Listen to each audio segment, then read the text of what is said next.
Today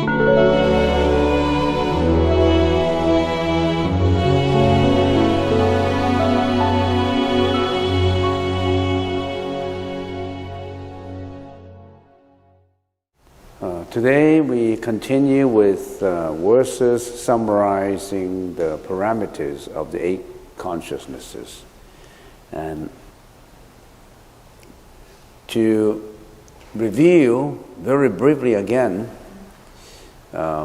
what's our mental experience? Our external environments composed of matter, sound, smell, taste, and touch. Matter, everything that is physically existing, anything that occupies space matters. Anything that occupies space as distinct from energy. So matter is made up of physical existence of, we used to say atoms, and now an atom can be further broken down into proton, electron, neutron, and even neutron, proton, electrons can be broken down into what they call quarks, right? Matter, sound, smell, taste, and touch. Actually, that touch includes is an aggregate, comprehensively include everything that is not matter, not sound, not smell, not taste, but it is still physical that we put it in touch. Through perception, through the 5 sensory organs, we create eyes, interact with matter, ears with sound, nose with smell, tongue with taste, and body with what? We say touch, but body actually it's composes of everything in our body and its relationship, the organs, the heart, the spleen, the lung, all these. We call it body consciousness.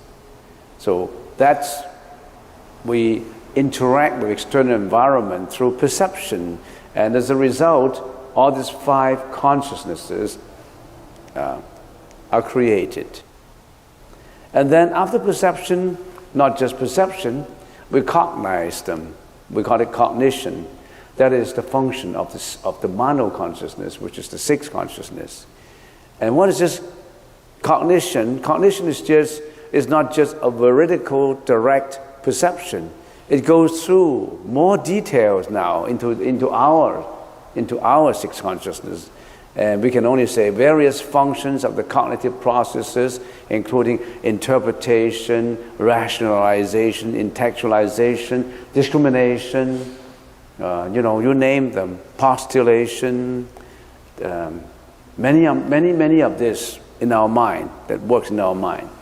And then this cognition are much more powerful because ears, eyes, nose, tongue, and body can only interact with whatever is present. They cannot interact with yesterday, can they? Yesterday is gone. How can your eyes see yesterday's? But your cognition is much more subtle and much more active and much more powerful because they can also interact with images of the past, of the present, if it simultaneously interact with eyes, ears, nose, tongue, body. And also it can postulate into the future. So that's the most powerful. Do you know that? That's very powerful in your mind. That's responsible for almost everything. You got to watch it. You got to watch this mano manager that is in your mind. If you are a good master of mano, you can teach your mano to be very successful, to be doing all kinds of meritorious deeds, to be contributing to the society, to the family, could be very beneficial to mankind. On the other hand, if you're not a good master of it, and you don't have the right livelihood, the right judgment, the right rationalization, your mano can lead you astray into doing the most harmful things to humans. Which one do you prefer? And then your cognition will interact with your ego attachment, will proliferate, your mano, your cognition proliferation would interact with your ego attachment. You personalize everything. You bias everything. Emotions arouse as a result because we have ego. You may not realize everyone has an ego. And that ego is always sitting there interacting with mano in your daily activities. And sometimes if you contemplate, reflect within, if you come into something that you know that you're selfish, you're egoistic, you know it's not right. Some people may be so alert that they observe it because they always contemplate within. Some people, they don't really know. How come you said this to me? How come you treat me like that? How come you're angry at me? You know, they always personalize everything. That's a danger. If you start to contemplate, say, I should not personalize. I should forgive. That's very much different. And then all these also interact with the store consciousness, which is the storage of all your karmic energy of many, many lives ago, of the present, and it projects into the future. It goes into the future if you are still reincarnating. So this is the whole picture that explains your whole activities. And in most culture, we all have the life objective of living to be happy. If you ask, what's the purpose of living? I want to be happy. We always have this life objective of seeking happiness. We want to be happy. However, how do we define this happiness? Most people define happiness in sensuous pleasure or satisfaction. As long as it pleases my eyes, I'm happy. Pleases my ears, I'm happy. Pleases my nose, I'm happy. Pleases my tongue, I'm happy. Pleases everything about my body, about what I feel, how I feel happy. They always define happiness in terms of what? Sensuous pleasure. That could be the wrong definition. But rather, sometimes when I think, it's human beings always searching for sensuous pleasures? Is there a reason to be happy?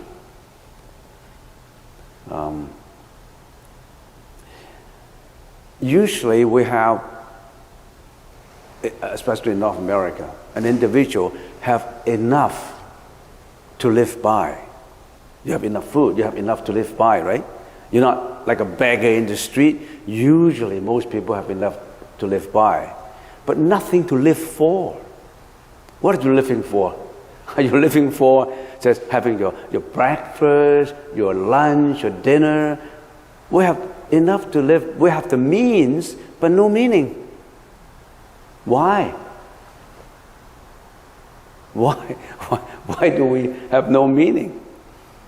Because if you continue to think about it, you want to be happy sensually.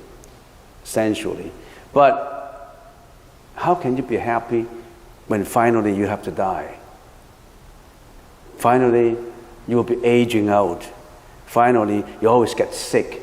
Finally, you always have emotional sufferings like depression, fear, anxiety. How can you be happy in the middle of all these? And you're struggling to have this sensuous pleasure. Do you have enough to live by? Everybody does. Do you have enough to live for? Do you know why you're living? Usually we have the means, but no meaning. So sometimes we say, life should be in search of a meaning. We must find a meaning in life. You know why an alcoholic keep on drinking? because he wants to intoxicate himself so that he doesn't have to think about the meaning of life, sensuously satisfying his alcoholic urge. A gambler, because this gambling instinct in him has to be satisfied. He gambles all the time. Or sometimes, well, how about someone who is always in search of relationship? That quote-unquote name for the men is womanizing. What's the opposite of womanizing? Menizing? I don't know how do you call it. Do you find that to be happy? So actually, life, we should be in search of a meaning.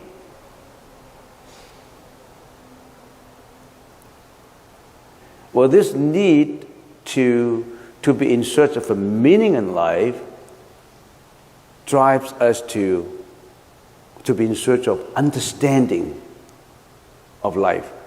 You try to find out more about life. Once an individual's search for a meaning is successful, so, oh yeah, that's the meaning of life. Not just in drinking, not just in womanizing, not just in being mad about egoistically. So once an individual's search for meaning is successful, oh, this is the meaning of life. If you're successful, it not only renders you to be happy, but also gives you the capacity to cope with suffering. You see the power? Not just the capacity to understand it, but you increase your strength to cope with suffering itself. So is that good enough for a reason to be in search of better understanding of life? That's why you come here to study all these. That's why you want to you're interested in Buddhism. That's why you want to meditate.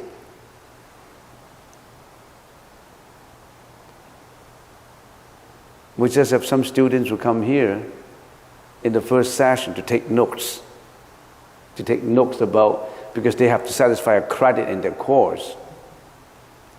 And when the most important subject comes up, they're gone. Because they lost the meaning and understanding.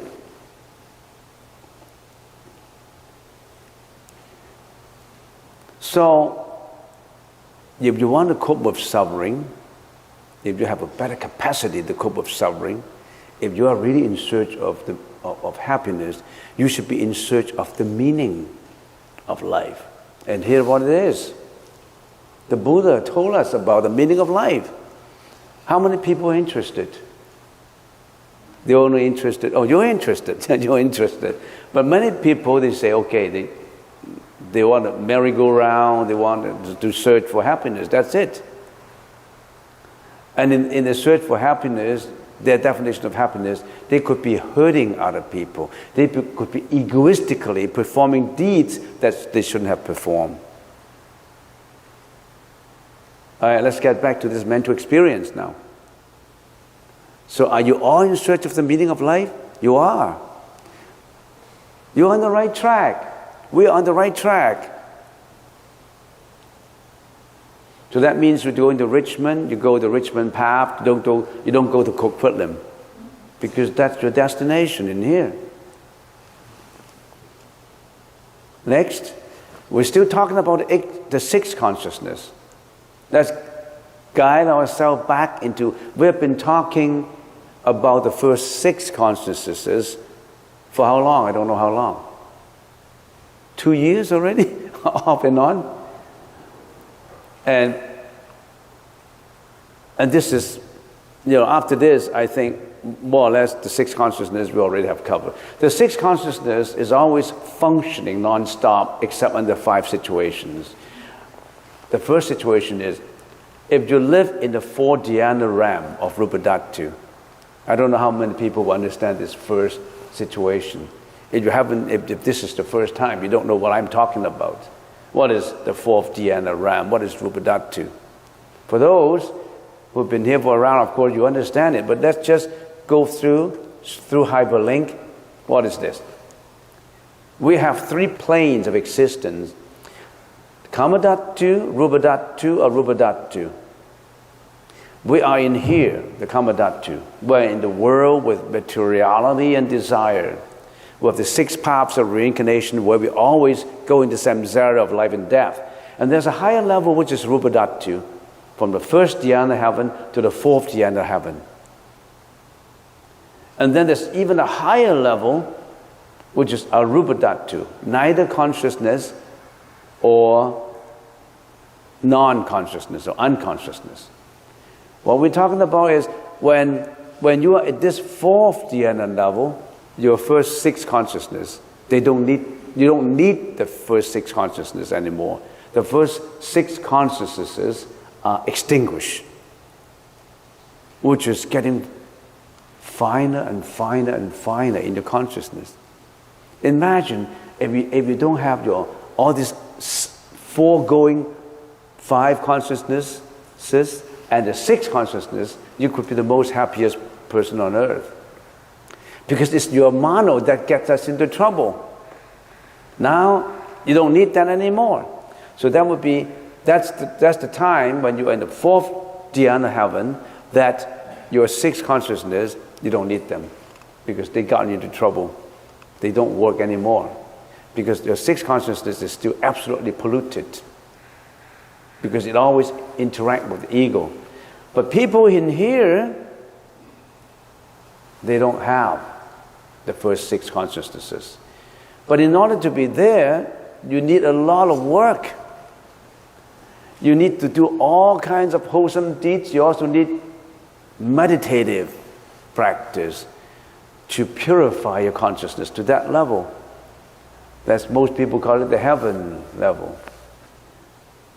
But you're still subject to life and death in heaven. So the Buddha said heaven is extremely happy, but that shouldn't be the final way to go, because you are still subject. After the happiness is enjoyed, after the karmic energy of happiness is enjoyed, you still have to go down to the loop of reincarnation. Okay, so that's the Rupa Dhatu. So if you're in Rupa Dhatu, the 6 consciousness, the mano, you don't need them. So no more of those. The second situation is your samadhi is in the 4th dhyana. As all thoughts are extinguished here, practitioners sometimes mistake this state of concentration for nirvana. Sometimes if you are in meditation, and in deep, deep meditation, samadhi, sometimes you're thoughtless. No more thought. No more first 5 consciousnesses.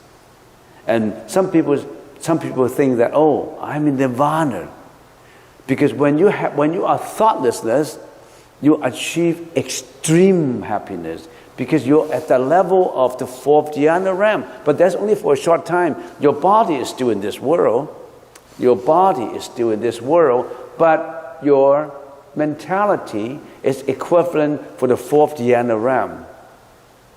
Sometimes you could have maybe 5 minutes, 1 minute, 2 minutes, 1 hour of that kind of situation where you are thoughtless. When you are thoughtless, there's no anger, no depression, no anxiety, no greediness, no hatred, nothing of those left. All of a sudden, you are in extreme happiness, like at the 4th dhyana realm, but you're still living in this world. And then when you are awakened from your samadhi, then you are as usual, activities as usual. So that is a second situation where some people, they don't need the first 6 consciousness to work. The third, the Arahat has achieved Nirodha Samapatti, elimination of the 6 consciousnesses and all of its mental functions. If you are an Arahat, you're out already. You're out from samsara. So you enjoy that Nirodha Samapatti. Only for those who have completely eliminated the self, the ego. If you don't have an ego anymore, you're Arahat.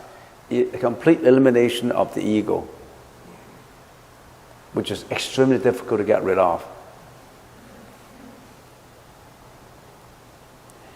It's just like sometimes when I use an analogy. You get rid of all your dirt and dust.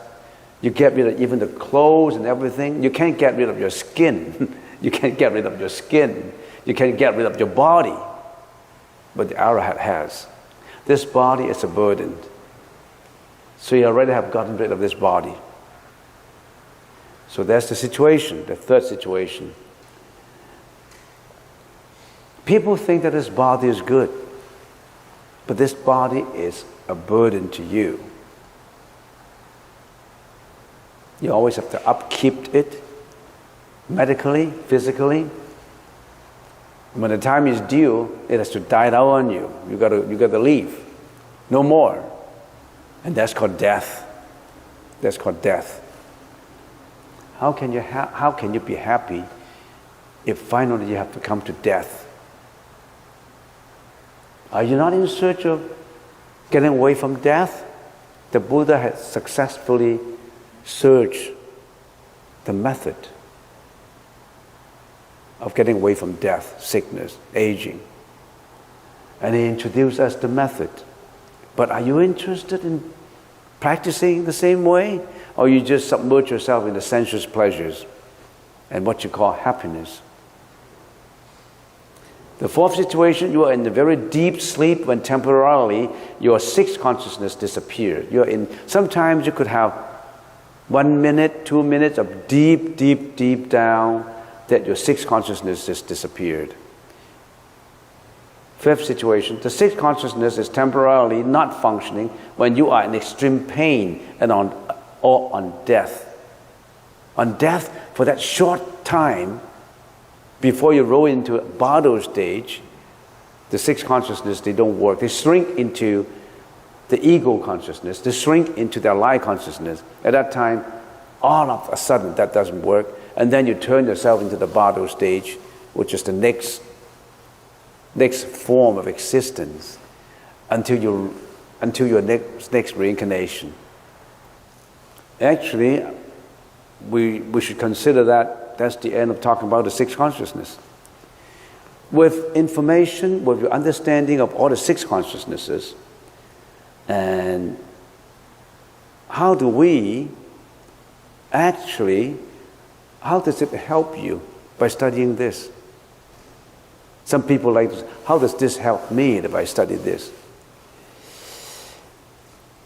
When we talk about the sixth consciousness, the mano, we said we cognize, we rationalize, we discriminate, and when it interacts with the seventh consciousness, which we're going to talk about next time, say the seventh consciousness personalize everything, bias everything, and is also responsible for the arousal of emotions together with the mano consciousness. So if you understand all these, you may be able to understand how your emotions come about. How do we deal with them? Let's take a look at the practical aspect of understanding all this. How do emotions arise? How do emotions arise? Because we cannot let go of our craving and attachment. When all our six consciousnesses interact with the ego consciousness, the manas consciousness, you attach craving and attachment. Craving here includes everything. Our greediness, our hatred, our jealousy, it includes almost everything. And you attach to them. We all attach to them. That's the reason why when you attach, emotions come up. How? When you attach, now take a look at what have we learned. When we say we cannot let go, we attach. What's that process of attachment? You should know about it now. How do the first five consciousness attach? Eyes attached to matter, ears attached to taste, etc., etc. But you may not know. Some people just look at the theory. They cannot relate the theory, the philosophy, to daily activities. They learn all these and they don't know how to apply this to actual situations. And let's get to them. Our senses habitually attach to external objects, arousing wholesome and unwholesome emotions. Our senses being the eyes, for example. The eyes attached to matter. Vision arises, for example, seeing a sensual object arousing sensual desires. Have you had that experience? If you don't have that experience, you raise your hand. If you don't have that experience, that means your eyes are not functioning. But are you being mindful of what your eyes see? So usually when in the first lesson of meditation, usually the instructor will say, okay, let's meditate. And then, first of all, your eye consciousness, don't use them anymore. Close your eyes. So you simply don't use your eye consciousness because when you don't need to see when you're meditating. But before you close your eyes, you say, oh, my eye consciousness has been working for me spontaneously. I don't even know my eyes are working for me. I don't even know my eyes are functioning for me. So now I'm meditating. I really appreciate the eyes function. Eyes, I really appreciate what you have been doing for me. You have been viewing things for me. Now, come to rest. Take a break. Don't you give your eyes some break? Are you consistently exploiting the functioning of your eyes? You don't even really care about how tired your eyes are. Appreciate your senses. Let's do it in the beginning of a meditation. Appreciate your eyes by telling your eyes come to rest because you don't need your eyes anymore. Take a break. The eyes should take a break. Then your eyes don't attach to sensual objects outside. When you're in a meditation hall, here comes a handsome man, here comes a beautiful woman. You look at that beautiful woman, look at the handsome man, you get carried away. No. Eyes, relax. Don't get carried away. So your eyes always get carried away. Your eyes always attach to external objects. Your eyes hate. Your eyes love. Your eyes discriminate for that short period of time, and then it gives back to the mano manager. Continue the discrimination. Appreciate your eyes. Train your eyes. What did you use your eyes for? You know what you use your eyes for in daily activities? Do you use it the right way? Do you use it to build up your energy? Do you use it to contribute to meaningful deeds? Or do you use your eyes to accumulate more bad karma into your storage consciousness? Have you been storing outside information using your eyes to add on the bad seeds, the bad energy in your storage consciousness, which is the alive consciousness? One good example is when you're seeing a porno, what are you actually doing? You're adding bad energy onto your storage of karmic energy in you, which is already have a lot of pornography in there. You're adding on until it becomes very powerful. The bad power accumulating. You may not even realize it because what? Because why? Because that satisfies your senses, your senses pleasure. Using your eyes as a culprit, as someone that helps you to do bad things. But don't you know that you can use your eyes to do good things? Depends on how you view what you view. When you are using your eyes not in the right way, always tell yourself, am I adding on to the karmic energy of good deeds? Am I building up beneficial energy? Next, your ears, sound, auditory consciousness, being insulted, arousing anger, being complimented, feeling delight. Your ears attached to external sounds. Don't you realize them? So when you're meditating, the second reminder is, oh, my ears, I really appreciate what you have done for me, and listening to all these. Well, I want to listen. Now come to a rest.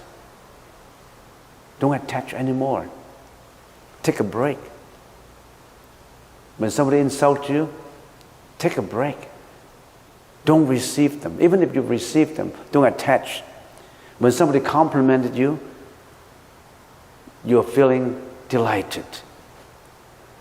You don't need that delight, because just a compliment. Why do I have to attach to a compliment? If I attach to it, I'm building up the energy to require more. I want more of this compliment. I don't like insult. I hate insult. Your ears, the sound. Don't you know that when you're learning consciousnesses, you're actually applying this? Third, nose. You're attached to the smell, olfaction consciousness, resenting pungent odor, and attaching to frequent smell. You hate somebody who's just been jogging and creating sweat on their body, and they smell sweaty, they smell terrible, and he's meditating next to me. I hate that guy. So your hatred, your smell, you like the perfume, or I don't know what kind of smell you like. Your nose attaches smell. And tongue to taste consciousness. Indulging in meat eating leading to animal slaughtering. Because your tongue always attached to the taste of animal flesh. You like chicken, you like duck, you like steak, you like pork chop. You don't care those animals are being slaughtered for you. You don't care the cruelty applied to animals. You don't care about how they suffer when they're being killed, because your tongue just like the taste. And when you're meditating, you say, oh, tongue, you have been tasting animal flesh. Now stop attaching. And in the coming lunch, we're only eating vegetarian food. And tongue shouldn't be attaching to external taste, because you attach to the taste, they kill for you. You're actually indirectly killing. Body, touch, tactility, attaching to material luxuries, arousing habitual greediness. Your body always wants comfort. Your body always wants to live in a sonancy, big mansion. You always want to drive a good car. You always want a nice dress. You always want to look for these luxuries items. It does not mean that your body, you don't need, you want to go through the hardship, but your body is always in search of luxuries. And now your body comes to rest in a peaceful surrounding. Oh, body, come to rest. You don't need any luxuries. So in your meditation, no eyes, no ears, no nose, no tongue, no body. Can you achieve that? Nothing. Do you know the Heart Sutra? No eyes, no ears, no nose, no tongue, no body. And then the mind, attach to all kinds of thought. Your past experiences, it comes to you in your meditation. Oh, what did I do yesterday? Oh, I have a plan for 1 o'clock. I'm going to leave at 12:30. Should I eat my lunch in here, or should I go for the appointment? Should I go for the luncheon? You're always attached to experiences of the past, your promises, your commitments, your fears, your attachment. So the mind is extremely powerful and subtle in past, present, and future. When you're meditating, there's certain things you dislike yesterday. When you're meditating, you brought it back in your mind during the meditation, and you don't feel happy about it. You cannot meditate. So the mind must learn to let go. So do you know that how do emotions arise? Because of all these 6 consciousnesses attached, they cannot let go. Habitually, notice that word habitually, accentuated habitually. When you say habitually, you don't even know about it. You just habitually do it. You don't even realize you're doing it. That's the problem. You don't even realize you get anger. You don't even realize that you are jealous. You don't even realize that you are egoistic. You're sitting in the cafeteria in the temple, and somebody is distributing the food, and you look at this person, and how come you give him more and give me less? Can I have some more? That's not fair. And then you look around and say, how come this guy look at me that way? He's discriminating. You don't even know because you're habitually doing it. When people say, oh, that's not the right way to do, none of your business. How come you're criticizing me? That's habits, right?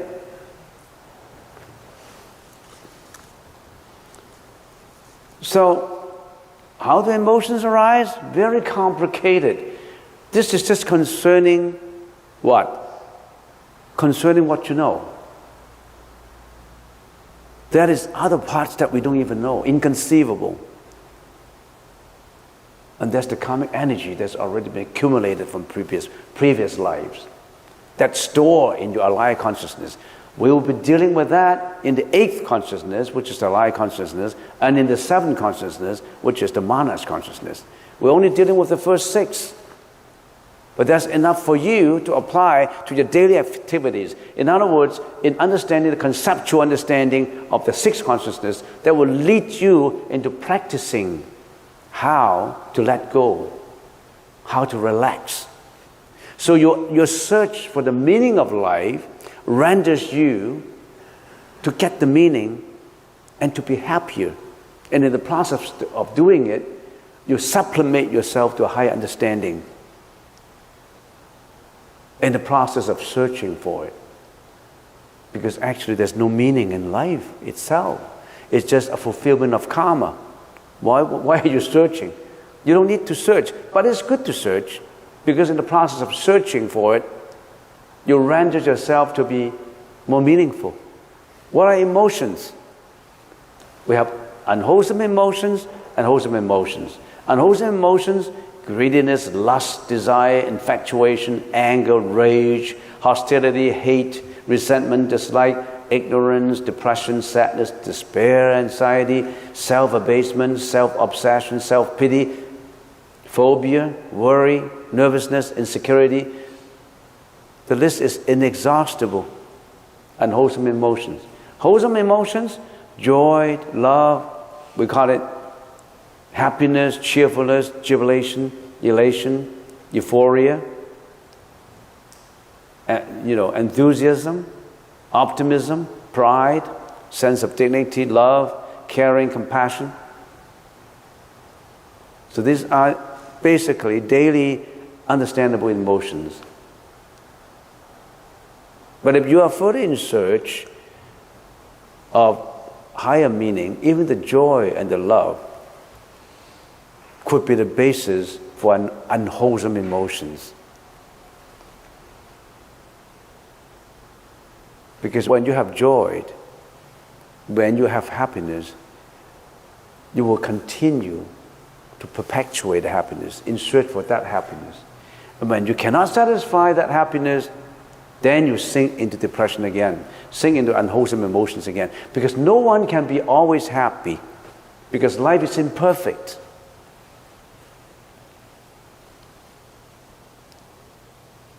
After all, how can life be happy and perfect if you have aging, sickness, death, and all this suffering surrounding you? I haven't mentioned external disasters that lead to unhappiness. Tsunami, earthquake, wars, genocide, hatred around, different races, discriminations, you name them. How can you be happy when there are still emotions around? Because you're being affected by others.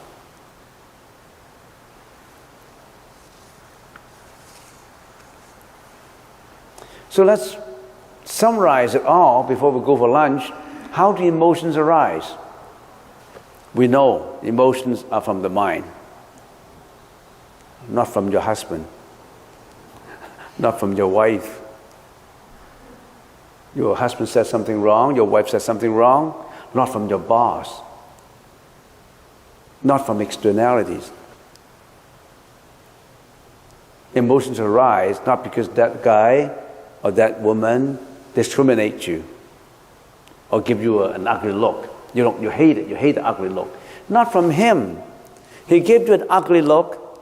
If you don't attach to the ugliness, there's no emotion. It's you attached to that, so don't blame externalities. It's from the mind. So don't you have to train your mind to get away from emotions? It's not from externalities. Emotions do not come from externalities, but from one's mind, consciousness that craves and attached to externalities. Simply put, emotions arise because the mind cannot let go of craving and attachment, cannot let go of anger, cannot let go of anxiety, hatred, depression. You cannot let that go. And the meditation is to train us how to let go. And most people think that's not important. It's important to go to McDonald's at lunchtime, not in meditation. It's important to go to partying. It's important to go to do whatever is more meaningful than sitting in here doing nothing. That's what they think.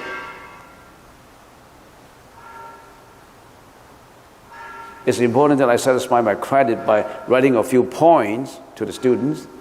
And after I got these few points, and I know that I'm here, I can sign off for that course.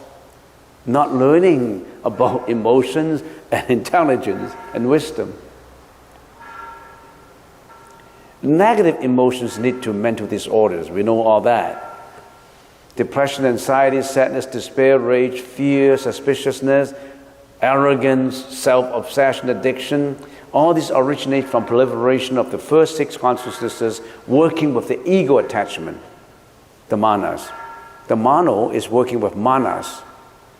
Mental disorders adversely affect your health, your family, your job, your studies, your marriage, your career, your business, your public relations. Simply put, they affect your whole life. So mental disorders. So when you trace it back, don't you have to know about emotion?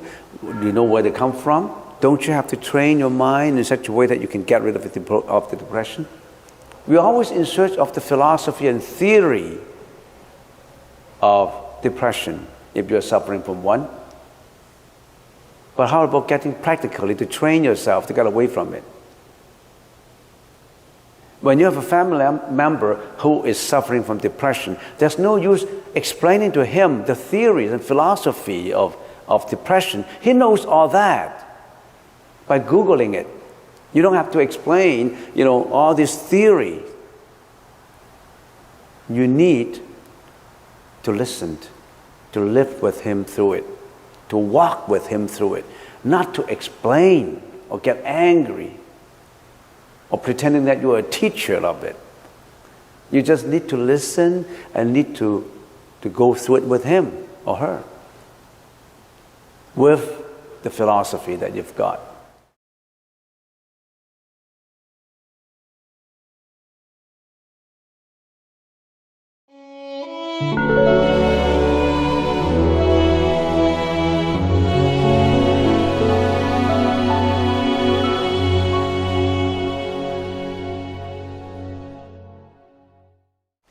And let us continue with the 8 consciousnesses. And we have finished the first 6 consciousnesses. We should be starting with the 7th. The way we study consciousness is based on perspectives. The first one is the objects.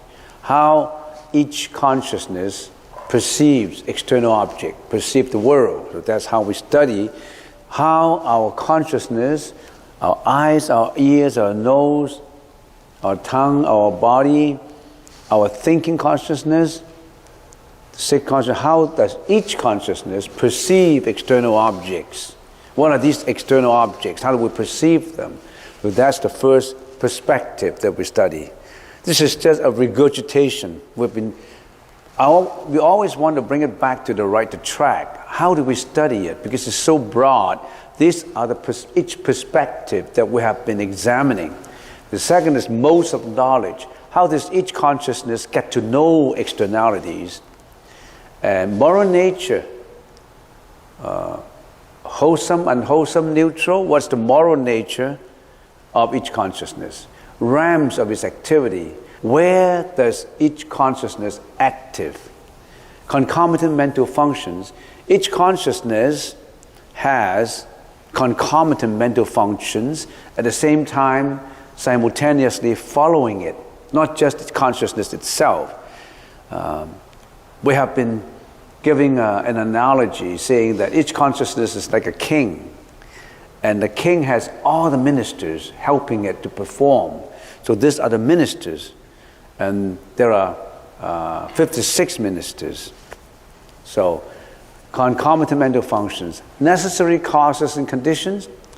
For each consciousness to function, to work, there must be causes and conditions fulfilled to make it functionable.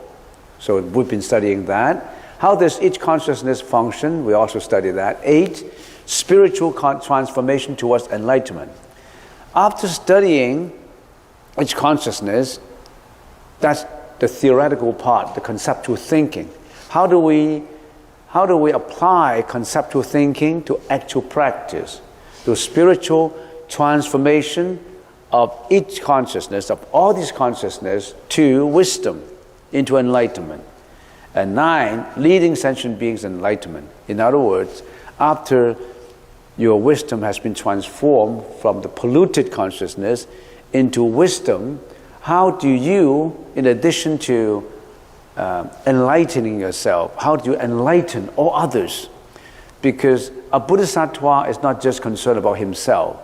He's always concerned about rendering compassion to all sentient beings so that all sentient beings will be saved from samsara, from life and death, from reincarnations.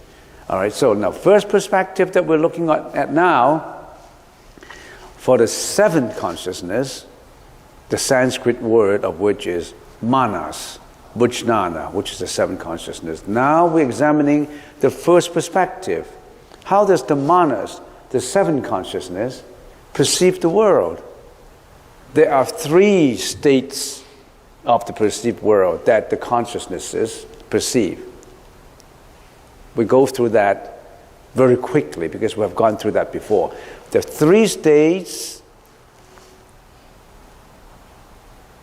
The state of objects as perceived in reality. That's the externalities. There are 3 states, 3 perceived worlds by the consciousness. And the first state, the state of objects as perceived in reality, like your eyes, your ears, your nose, your tongue taste actual real objects, right? Your tongue tastes food, your eyes see matters, materials, and your ears listen to sound. All these are real objects as perceived in reality. That's the externalities. Real objects. That's the first state. The second one is the state of real objects distorted by imagination. They are real objects, but somehow your externalities have been distorted by your imagination. For example, your thinking consciousness, your manos. At night, you saw a thick rope, and then from a distance, you thought there was a snake. The real object is a rope made up of fibers. Yeah. And then when your eyes see it, interpreted in your thinking consciousness, you thought it is a snake. So a real object distorted by imagination. That happens all the time in daily events, in daily activities. We always distort the real object because of our imagination. There's someone that may misjudge. There's something that we bias. There's something that we discriminate. So they're including those objects. The first state is no discrimination, no rationalization. You just perceive as they are. The second state is you distorted it by your imagination. But they're still real objects. You just distort it. The third stage is the imaginary or illusory state of subject-object. That means actually you didn't perceive them, but it just happened in your mind that you create your own images in your mind with delusions. For example, you're sitting in here and you're thinking about Mr. Cheng. There's no Mr. Cheng in front of you. You're thinking of Mr. Cheng and you hated him. And Mr. Cheng, you thought that he looks bad. I mean, he's a cheater. So you create a lot of delusion about Mr. Cheng. And Mr. Cheng is not a real object that you saw just now. You just created it as an image in your mind. Did you always do that? Or you created yesterday's images and bring it into today and think about it and ponder on it. That's the reason why we always attach to past history, to past agony, to past happiness, to past jealousy. You always brought it back to the present, your illusory, imaginary state, and you ponder on it, and you hang on to it, and you attach to them. These are the three comprehensive external states of the perception of the external world. Any others you can think of? The Buddha exhausted them by putting 3 generalizations in here. Any other states that we haven't mentioned? You can talk to me if you have thought about any state. It is all comprehensive. It's all included now. These are the 3 states. Now, how about the 7 consciousness, the manas?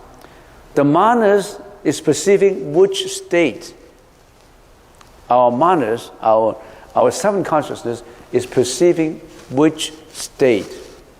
Let's examine into that, because we're studying externalities, the first perspective, the objects. Now, then we know there are 3 states of the object, 3 states of the perceived world. It's not easy to understand the manas consciousness. It's very complicated. Because why? Because it's subliminal. What is subliminal? Subliminal is something that you don't realize in your daily life when you are thinking. Have you ever heard of many years ago they were doing some subliminal advertising? Have you heard of subliminal advertising? What is this subliminal advertising? An advertising on TV that it flashes very quickly in front of you. You didn't realize, you didn't see the images. You don't even realize that advertising exists, but it flashes subliminally, that outside your consciousness. But it flashes into your mind. That's called subliminal. You didn't know that exists, but it actually exists. It flashes into your mind. It is very subliminal. It is not obvious. The 7 consciousness, in Sanskrit, the manas, and in common English, is the ego, our ego devotion, our self-centeredness, our ego. You don't realize your own ego exists. You just think egoistically. You don't realize you have the ego. You have the bias in you. So, when we think of the ego, the 7 consciousness that we're studying now, the manas, we always have to have a very clear, before we understand it, because it's very difficult to understand ego. If you clearly know your ego, you'll be detached from it. It's difficult to understand. Then try to understand this. We have to understand what is the subject and what is the object. What is the perceiver and what is the being perceived. And let's get into that. Each consciousness has 4 parts to it. The subject being the perceiver, and the objects, the being perceived. Not just that. The objects being perceived, the perceiver, there's also the witnessing part of it. There is also the re-witnessing part of it. When each consciousness functions, all these things happen simultaneously. There must be objects being perceived, either real objects, imaginary, delusive objects in your mind. But there's got to be a perceiver. So the perceiver, the subject, is perceiving the object. But not just that, there's also a witnessing part to it. You may not realize it subliminally. And there's also a witnessing part to it. You may not realize it. It's not obvious. Let me give you an example. If I have a piece of cloth that I want to make into clothes, and then I want to measure, say, how many feet, how many inches, so that I can cut a pattern of clothes from it, a jacket or whatever, pants, whatever you name it. So I have my piece of cloth, then I have to get a ruler, right? The ruler measures the cloth. The ruler is the perceiver. I'm just giving you an example. The ruler is the subject that measures the object, which is the cloth. The ruler, ruler, how many inches, how many feet. Okay, you measure it. So the cloth is the object being measured, and the measurer, the ruler is the one that measures. So that's the analogy is that's the perceiver, and the cloth is the object being perceived. And then after you measure it, you say, okay, that's 2 feet 6 inches. Who said it's 2 feet 6 inches? The ruler said it's 2 feet 6 inches? There must be a witnessing part. Yes, it's 2 feet 6 inches. And then after you know it's 2 feet 6 inches, there is a hidden part saying that I want to reconfirm. Yes, it is re-witnessing it. It is 2 feet 6 inches. So in everything that you actually consciously do, there are 4 parts to it that you may not even realize it. It happened. But what is a little obvious than the witnessing and the re-witnessing is the perceiver and the objects being perceived. If you're weak in the witnessing, you know what you would do? Say you are a more senior guy, and you're measuring it is 4 feet 6 inches. Yes, 4 feet. Oh, you forget. You didn't witness it. You forget about it because your thinking is not strong enough. You can't remember. Oh, is it 4 feet 6 inches? Oh, no, do it again. The re-witnessing part is weak. So the more senior you are, the weaker is your witnessing and your re-witnessing. But you still have the perceiver and the object's being perceived. You still measure it. When you come to a point that you don't even know that the ruler, how to put your ruler there, your brain is ready to retire. So it happened that way. All right? So the subject and the object, that you must know. Next. The first 5 consciousnesses, they function neither continually nor assessingly. In other words, your eyes, your nose, your ear, your tongue, your body, they function, but they don't function continually. In other words, when you die, when you sleep, they don't function. When you sleep, your eyes still function when you sleep? Your ears still function? No. They are not continual. Neither are they assessing. Your eyes only see, it's like a camera to capture the images, but your eyes themselves, they don't know this is Mr. Cheng, this is Mr. Lee, this is Jack, this is Jeanette, wherever. So the first 5 consciousnesses, they do not assess. They only capture the images and do a front-end assessment, which is not quite assessing. And they're not continual. They don't function continually. The 6th consciousness, the monoconsciousness, it functions assessingly but not continually. In other words, your thinking consciousness, the 6th consciousness, always assess. Is this good? Is this bad? Is this dangerous? Is this safe? This is ugly. This is beautiful. This is tall. This is short. This is poor. This is rich. Your 6, your mono, always assess. And in the process of assessing, your mono is related to what? The monos, the 6th consciousness, which functions assessingly and continually. Because the 6th consciousness may die. When your body dies, there's no more six consciousness. But the seven consciousness never dies. It always carries into the next body, the next life. It always assesses. But it's assessing subliminally, not obviously. You understand all this distinction? Continually and assessingly. They're not the same. And let's start to talk about a general concept before we get into the object of the seven manas consciousness. The manas consciousness, they have particularly 4 mental afflictions. And if you analyze later in concomitant mental functions, they have 18. The manas has 18 concomitant mental functions. How about the 6 consciousness? How many concomitant mental functions they have? Oh, 51. How about the first 5 consciousness? Concomitant mental function, 34. And how about this 7 consciousness? It has 18. All of the 18, if we summarize the 18, categorize them, we can categorize them into 4 mental functions. Of course, we'll be talking about the 18 concomitant mental functions later. But generally, the 4 afflictions of the manas. First one is self-love. The love of the ego, your own ego. You love your ego so much. The second is self-pride. Pride in the belief that the 5 aggregates your body, your perception, your thinking, your volition, and consciousness as self.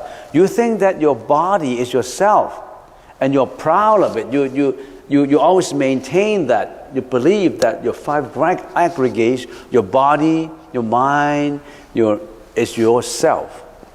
The third one, self-infatuation or self-delusion. It is the ego infatuation confused by the belief in the reality of the ego. Self-view, the biased view of the ego. That ego is always, one way or another, biased. And some are more biased than the others. Some self-view is absolutely biased. Some self-view is leaning towards, less of bias and more of objectivity. So it all varies. All this self-love, self-pride, self-infatuation, and self-view, they differ from person to person. Not everybody is extremely self-love, self-pride, self-infatuation, and self-view. Particularly those like you who like meditation. Those who are like you who are seeking enlightenment. Those who are like you are seeking for wisdom. Those who are like you seeking for spiritual transformation. You, particularly this group of people, you know that there's a self that should be what? That should be analyzed, that we should detach our way from, that we should watch very carefully on what we're doing when we are egoistic. So they all vary from person to person. It does not mean that you're 100%. Some 100%, 80, The saint, maybe the saint on the lower scale, maybe 20%, 10%. Buddha, 100% free from this. Arahats, maybe 10, 20%. We don't know. So these are the 4 mental afflictions of the manas. The function of the 7 consciousness, the manas, which nana, is to continually turn his eyes towards the 8 consciousness, the alaya, as self. As we said earlier before, in each consciousness, there are 4 parts. The most obvious are the perceiver and the state being perceived. In the 7 consciousness, who is the perceiver? The 7 consciousness, the manas, is the perceiver. What is being perceived? What is being attached to? The alaya consciousness, the 8 consciousness. So, The seventh consciousness is to continually turn his eyes towards the eighth consciousness, the alaya consciousness, which is a storage consciousness, a self, and attached to it, leading our lives, your lives, our lives, to extreme self-centeredness and ego devotion. We haven't studied eighth consciousness yet, which is the storage consciousness, storing all the energy, all the seeds in there. There must be a storage, otherwise when you die, where do you go? There's a storage in you. The same reason as when the keyboard dies, when the monitor dies, it does not mean that the computer dies. The disk drive is still there. The disk drive will go on. You're changing your front end all the time, you know. But you can't change whatever's inside. You don't want to lose it, do you? You can't change what is inside. The inside can carry on and on and on. You're changing just the monitor and the keyboards. So the main features of the manas, the seven consciousness, there are three features that we have to know. It constitutes a latent region of the mind that is not obvious and it is always functioning subliminally. You're egoistic and you don't even know about it. You act on the spur of the moment without you noticing it, expressing your anger, greediness, jealousy, hatred, arrogance, self-doubt, self-deceit. I don't know, so many of them. But they're good points too. They're wholesome mental functions too. Second feature is, it is always active without interruption. Your ego consciousness, the manas, is always active. It does not go to sleep. Even in your sleep, in your dream, you are egoistic. You are doing the dream.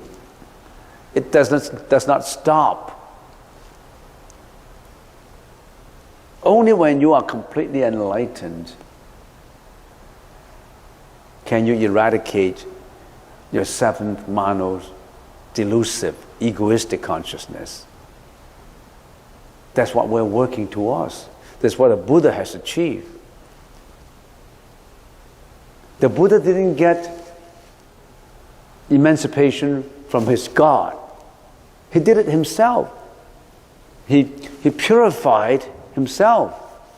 There's no God that purifies you. Don't dream about that. It's illogical. If God can purify you without you working at it, then you're already purified. How come you're still not purified? Third, it perceives alaya's perceiving aspect as the object, thereby always placing the I at the center of an event, rendering one incapable of being unbiased. You cannot be unbiased. You always have this internal commentator, as we said, inside of you, doing all kinds of commentary. It's just like when in the radio or in the TV, when two guys are doing a narrative of a ball game, the narrating say, one team, the other team, he liked particular team, then he will bias about that team or bias about certain player. Even the narrator, you think is objective? No, no one is objective. So, it always has been like that since many, many years ago. How many years? Millions of years ago, we've been carrying forward that kind of thinking, All right, let's get to the state of what state? Because remember, how do we study consciousness? We break it down into 9 perspectives. The first perspective is, how does that consciousness perceive? So the 7 consciousness only have one external state that it perceives, the state of objects distorted by imagination. That is the 7 consciousness, the states that the perceived world. The manas perceive objects and distort it. How? Perceive what? What is it being perceived? Your ego consciousness does not perceive outside. Your ego consciousness perceives the perceiver of the eight. And just to throw in some information, the alive consciousness, if the alive consciousness is the perceiver, what is the being perceived of the alive consciousness? The being perceived of the alive consciousness is all the latent energy inside the alive consciousness, the body, and everything externally. That's the perceiver part of the alive consciousness. Difficult to understand. And the manas consciousness perceives the alive consciousness as self. And just to review, how about the first five consciousness? The first five consciousness only have one state. Your eyes, your ears, your nose, your tongue, your body, only the state of real objects. The eyes see real objects, the ears listen to real sound, the nose smell real fragrance, the tongue tastes real taste, the body have real touch, have real interaction in between all the organs. So they only have one state. The first five consciousness only have one state of externalities that they interact with. The seven consciousness only have one state, but that state is distorted by imagination, distorted by this egoistic thinking. And how about the sixth consciousness, the mano? The mano is very powerful. It has all the three states. Your thinking consciousness has all the three states. The state of real objects is perceived in reality, the state of objects distorted by imagination, the imaginary or illusory state of subject and object. The state of real objects, the sixth consciousness have that state. How? Through the interaction with the first five senses. So in other words, your eye see, which is the real object, and immediately it spontaneously work with your thinking to say, oh, this is Mr. Cheng, I knew him, I worked with him before, he was my neighbor. Because the sixth consciousness stick into old files. Oh, here's my neighbor. I saw him before. He's my real friend. You know, the eyes don't know, but the sixth consciousness will interact immediately, spontaneously with the first five. That's the first state. The second state, the state of objects distorted by imagination, which is the same state, the state as the manas. The sixth consciousness may misjudge something. May misjudge a hunchback old fellow at night to be a ghost. The eyes see that old fellow at night with a shadow, and then the sixth consciousness said, that's a ghost. But that's not a ghost, that's a human with a hunchback. The third one, the imaginary illusion state of subject and object, that happened when what? When you were meditating in here and you were dreaming. You're meditating, you were thinking about yesterday, thinking about your party yesterday, how other people embarrass you or you embarrass other people. You create a lot of imaginary images of yesterday's event, or you worry about tomorrow's event. But the state of objects distorted by imagination is the external state of the manas consciousness. And that contains two kind of states in itself here. Because that's further broken down to two. One is called real state, and the other is called seeming state. And the seventh consciousness is perceiving the real state. Here, real and seeming is differentiated by whether it is mentality or dead objects. When it's dead objects, it's a seeming state. When it is a mental related images, it's a real state. For example, if my sixth consciousness look at this computer and I thought this is not a computer. I don't know what it is. Now, this computer is real. It's a real thing, but this computer is a dead thing. It's dead. It's not related to mentality. So they call it to be a seeming one. Seeming to be related to mentality. The real is, it really relates to mentality. It really relates to the mind. Because the seven consciousness attaches to the alaya consciousness, which is absolutely mentality. But the six consciousness and also the five consciousness, they interact with everything, but they're not the mental, they're not the mind. They're dead objects. This is a dead object. This is created by the mind, of course, but it itself is what? It's plastic. It itself is not a mind. So it's just a seemingly a mind, a mental state thing, but it's not. But that real state is absolutely mental, because the alaya consciousness is absolutely mental, because it contains all the energy, all the seeds, all the past history and everything and so forth. Or let's take a look at the seeming state first. The seeming state refers to the six consciousness relations with external states or objects. In the Chinese language, is 以心缘色. The sixth consciousness distorts the perception of external objects. And the real state, let's take a look at the real state now. This refers to the seven consciousness relating to the eight consciousness by forcibly transpose the eight consciousness, perceiver division, or the perceiver aspect into a self. The seven consciousness forcibly transpose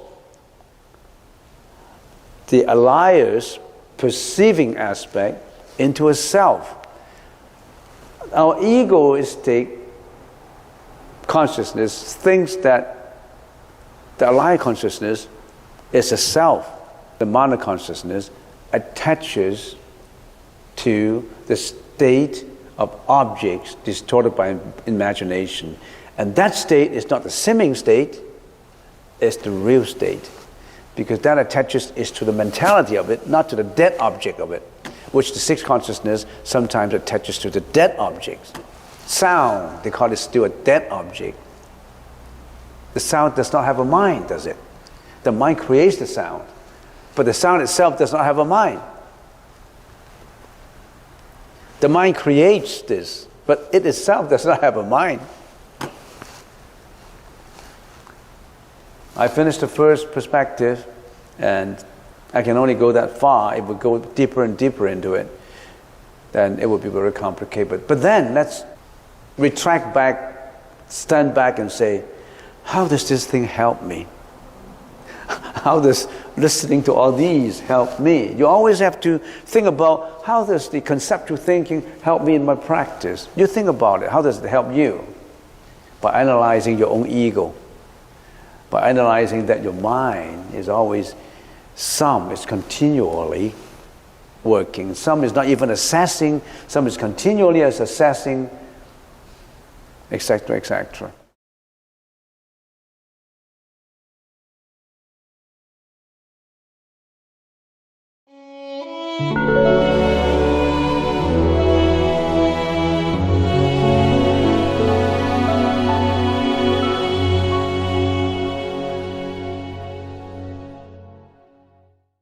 We have been talking about this for 2 years already.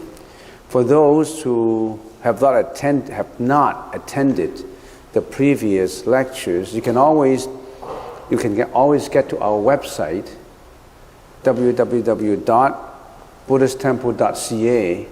There are a lot of lectures in there, and there are also lectures relating to this, verses summarizing the parameters of the eight consciousnesses.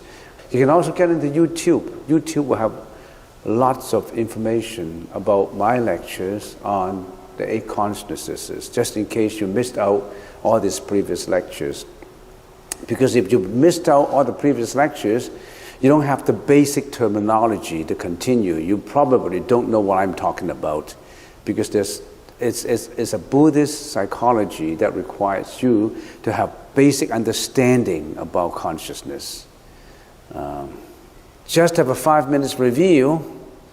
Our mental experiences we have external environments, matter, sound, smell, taste, and touch, and perception through the 5 sensory organs that we have. Arising. What is arising? When our sensory organs get in contact with external environments, eyes with matter, ears to sound, nose to smell, tongue to taste, and body to interactions and tactility, then all this perception would produce eye consciousness, ear consciousness, nose consciousness, tongue consciousness, and body consciousness. These are the front end. And then we have, after perception, we go through cognition, which is the function of the mano consciousness, the 6th consciousness. And the 6th consciousness will do a lot of various functions of the cognitive process, including interpretation, rationalization, intellectualization, discrimination, you name them, all these cognition process. All images of the past, present, and future, they all group together to be cognized. The first 5 consciousnesses, they cannot go to the past. They're only of the present. Your eyes cannot see yesterday. Your ears cannot listen to yesterday. So they are of the present. But the cognition is much more powerful and active because they can even go back to past images of last year, year before, day before, all these previous images that you create in your consciousness. And this is responsible for many, many mental disorders that people have, like depression, fear, anxiety, jealousy, hatred, you name them. This is the cognitive process that we have learned already, the 6th consciousness, in detail. Then it also goes through the ego attachment, which is the 7th consciousness, the manas consciousness. And when it goes through the ego attachment, we start to personalize everything we imagine, personalize everything that comes into our consciousness without you noticing it. It's a subliminal kind of consciousness. Subliminal. It's not obvious. And we have just started on the 7th consciousness. This is just a review of what we have been studying. We have been studying this for close to 2 years already. And then the ego, together with the condition, of course, it personalized, and in the process of personalization, there's an arousal of emotions. And all these would be highly related to what? To the store consciousness, the alaya consciousness, storage of the present, the past, and probably of the future, of everything you have. That is just analogous to the disk drive, the memory of everything. We only not have this life, we have previous lives, and where did they get stored? When this body dies out, where did they get stored? Into the alaya consciousness. And that's a storage consciousness that we haven't started studying yet. We have just started the ego attachment consciousness, which is the manas, the 7th consciousness. We have started on the 7th consciousness. All right, this is a brief 5 minutes review, which is probably good for people who haven't been here before.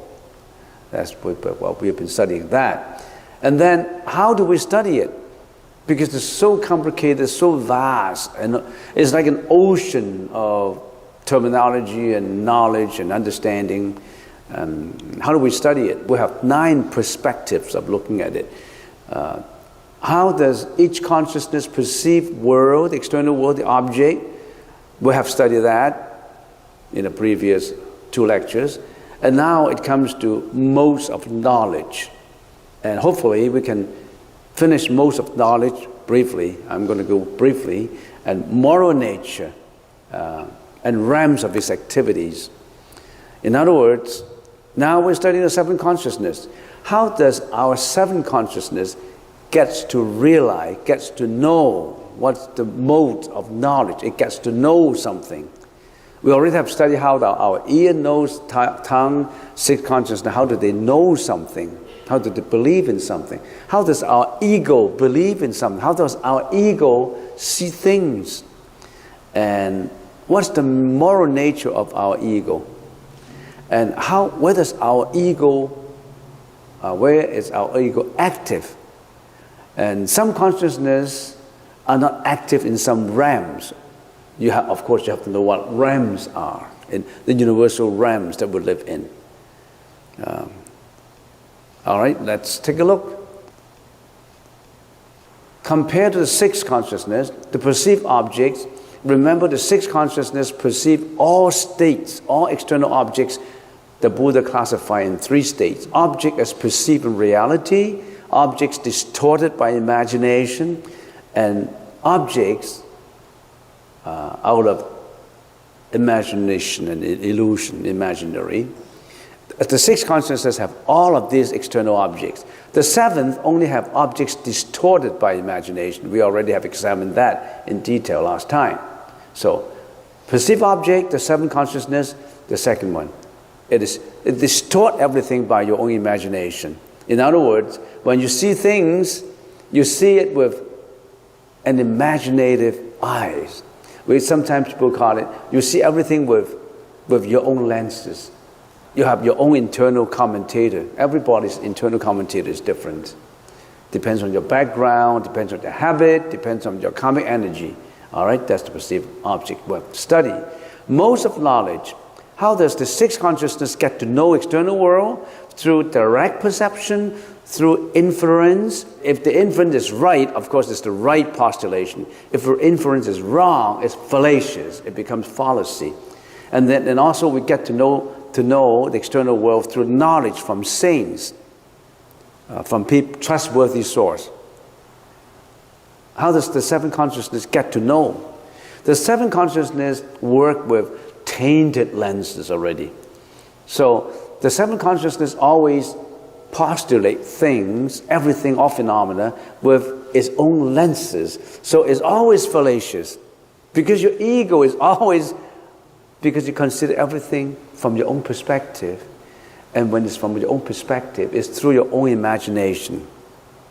Some imagination may be more correct than the others. Some postulation will be more correct than the others. But you always work from your ego, from the self-centeredness. We've been habitually doing that with our ego since many, many lifetimes ago. So our most of knowledge, we start with something that is already fallacious, out of imagination. You may not realize it. It's out of your imagination.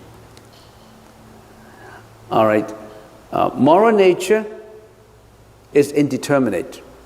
Because sometimes your ego attached to doing good things. Sometimes your ego attached to doing bad things. Not always bad, not always good. So it's indeterminate. Although it is indeterminate, it's the what? It's impure indeterminate. In other words, this kind of indetermination is still not the real you, not the pure you. It's still an impure you, which is egoistic, is indeterminate. All right? So, we have 3 types of knowledge, getting to know, right? Direct veridical perception pertains to the first 5, and inference pertains to the 6th and the 7th. And when your inference is wrong, is fallacious, then it pertains to the 7th consciousness. Fallacy. You may not acknowledge it. No, how come everything I think about is a fallacy? Because it's out of your own ego that you think about it. It's out of your egoistic mind that you think about it.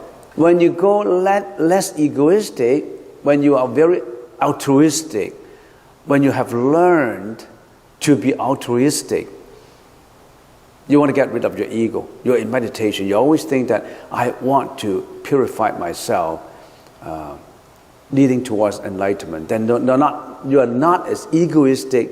Then your imagination, you're gradually out of the egoistic imagination.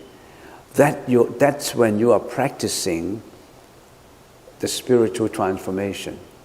you're following the Buddhist teaching, or whoever saint who is practicing in the same way, then you're getting yourself out from fallacy. Say in your meditation.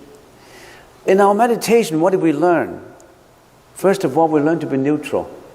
What are we thinking how does our mind works when imagination?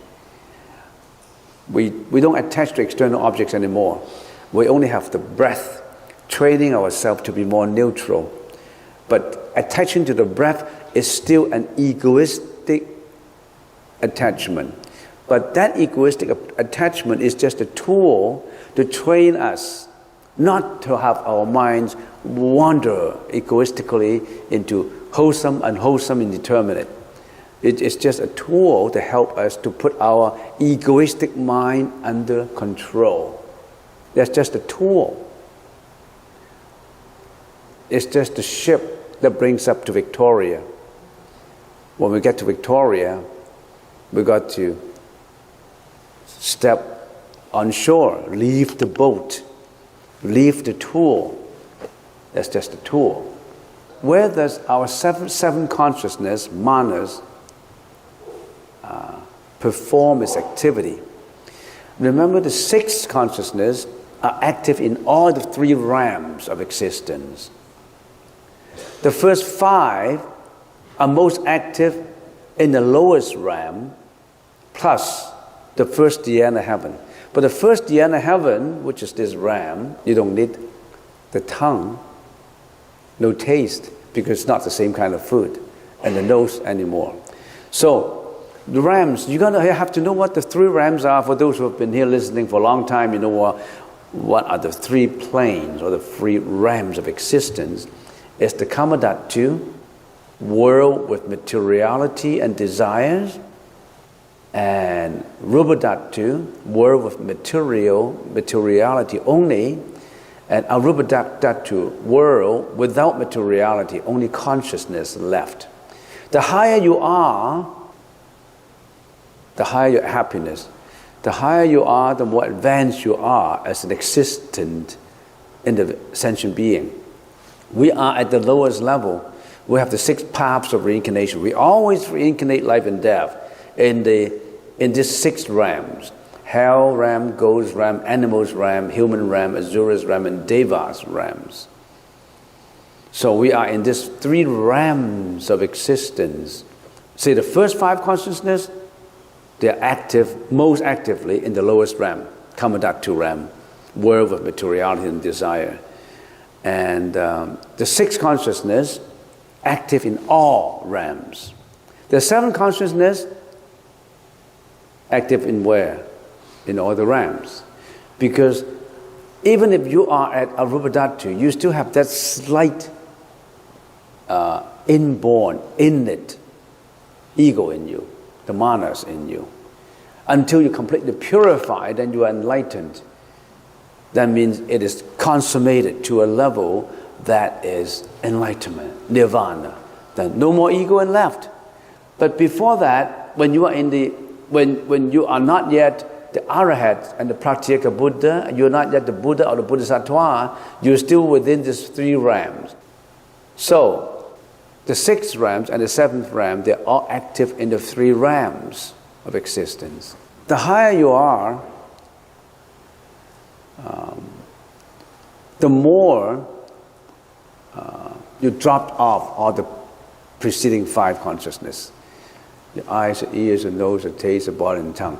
In here, there's no more body left even, only consciousness left. In here, you still have a body, but there's no more desires. What are these desires?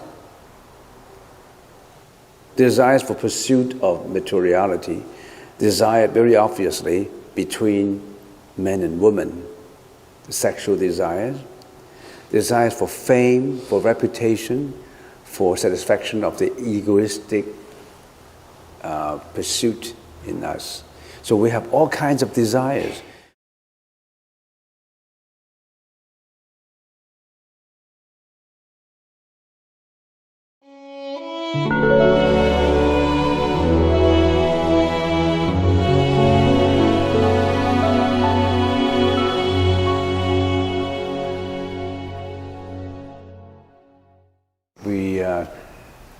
stop at the seven consciousness that we've been studying, but anyhow, let's warm up. Let's get a warm up since last time. All right, let's get back to this mental experiences. What is our mental experience? We have external environments, matter, sound, smell, taste, and touch. Perception through the 5 sensory organs. And this perception, we have eye consciousness, ears, nose, tongue, body. And these are the first 5 consciousnesses that we've been talking about. And then going through cognition, which is the mono-consciousness, the 6th consciousness, and this is the various functions of the cognitive process, including interpretation and intellectualization of the perception. We have all covered the first 5 consciousnesses and the 6th mono-consciousness. And then we also have the ego attachment, the manas consciousness, which is the 7th consciousness, the ego. I think we stopped at the 7th consciousness. And the ego consciousness has been personalizing the foregoing consciousnesses with itself. And it's what we call the personalization. And in the process of personalizing everything and going through the cognitive processes, we create emotions. Emotions created from this process. And that's the reason why we suffer. And usually this emotions, it's in 3 categories. It's either depression or aggression or addiction.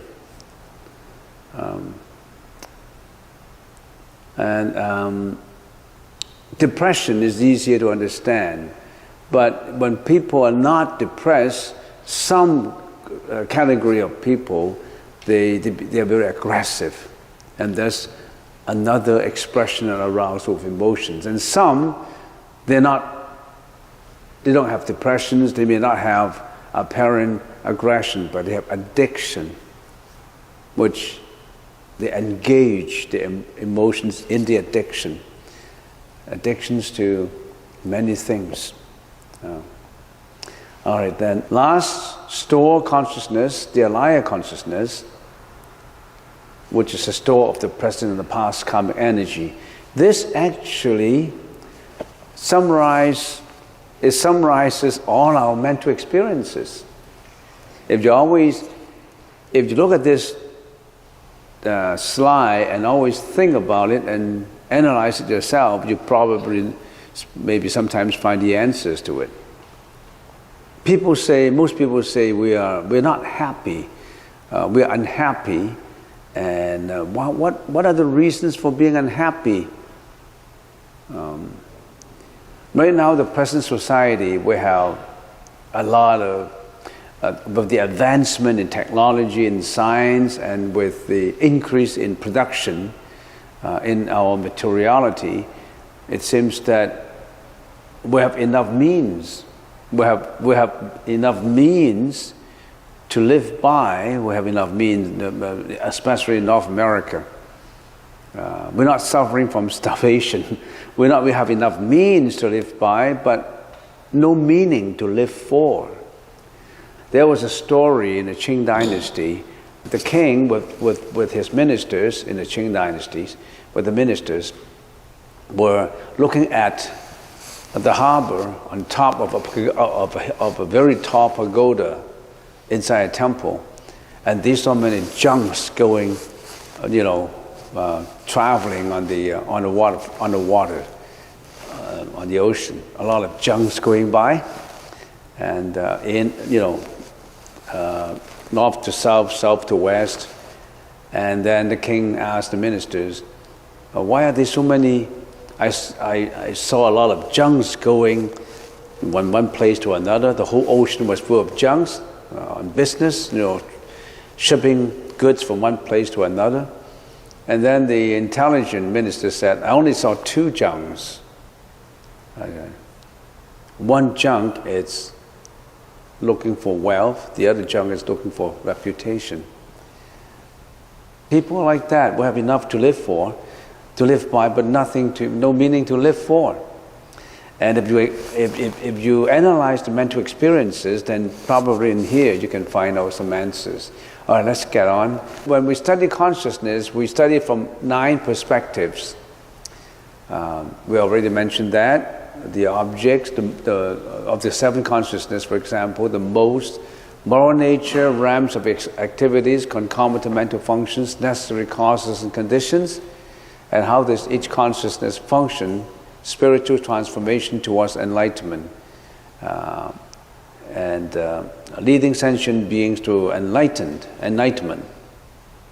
And the object, most of knowledge, moral nature, and realms of its activities, if you compare the 6th and the 7th, the 7th consciousness only have the perceived object is objects distorted by imagination. And for most of knowledge, it's a fallacy because the 7th consciousness is dealing with the ego, the self, and the self is opinionated. Is always from itself is always looking at everything with a bias, with biased lens, and that's why it's most of knowledge by itself is fallacious because you are looking from your own ego. The moral nature is neutral, and we already have talked about that. We explained it in detail last time. So the 7th consciousness, as far as perceived objects is concerned, is objects distorted by imagination. Because when you see everything with a self, with an ego. And you already have distorted the externalities with your own ego. But you may not realize it. So it's objects of perception, it's objects distorted by imagination. Most of knowledge, knowing it from your self perspective, your ego, your egoistic attachment perspective is a fallacy. And as far as moral nature, the 7th consciousness is neutral, is indeterminate. It could be wholesome, it could be unwholesome, so it is neutral. And then its realms of its activities, the 7th consciousness works in the 3 realms, not in this higher realm.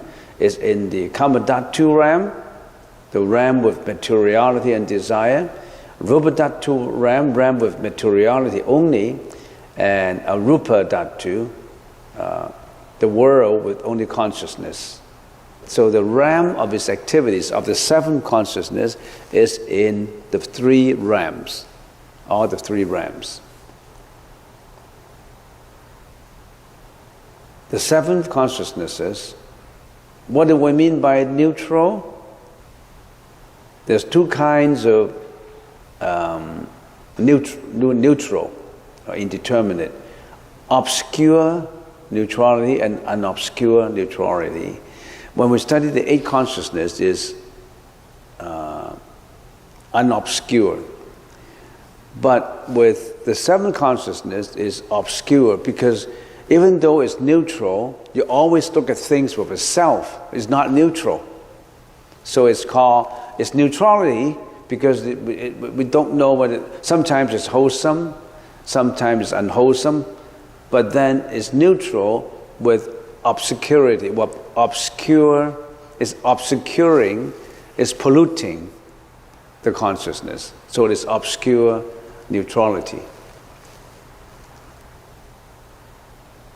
Then, this is something that we need to know when we study consciousness. There are 3 universal natures of our existence. which we should know. But if you are reading books about our consciousness, which Nalamatrata, then you always see these three natures. The first one is dependently arising nature. The second one is the nature of attachment arising from self-centeredness. And the third is perfectly realized true nature. If we simplified what is in that slide, we simply say, this is what sentient beings cognize the world. When sentient beings cognize, see the world, perceive the world, they see it with these two nature, dependent arising nature and the nature of attachment arising from self-centeredness. When the Buddha cognized the world, it's perfectly realized true nature, if we just simplify the meaning of it. But let's get into this and think about what these three natures means. Dependently arising nature, 依他起性, dependently arising nature. All things and phenomena are brought into existence based on a wide range of causes and conditions. Everything that exists is because of is a composite of causes and conditions. They are in a continual state of flux and changes. And these conditions and composite and causes always change. In Yogacara, this manner of occurrence is called dependent arising nature, meaning that things only exist because of their relationship with other things. So we usually use an analogy to describe these three natures. Say, the analogy is when a person walking on a path during the night, at nighttime, he sees a discarded rope. You know, rope that you use to tie up things, fishing ropes and big, huge ropes. And at nighttime, a person was walking on the path and he sees a discarded rope on the road. With another hard, close look, now he carefully scrutinized it. He thought it was a snake, but another close look at it, oh, it's not a snake, it's a rope. As the person considered this further, what is the rope made up of? The rope is made up of ham. What do you call that? It's a kind of grass that you use to make a rope. It's a kind of plants that sometimes they make into a rope, or sometimes they use it. Even, I think they derive marijuana from it, a kind of a hemp, H-E-M-P, hemp. And when a person sees that rope at night, he thought there was a snake at night, but actually it is not a snake, it is a rope. And what is this rope made up of? It's a hemp. It's made up of hemp. All these conditions, you know, when you tied it up, you use glue, and so that rope it dependently has a dependently arising nature because its existence depends on many conditions and causes put together. The material, the labor, the work, everything put together. Everything is like that. It's formed because of conditions and causes. Even our own body is conditions and causes. There's no exception.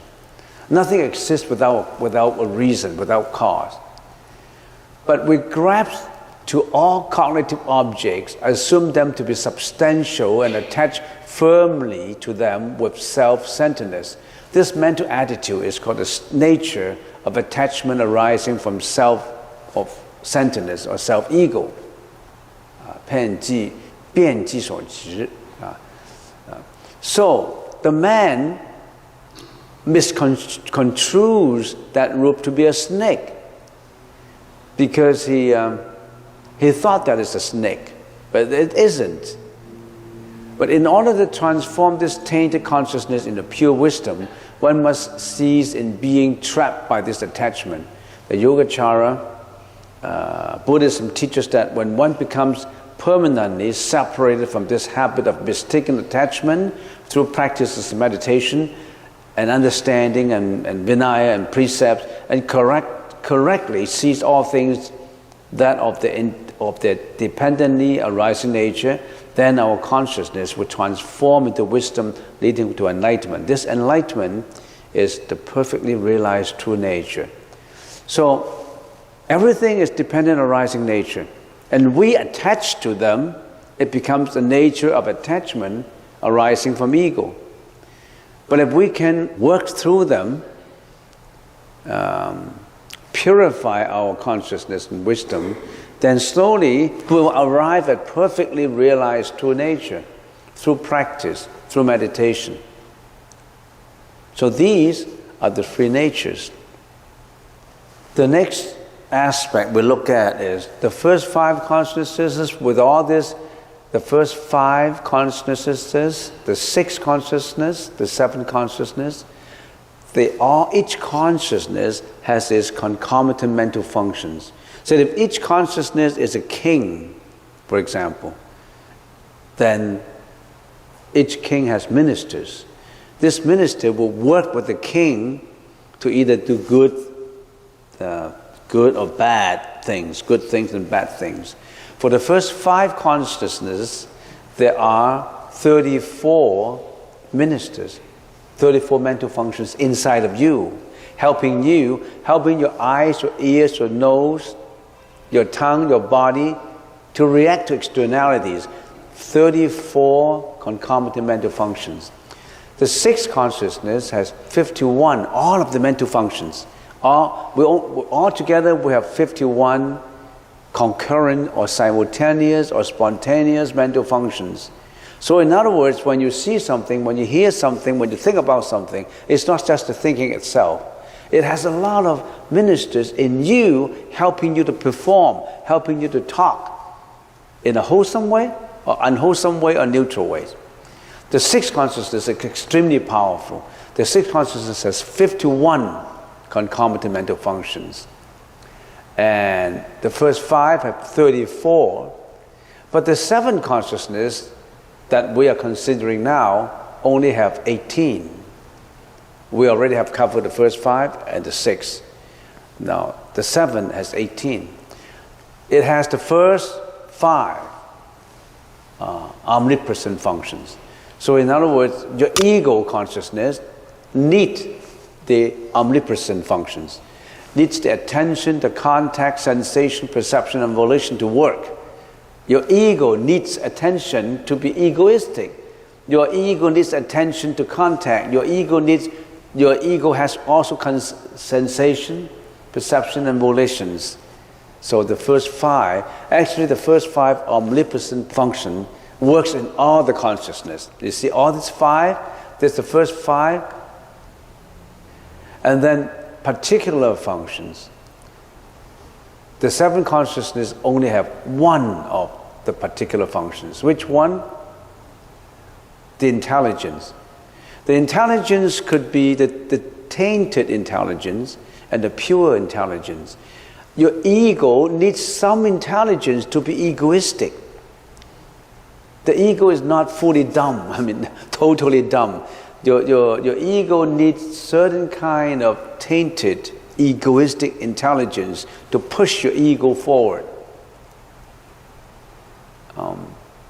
So there's one of these, which is intelligence, is present with the consciousness. How about unwholesome mental functions? All the troublemakers, ministers. The seven consciousnesses have 8 primary and 4 root unwholesome mental functions. So the seven consciousness only have 12 unwholesome mental functions. And how about wholesome functions? Because it is egoistic, it has no wholesome functions in it, no good ministers in it.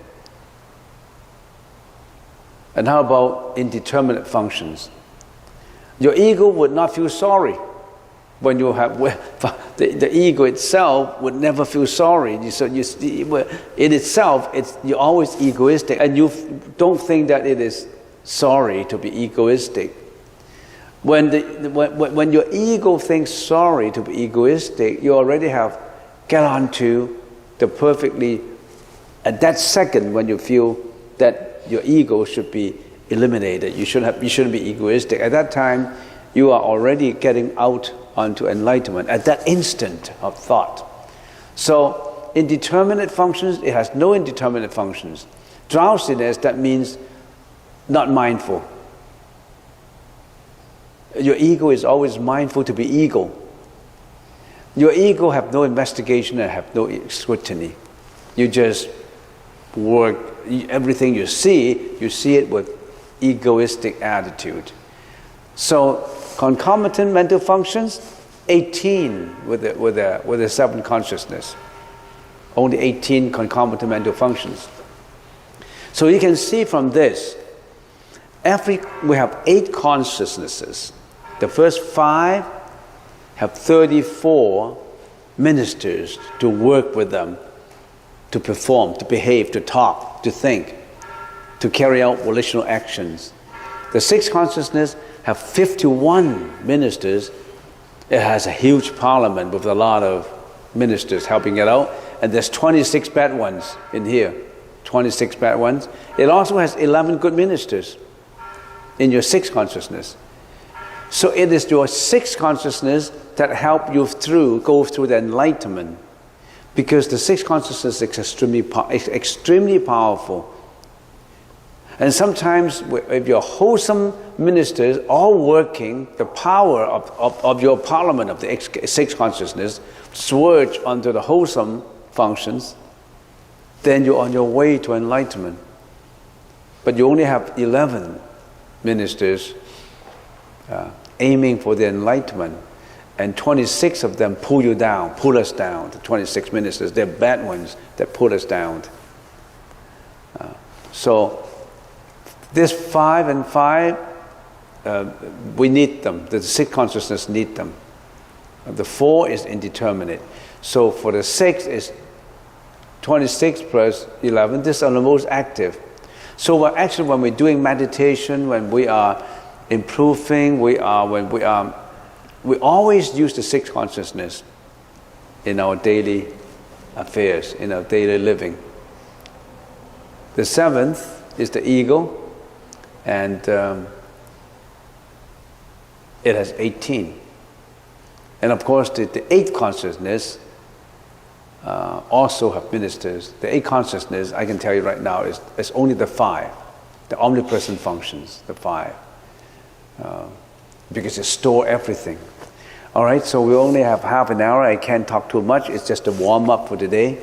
I've just been back, and now if you have any questions, you can always ask at lunchtime.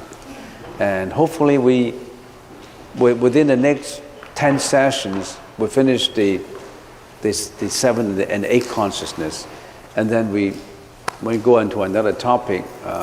But this is important that if you study the consciousness, it's easier to understand sutras. When you read sutras, then there's so many terms in it that you may be able to understand if you really can get onto this.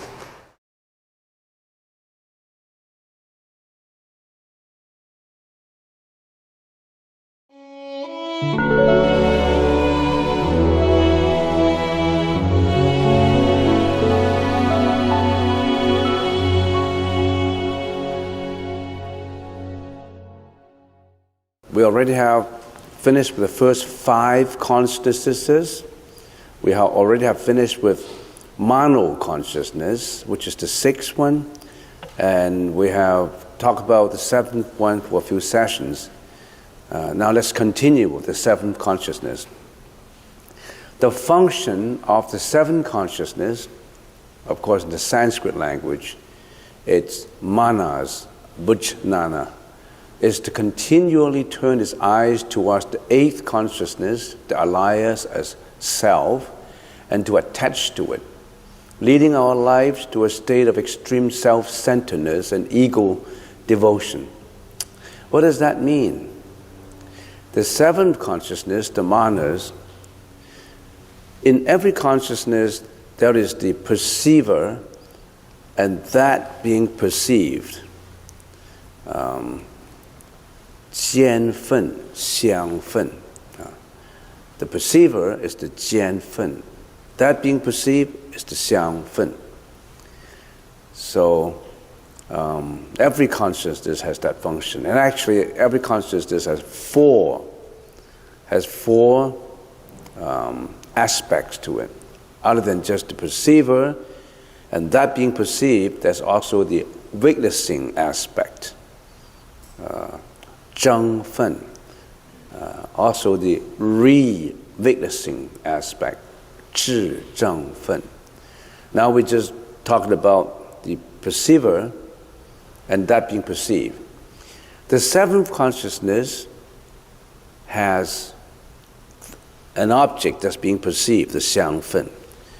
And what is the object of the seventh consciousness?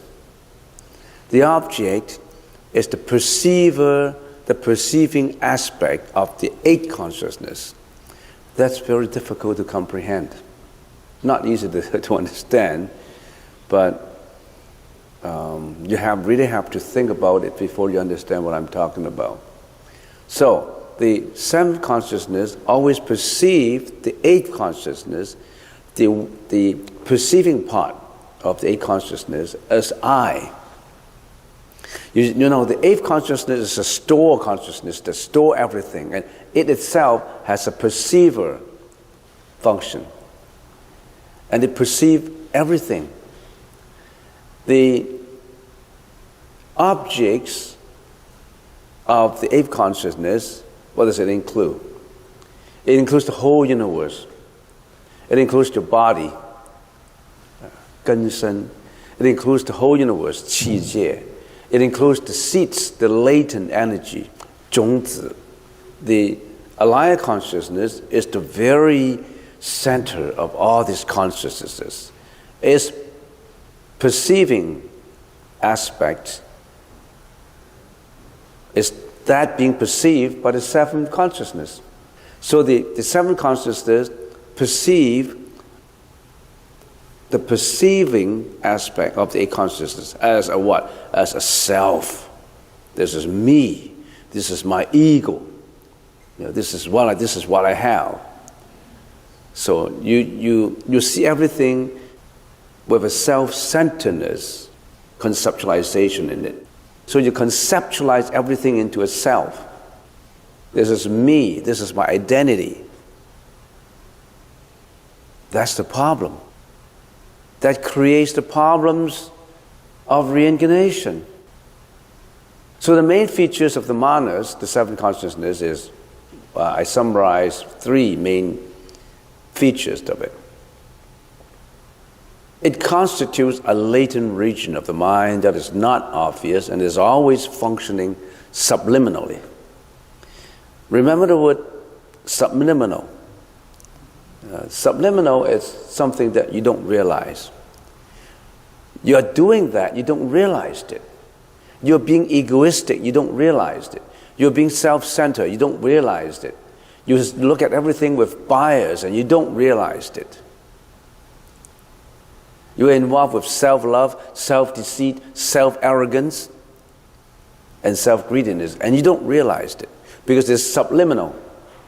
Subliminal is really the deep level of the mind. That's number one. Number two, it is always active without interruption.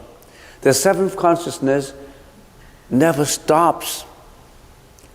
The I, the ego, it never stops. The first five consciousnesses stop when you're sleeping. When you're at night, you close your eyes, your ears don't hear anything, your tongue is not tasting, your nose is not smelling any frequencies and all that. All your five consciousnesses stopped when you're sleeping. But your seventh consciousness is always active without interruption. In other words, even in your dream, you are selfish. Even in your dream, you are egoistic. Otherwise, it wouldn't be a dream. It would be your dream. An individual's dream. Third, it perceived the alias perceiving aspect as the subject, thereby always placing the I at the center of any event, rendering one incapable of being unbiased. That's the reason why you've always been complaining about other people. Why did they treat me like that? Why did they talk to me like that? Why? How come? I'll give you an example. If you are encountering a dominative self, someone who is dominating, you don't do this, you don't do that, someone's dominating. You thought that guy, that person is dominating me. It's not right. I'm complaining. I'm angry. I'm exasperated. But actually, do you know that you are using your protective ego, your protective self, at the same time defending that dominating self? You don't know. You thought that it's not right that you're being treated that way. You're actually using yourself to defend against being treated that way. You're using a self against another self. And you think you are justified in complaining. You see what I mean? Yes. All right? You see what I mean? Rendering one incapable of being unbiased. We're always biased. Let's get into the next.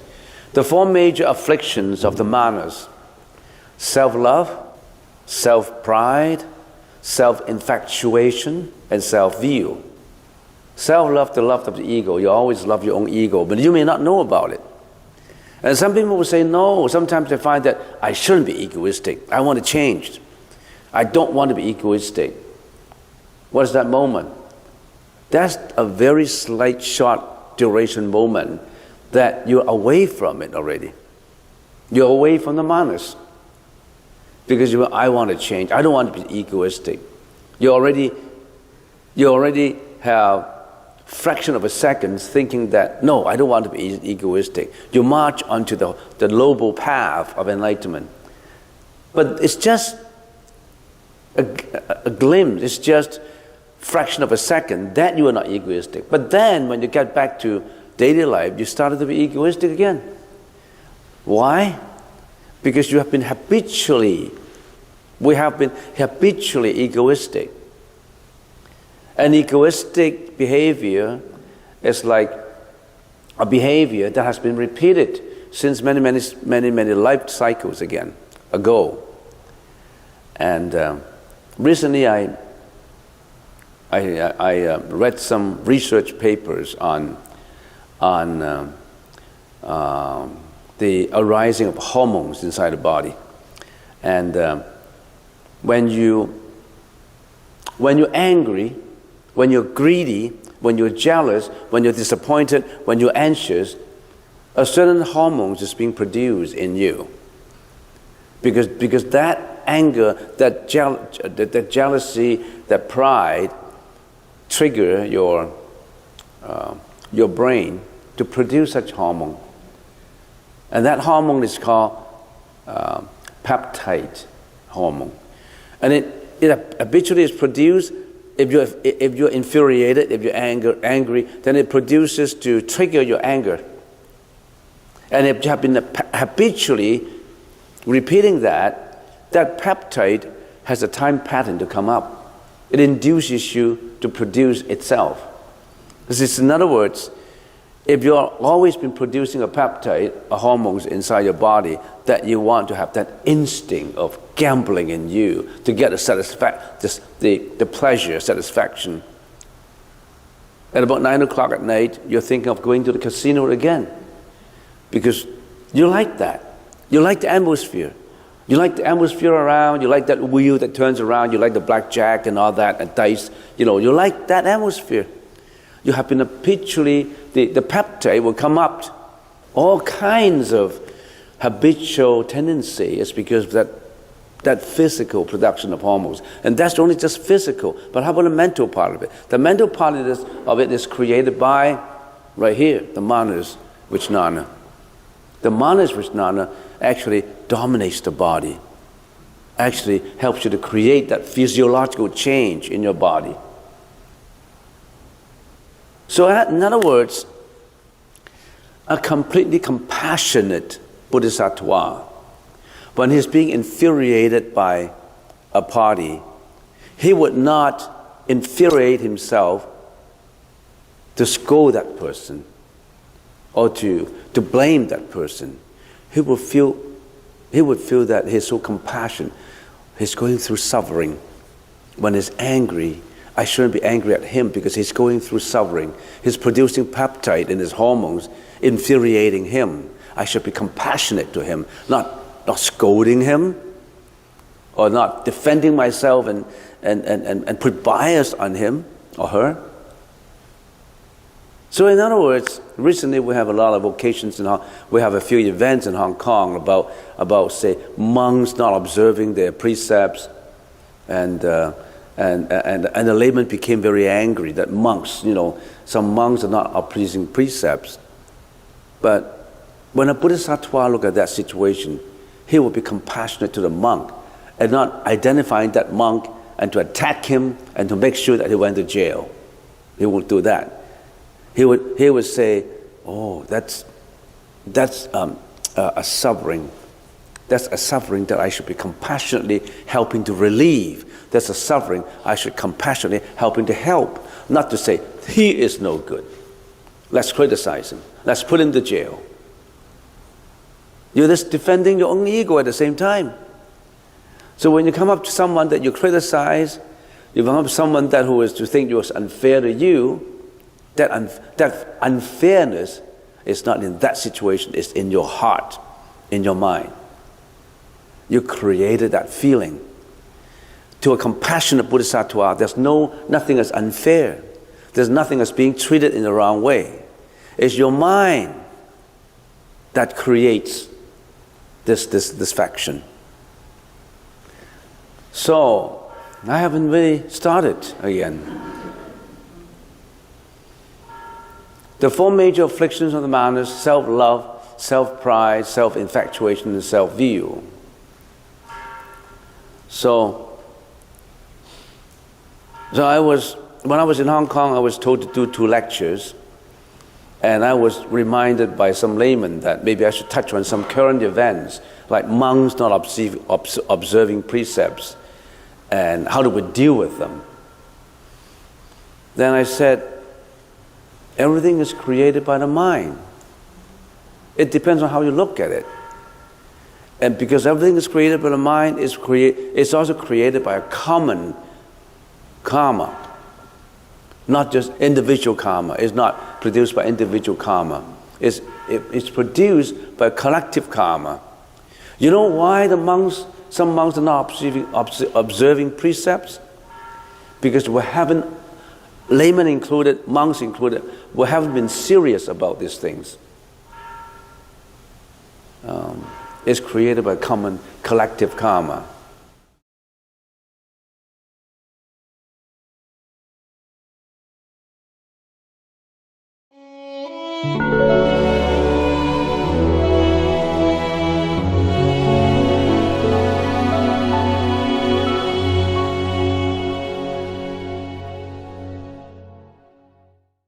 We only have 15 minutes left.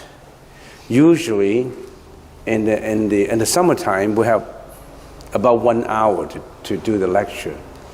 But in the wintertime, usually we start our lunch at 11.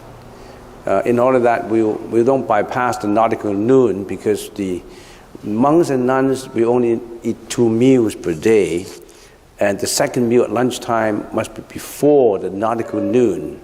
So the nautical noon changes in every season. In the wintertime, it's about 12, maybe a little earlier than 12 even, in the wintertime. In the summertime, it's 1:30, so we can always postpone back, the lunch at 11:30. Sometimes it goes beyond 11:30, it goes to 11:45. So we have a time limitation. There's reason for everything. But anyway, we have 15 minutes left. And of course, we can't do much in 15 minutes. What we have been talking about actually is, we call it the mental experiences, which is actually, if we put it in modern terms, it's a form of school of thought of psychology. But psychology is only a new name of our century. Before philosophy breaks down into sociology, psychology, different branches. But the Buddha already talked about mental experiences 2,600 years ago, very much long before the development of psychology. So actually, psychologists later extrapolate all their thesis and dissertation basically from the foundation of what the Buddha was talking about in the Yogacara school that we've been talking about. Yogacara school. Mental experiences we call the Yogacara school. The Yogacara school is also called in the Sanskrit language, it's called Vijnapti Amatrata, a Sanskrit word. Which, V-I-G-N-A, which, Napti, which, what is which? Which is consciousness. Which now is consciousness. Napti, consciousness only, which Napti Matrata. And that's consciousness only school. So, mental experiences, what is it all about?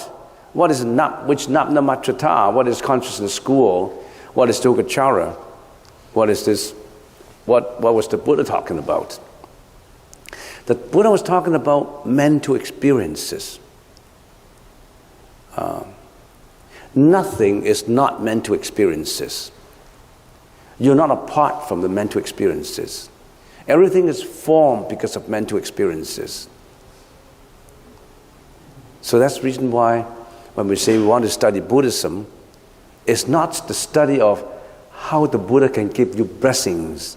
It's not the study of how superstitiously you can burn an incense and request for wealth, for status, for fame, and you can get it from the Buddha. That's not the objective of Buddhism. You polluted it with your own concepts in your mind. Don't put your misconception, your misconceived mental experiences into the definition of Buddhism. It's not that. It's not what you think. And Buddhism is a study, in-depth study. As a matter of fact, it's so in-depth that there's a lot of what the Buddha was talking about, and we still don't know, we still can't explain it. We still don't know how to explain it. What we understand is just tip of the iceberg of what the Buddha was talking about in Yogacara school. Because in those ancient days, there were a lot of philosophers. And in some of the concepts, even before the Buddha talked about it, all these philosophers already know. But given the society we are living in right now, it's not that. As Alan has mentioned before, what kind of society we have now? Electronics, communications, and material, technology. The emphasis has changed from advancement in technology, electronics, and science. Change into that. I haven't recovered from my flu, so I was not in my best mind to talk about Buddhism. All right, let's talk about mental experiences, which Napti Matrata, consciousness school only. And we put all these complexities of the whole world into one PowerPoint. Can we attempt to do that? Can we attempt to summarize everything into just one PowerPoint? I try. It may not be the best, but at least I try. What do we have? We have external environments, right? Matter, sound, smell, taste, and touch.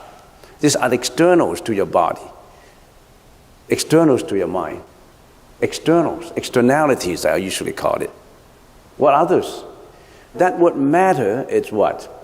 It includes atoms, protons, electrons, neutrons, I don't know what you name them. Materiality. Everything is Long, long ago, scientists said elements put together, conglomeration of elements, and then we say atoms. Atoms can be split into protons and electrons and neutrons, and they continue to split it until it comes to the tiniest part, and even the tiniest part can be split, waiting for the scientists to do a lot more in their lifetime, and no scientist can spend their whole lifetime in exploring one thing and successfully find out the result of what they're exploring. So matter, it's all that you can sense, you can see, that's matter. What I see is matter, right? Is anything that what I see is not matter? If it's not matter, how can I see? I cannot see sound, right? Can I see sound? No. So the Buddha said, let's split another part of the externalities that we can not see, we can only listen to. We call it the sound. And actually all of these is wavelengths, frequencies. And then smell. And then taste. And then the final one is touch, and in English word we call it tactility. Tactility, anything that your senses can interact with. And that touch is actually a grand comprehension, coverage of anything that is not matter, not sound, not smell, not taste. We put that into touch, into touch. Actually, that's interaction. The list can go on, but the Buddha only summarized it using very intelligent words. What else is there? Matter, sound, smell, taste. Matter corresponds to what? What we can see. So that's the reason why we have eye consciousness. Sound corresponds to or interact with ears, so we have ear consciousness. Smell with nose consciousness. Taste with tongue consciousness, and touch with the body consciousness. Why did the Buddha bring out all this consciousness? The Buddha was talking about this externalities, which is the whole universe, right? This is the whole universe. And then the Buddha slowly got into not just the huge big universe, the individual minute universe that we as a body maintain in ourselves. So that's the whole universe elements. That's only in one individual. Your eyes, your ears, your nose, your tongue, and then finally the body. And that body includes what? Not just the body, all the system inside the body. The heart, the spleen, the kidney, the bladder, all these inside. The interaction inside is also contains what? Contains matter, sound, smell, and taste. The body, the system inside has sound too. You know that everything inside the body has sound? So that's a huge universe. That's a small universe. This small universe is what we classified as what? As what? As body and mind. Body and mind. Right? Don't you have a body and mind? Or you only have a body and you have no mind? No. It's a body and mind. Yeah, this is the body and mind. And some people don't conceptualize the body and mind that way. They conceptualize the body and mind objectively into what they say, me. This is I. This is my individual. That's you, that's me. You cannot intrude into my privacy. I want to be better than you. This is the benefits that I should receive. You blame me, then I blame you. So there's always me, I, you, all these conflicts of duality. All these conflicts of dualities produces what? Sufferings, mental afflictions, jealousy, hatred, greediness, fear, anxiety, depression. How many can I list them out? Inexhaustible. Sometimes I remember I work in a workshop, and then we say, let's list out all the elements of happiness. How do we feel when we're happy? One list. And how do we feel when we are unhappy? And usually the list on unhappiness is much longer than the one on happiness. What can you put in happiness? What can you put in happiness? And what can you put in unhappiness? Unhappiness? Too many. There is no end to it. And how about happiness then? What can you feel in happiness? People sometimes just put in going to a party, there's happiness. Eating turkey on a Thanksgiving night, there's happiness. And have a relationship, there's happiness. And win a lottery ticket, happiness. And some people will put in, as long as I feel delighted. It's not just material. As long as I feel that nothing is binding me. And I'm on a boat. I'm floating in Bowen Island with all this breeze in the ocean, and there's no wave. And then I'm floating around, and that's happiness. So different people have different definition of happiness. But don't you know that if you continue to define and find out more about what they quote-unquote define as happiness, sometimes some of this happiness could lead to what? Tragedies, unhappiness, mental afflictions, suffering. Imagine happiness as from a party. You go to a Christmas party, that's happiness. And then in the party, you strike up acquaintance with what you think is a beautiful girlfriend or a handsome boyfriend, and then you start a relationship. And then this relationship will lead to what? To what? Have you seen that movie? A man gets to know a woman in a party, and then what they end up with. I forgot. I'm getting old. What's the name of that movie that I mentioned before? It wind up that the guy was killed by the woman.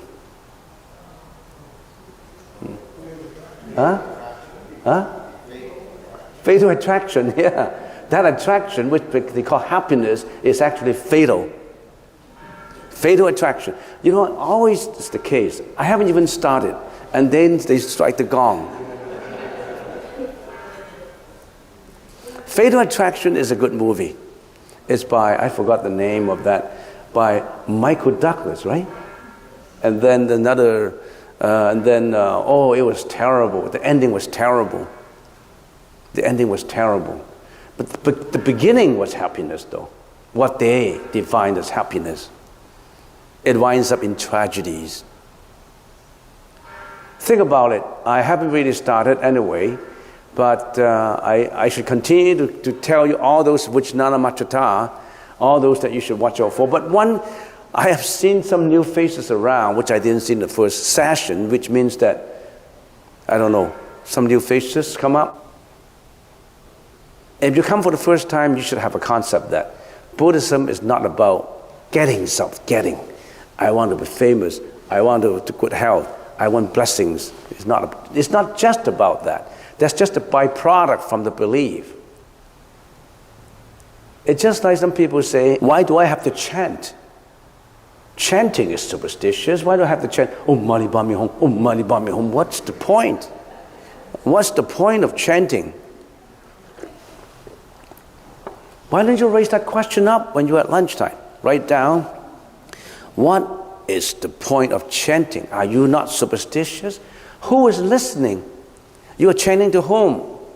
Why are you chanting? Why don't you raise that question? Why are you chanting? Why are you prostrating? Why are you worshiping an idol? They call it an idol. Why don't you raise those questions? I'm waiting for challenges.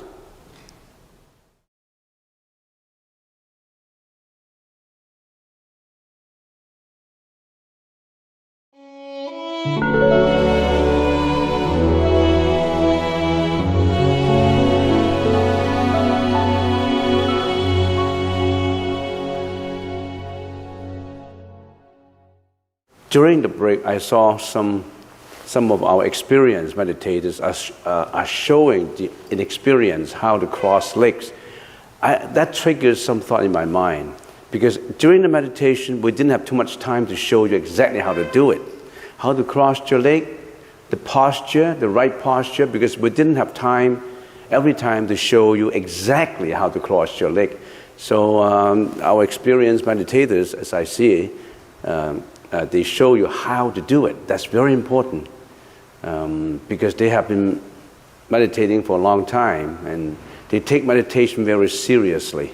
You know, how to do it. Every session, you have to take meditation as if every session you want improvement. Not just sitting there and relaxing. You want improvement in every session at home or in the hall. So it's good that maybe we can arrange sometimes, even after lunch, that we show some inexperienced ones how actually to cross the leg. So what I need to do, maybe I'd like to talk a little bit more today, and because I have been roaming on the seventh consciousness for too long, and I like to finish it today if possible and go on to the eighth consciousness. So we already have studied the first five with external environments of matter, sound, smell, taste, and touch. And then we have our perceptive sensory organs, our eyes, our ears, our nose, our tongue, our body. We already have studied the five consciousness for a few months.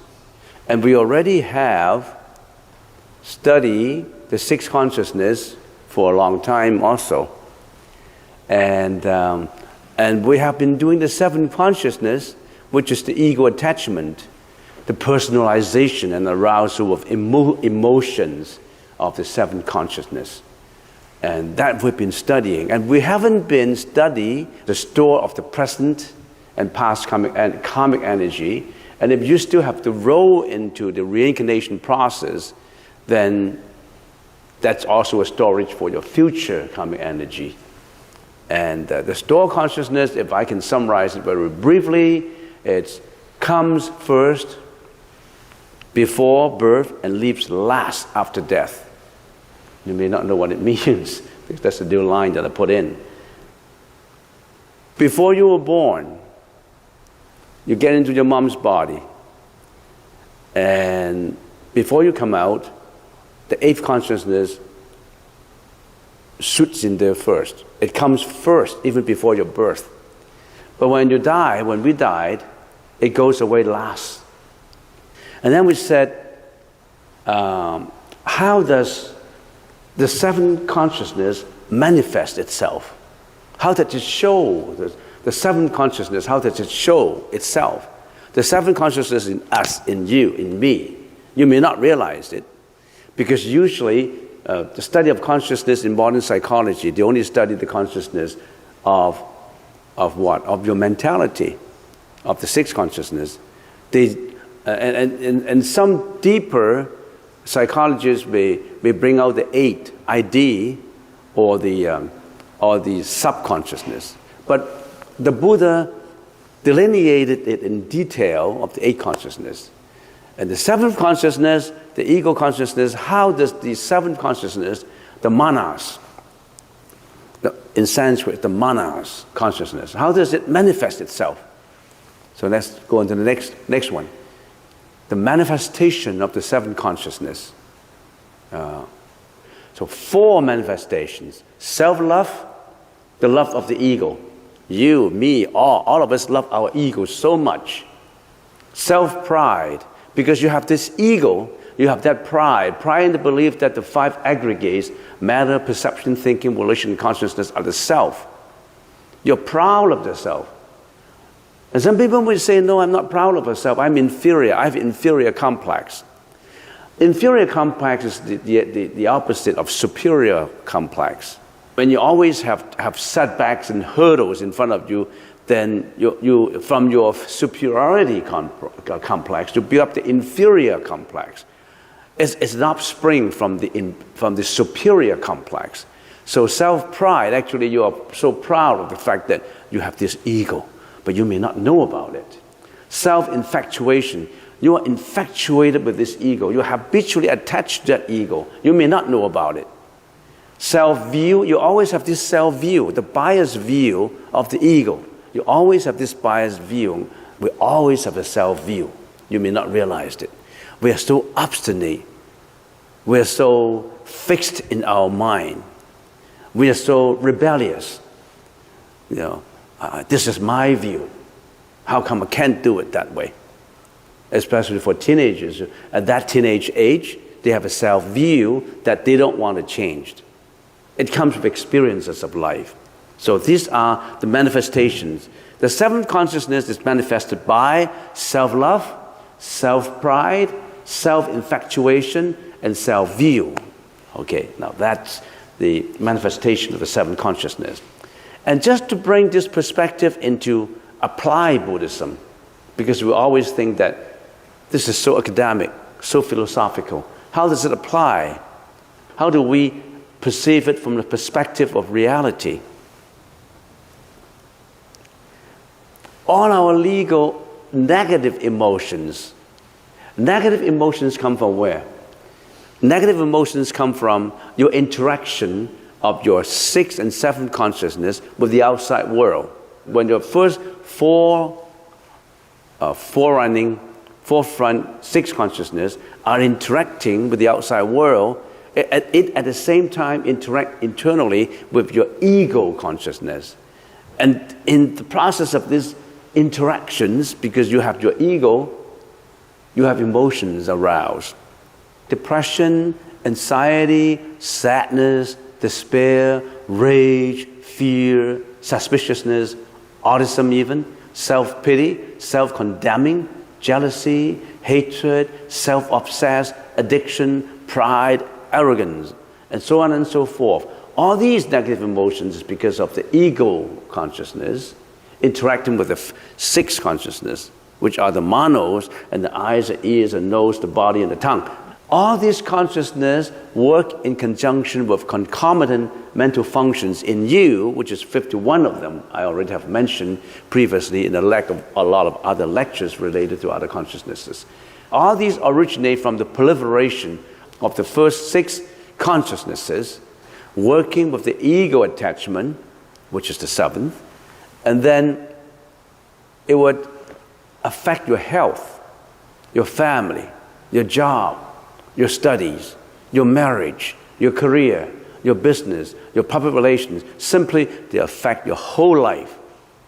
Your whole life is the proliferation of all these consciousnesses in you, which are polluted, tainted. They're not pure.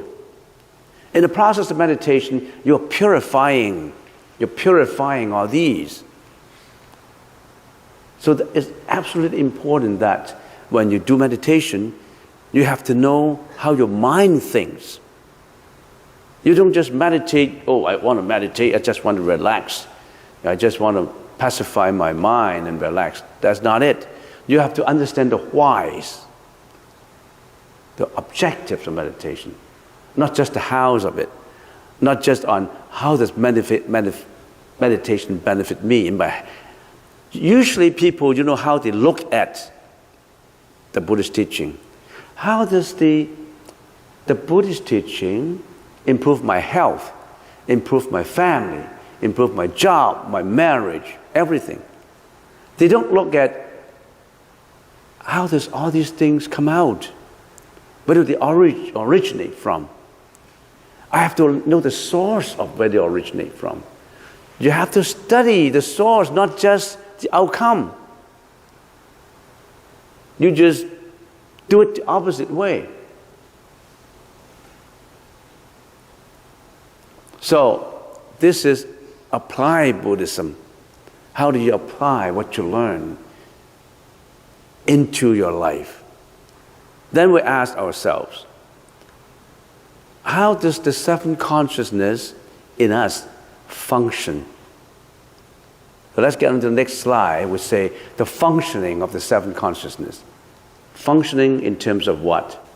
In terms of time dimensions. All that we have been discussing is in terms of space dimensions. How does it interact with the eye, the ear, the nose, the taste, the body, the touch, the sixth consciousness? It's all about space dimensions. Now, the time dimensions of the functioning. The first five consciousness, they function neither continually nor assessingly. In other words, the eyes, the ears, the nose, the tongue, the body, they only functioned abruptly, not continually. In other words, when you go to sleep, your eyes is not functioning, your ears are not functioning. So the first five consciousness, they don't function continually. They don't function assessingly. Your eyes cannot assess the value of something. When your eyes look at a diamond ring, your eyes cannot assess the value of a diamond ring. Your eyes can only capture the image. The assessing of it belongs to the sixth consciousness.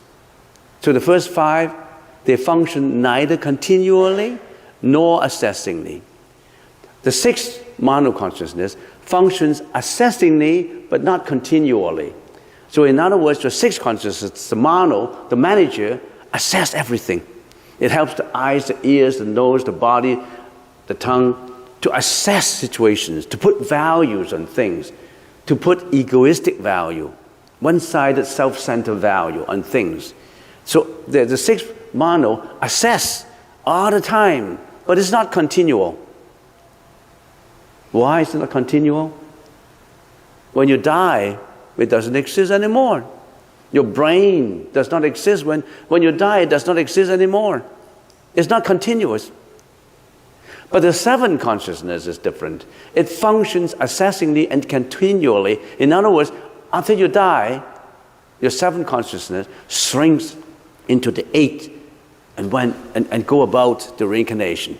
Take another format, take another form, take another body, take another world, take another realm, take another family. So your seventh consciousness never dies. And your seventh consciousness always assess. Your eyes cannot assess, but the mono consciousness and the seventh consciousness always assess. But the only thing is, it assesses with a self-view, with an egoistic view. That's the reason why when people come to me to complain, usually working in a temple, people working in the temple, sometimes they can't get along with each other. This guy is talking to me like that. This woman is talking to me like that. Even the volunteers, they always have, self-views of what is equality. How come they treat me like that? How come they talk to me like that? How come he's got something better than me? I'm a volunteer and he's a volunteer. And how come he treat me different? They always have this assessing function in their mind. And I explained to them, well, put the explanation in very simple terms. The one you think is infuriating you has a dominating self. You who think that you are being infuriated, have a protective self. When a dominating ego is interacting with a protective ego, clash. They clash. But if a dominating ego is dominating you, and your ego is not coming up, you're absorbing it with patience, with tolerance, then your dominating ego is not working. You're absorbing the conflict. You don't feel unhappy. You feel it's nothing. You feel that it's just a sentence. How come I attach to that sentence sentence is just a word. Sentence is not a knife stabs into my heart. It's just a sentence. How come I attach to the sentence and I want to fight, I want to yell, I want to be jealous? It's my protective ego who want to counter that dominating ego. You want to fight. So don't blame the others, blame yourself too. Two clashes. So when two cars collide, it's not just the mistake of one car, usually. It's the mistakes of both. So we're talking about a functioning of the seventh consciousness. We have talked about manifestation of the seventh consciousness. How do we use the seventh consciousness to transform ourselves? In other words, how do we transform our seventh consciousness into wisdom? What's the method of doing it? Let's do it by an example of meditation. How do we use meditation to transform our polluted, tainted consciousness into pure wisdom, leading us to that saintly path of Buddhahood? How do we do it? Let's take an example by showing meditation. How to meditate? Let's get to the basic. How to meditate? Meditation is dealing with the present moment, with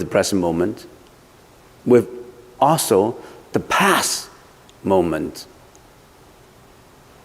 The future hasn't come. We don't deal with the future yet. The future hasn't come. If you change your attitude towards the present and the past, then you change the future. You don't have to worry about the future. The future hasn't come. Any worry of the future won't change the future.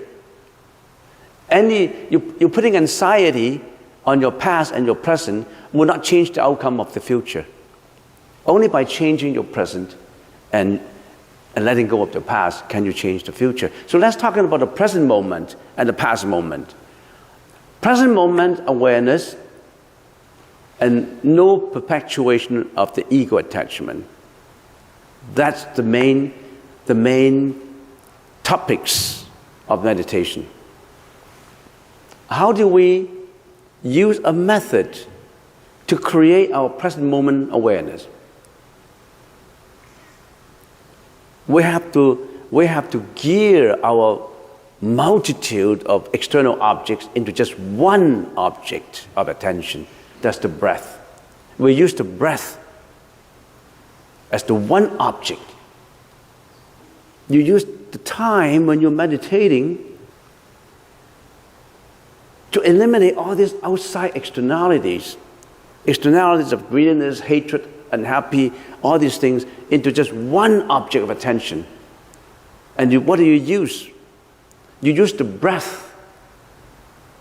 So you calm down the monkeying mind of the first six consciousness, and we call it samatha. That's the present moment. And then how about the past? To let go of your past. Whatever the past, bad experiences, good experiences come up, you let it go. Don't bring your past onto your present meditation stool, on your present mind, and ponder on it. Yesterday, your wife scolded you without any reason. Now you're meditating, you find out that's not good. My wife is terrible. And you bring yesterday's terrible experiences into this mind now and ponder on it and feel unhappy about it to such a point that you cannot meditate. Does that attitude of yours change your mind, your wife's yesterday's action? No. No amount of jealousy, anger, hatred of today can change yesterday, can change the outcome, yesterday's happening outcome. Certainly it cannot change the outcome for tomorrow. So in order to avoid the ego attachment, let go of all this past, and of the present, don't attach your ego to it. You let go. Let go of whatever comes up. Always focus on your breath. Let go of whatever comes up. And this letting go is just a broad category. In the letting go process, it also contains contemplation, which is vipassana. And of course, we've got to go into details later on that one. But suffice it to say, we need the present moment of awareness and no perpetuation of the ego attachment. Let's get a little bit more detail into focus on the breath and letting go. Why do we have to use the breath? Can we use a candle flame? Why do we have to use the breath? And why do we have to let go? I want to remember yesterday's happy moments. Why do I have to let go of it? It's a happy moment for me. Why do we use the breath? Your breath is the most present moment. What is more present than your breath? That is the present breath that you're breathing. Nothing is more present than your current breath. It follows you wherever you go and as long as you live. It's easy to remember and to control. And also it is the most akin to you as a focus object. You think the Buddha suggested to us to use the breath without any reason? Your breath is the most present. Your breath follows you wherever you go. Because if you use your breath as your focus in meditation, you can do it in the subway. You can do it when you're driving even. You can do it when you're angry. You can do it when you're happy. Because the breath follows you wherever you go. That is a radically at your fingertips object of attention. Why do you use the flame? Are you bringing the candle everywhere you go, and then you lit up your candle flame and use it as meditation focus? The breath is something that you don't even have to worry about, and you can use it as a focus wherever you go. Isn't that the most easy? Why do you still have to use others? Because you always look for external things that is not valuable in you until you lose it. You don't value your eyesight until you lose it. You don't value your listening ability until you lose it. We don't value our ability to walk properly until you're limping, until you lose the walking function. Appreciate what you've got.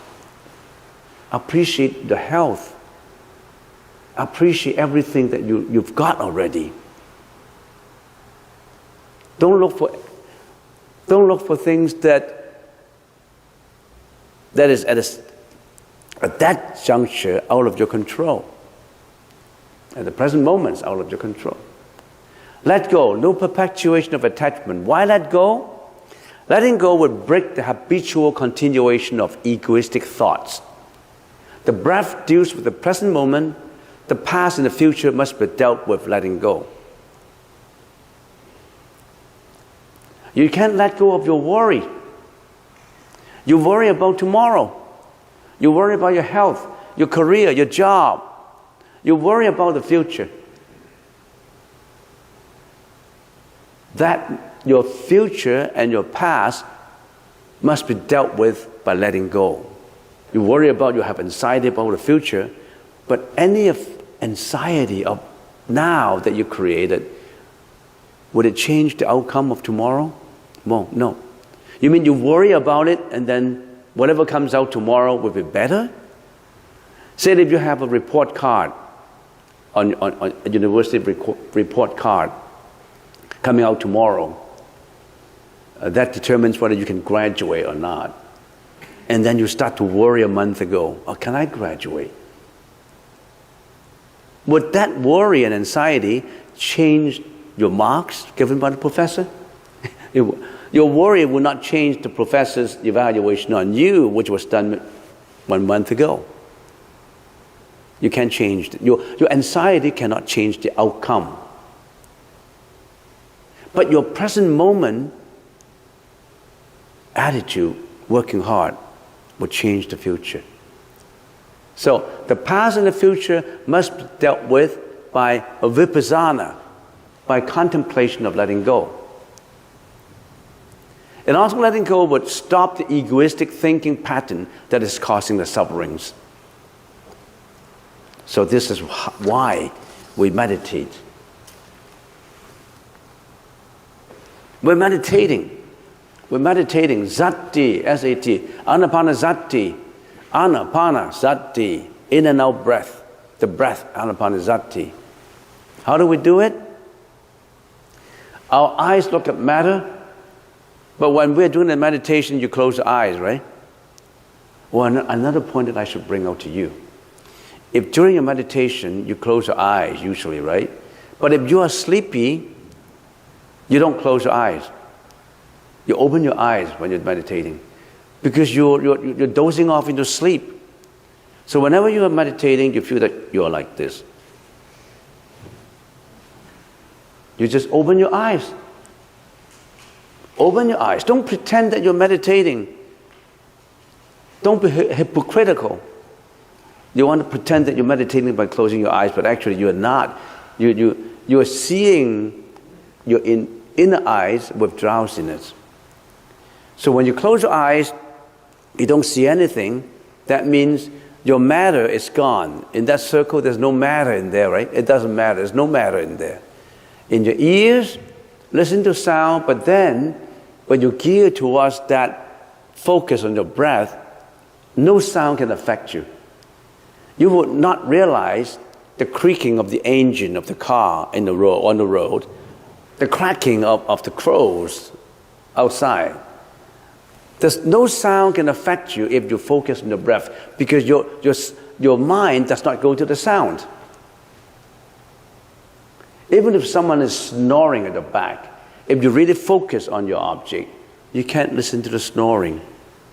You don't realize the snoring behind you. So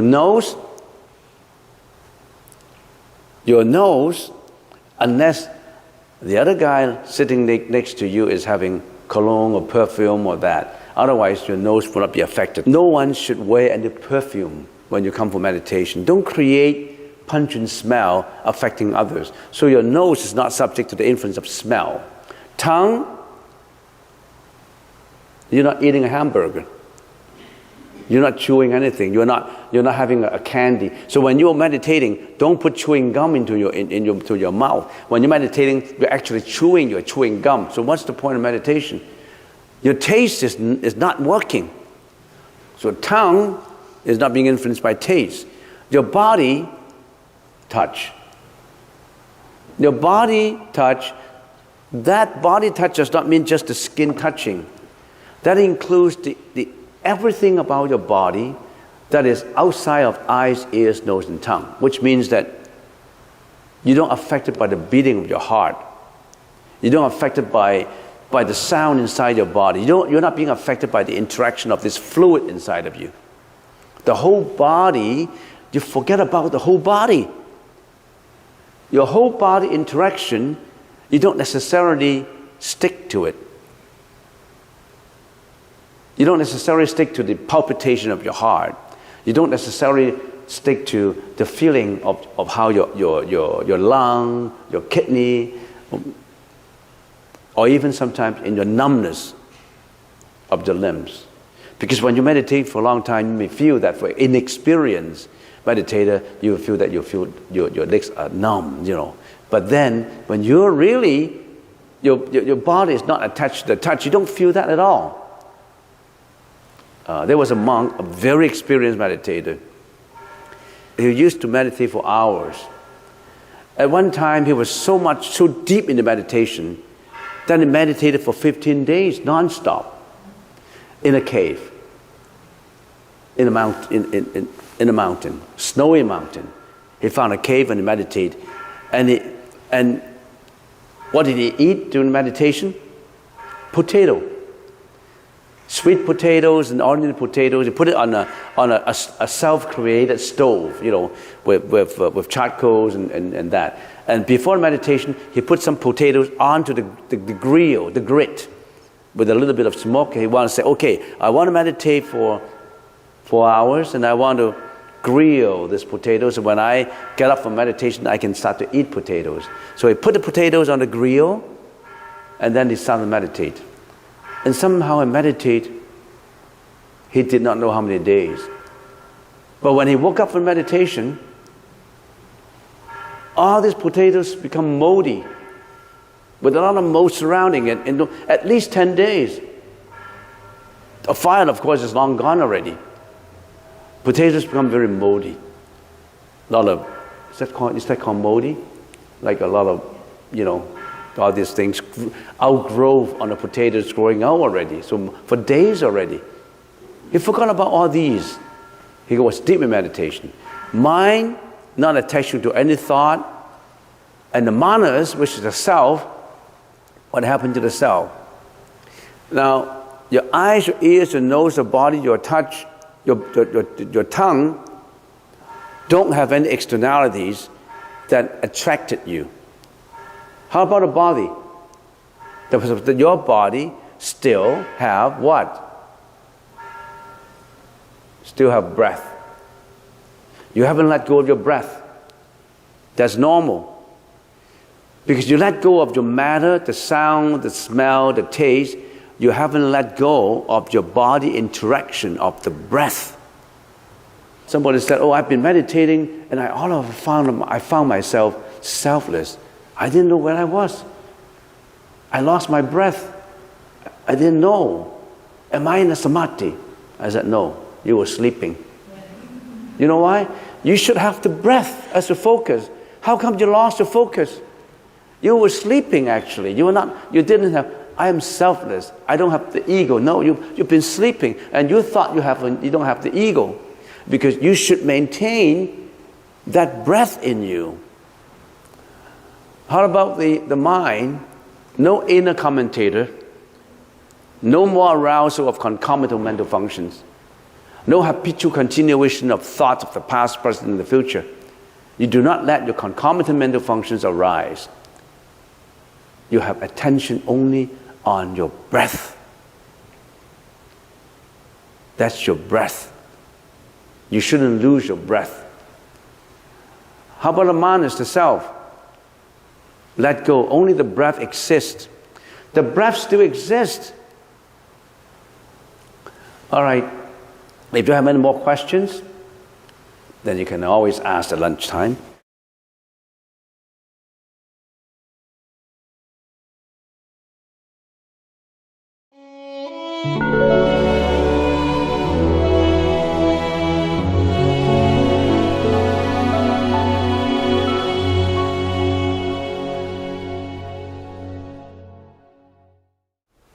We've been talking about the 8 consciousnesses, and we already have covered the perceptive, the 5 perceptive consciousnesses, the eyes, ears, the nose, the tongue, the body, and then we also have studied the cognitive, mano, the 6th consciousness, which includes the various functions of the cognitive process, including recollection, interpretation, intellectualization of the perception.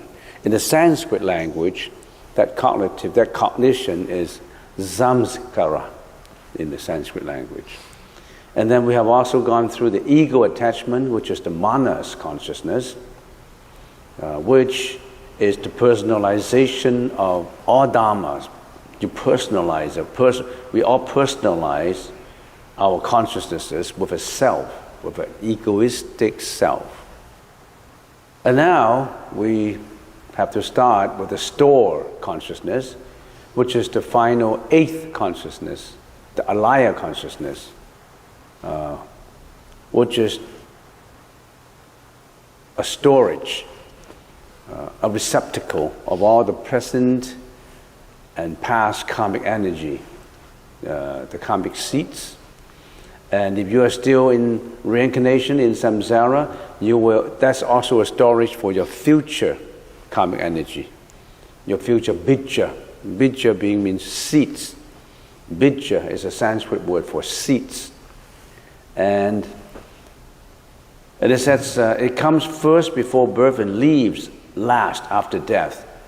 When we reincarnate, when we get into the next cycle of life, this store consciousness enters first into the mom's body. It enters first. When a man and a woman makes relationship, it flickers the light, and then the bottle consciousness, which is the person who already have died, would shoot itself into the embryo. That it comes first. So it comes first. And then it leaves the last after death. Your eyesight's gone, your smelling gone, your ears are listening, and all these is gone. And the storage consciousness is the last that leaves the body. So it leaves last after a person dies. All right, let's get into, for the following maybe 5 or 6 sessions, we'll cover the store consciousness, and that's it for the eight consciousness as a brief summary. So let's get into storage consciousness. Alaya is a Sanskrit word. It means storage, to store. It can store all kinds of energy. It's like an immeasurable, it can store an immeasurable quantity. So to speak, if we use the metaphor of a quantity, it stores all our present and past. I don't know how you name it. Everything about us, all the impressions or experiences, everything about the individual is being stored in the individual alaya consciousness. And talking about store, which is the alaya, it has three characteristics just in that word, storage. The ability to store. It is the repository of all karmic seeds of all the other seven consciousnesses, storing all the experiences and impressions and everything of the individual since timeless beginning, since eons of lives ago. When did it start? People say, when did my alaya consciousness start? What's the beginning? Well, we've been talking about this individual storage of all our energy, impressions since many, many lifetimes ago. When did it first start? Usually people ask that questions. And then we say, when we talk about starting, we have a time dimensions. A time dimension is based on the illusions of time. The space dimension is based on the illusions of space. And in becoming, sustaining, and in disintegration, and finally vanishing, there's no such thing as time. Because when you trace time, yesterday has his yesterday, and its yesterday have another yesterday. Tracing time will be just like chicken and egg, which comes first? If we say chicken comes first, because chicken lays the egg, and then the egg hatched into another chicken. And then we say, if chicken is the beginning, where does that chicken comes from? Because we know logically that chicken comes from the egg. Where does it come from? You cannot delusively tie a beginning to all things. If you tie the beginning at a time dimensions to all existence, then you're not logical. Just considering the logic. And of course, we say, then how does it all start? When we draw a circle, the first time when you draw it becomes the last time when you finished it. There's no beginning, no end. Talking about beginning and end, if we go beyond time and space, then we have the beginning and end. Why do we have to look at the first cause? The first cause that you're looking for, you'll never get a satisfactory answer. Because if there's a first cause, then you're contradicting yourself. If there's a first cause, that means that first cause comes out of no causality. It's just a break out, like a black hole. If there's a first cause, then all this universal truth about causality, cause and effect, doesn't stand. So don't look for a first cause as a timeless beginning. We habitually think about there must be a beginning, but there must be an end. But remember, we impose a time frame on everything. We impose a time frame on everything. And this time frame is just an illusion. This time frame is changeability. This time frame is not fixed. You're talking about Today is the 13th. It's the 13th of January in Canada. Right now it's 10:45. But in China, it's not. It's the 14th. So you're talking about, and in Africa, it's not the same time. So if you delineate a time by fixing a dimension to it, then you're erroneously putting an illusion on time. And you argue that this is January 13, 4:45, and that's a universal truth. And then the guy from Africa calls up, no, this is not 13, this is 14th. And then if we can communicate with a higher level of existence in the Arupa Dhatu, they say, your time of 500 years is just equivalent to us 1 day and 1 night. So the changeability is the universal truth. Only if we can transcend the illusion of time can we be able to realize the truth, the universal truth. Only can we transcend life and death, can we realize nirvana. But who can transcend life and death? Only for those who are enlightened. Only for those who are out of life and death.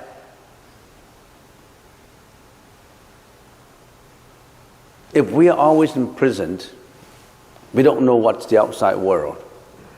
We have to get out first to see the outside world.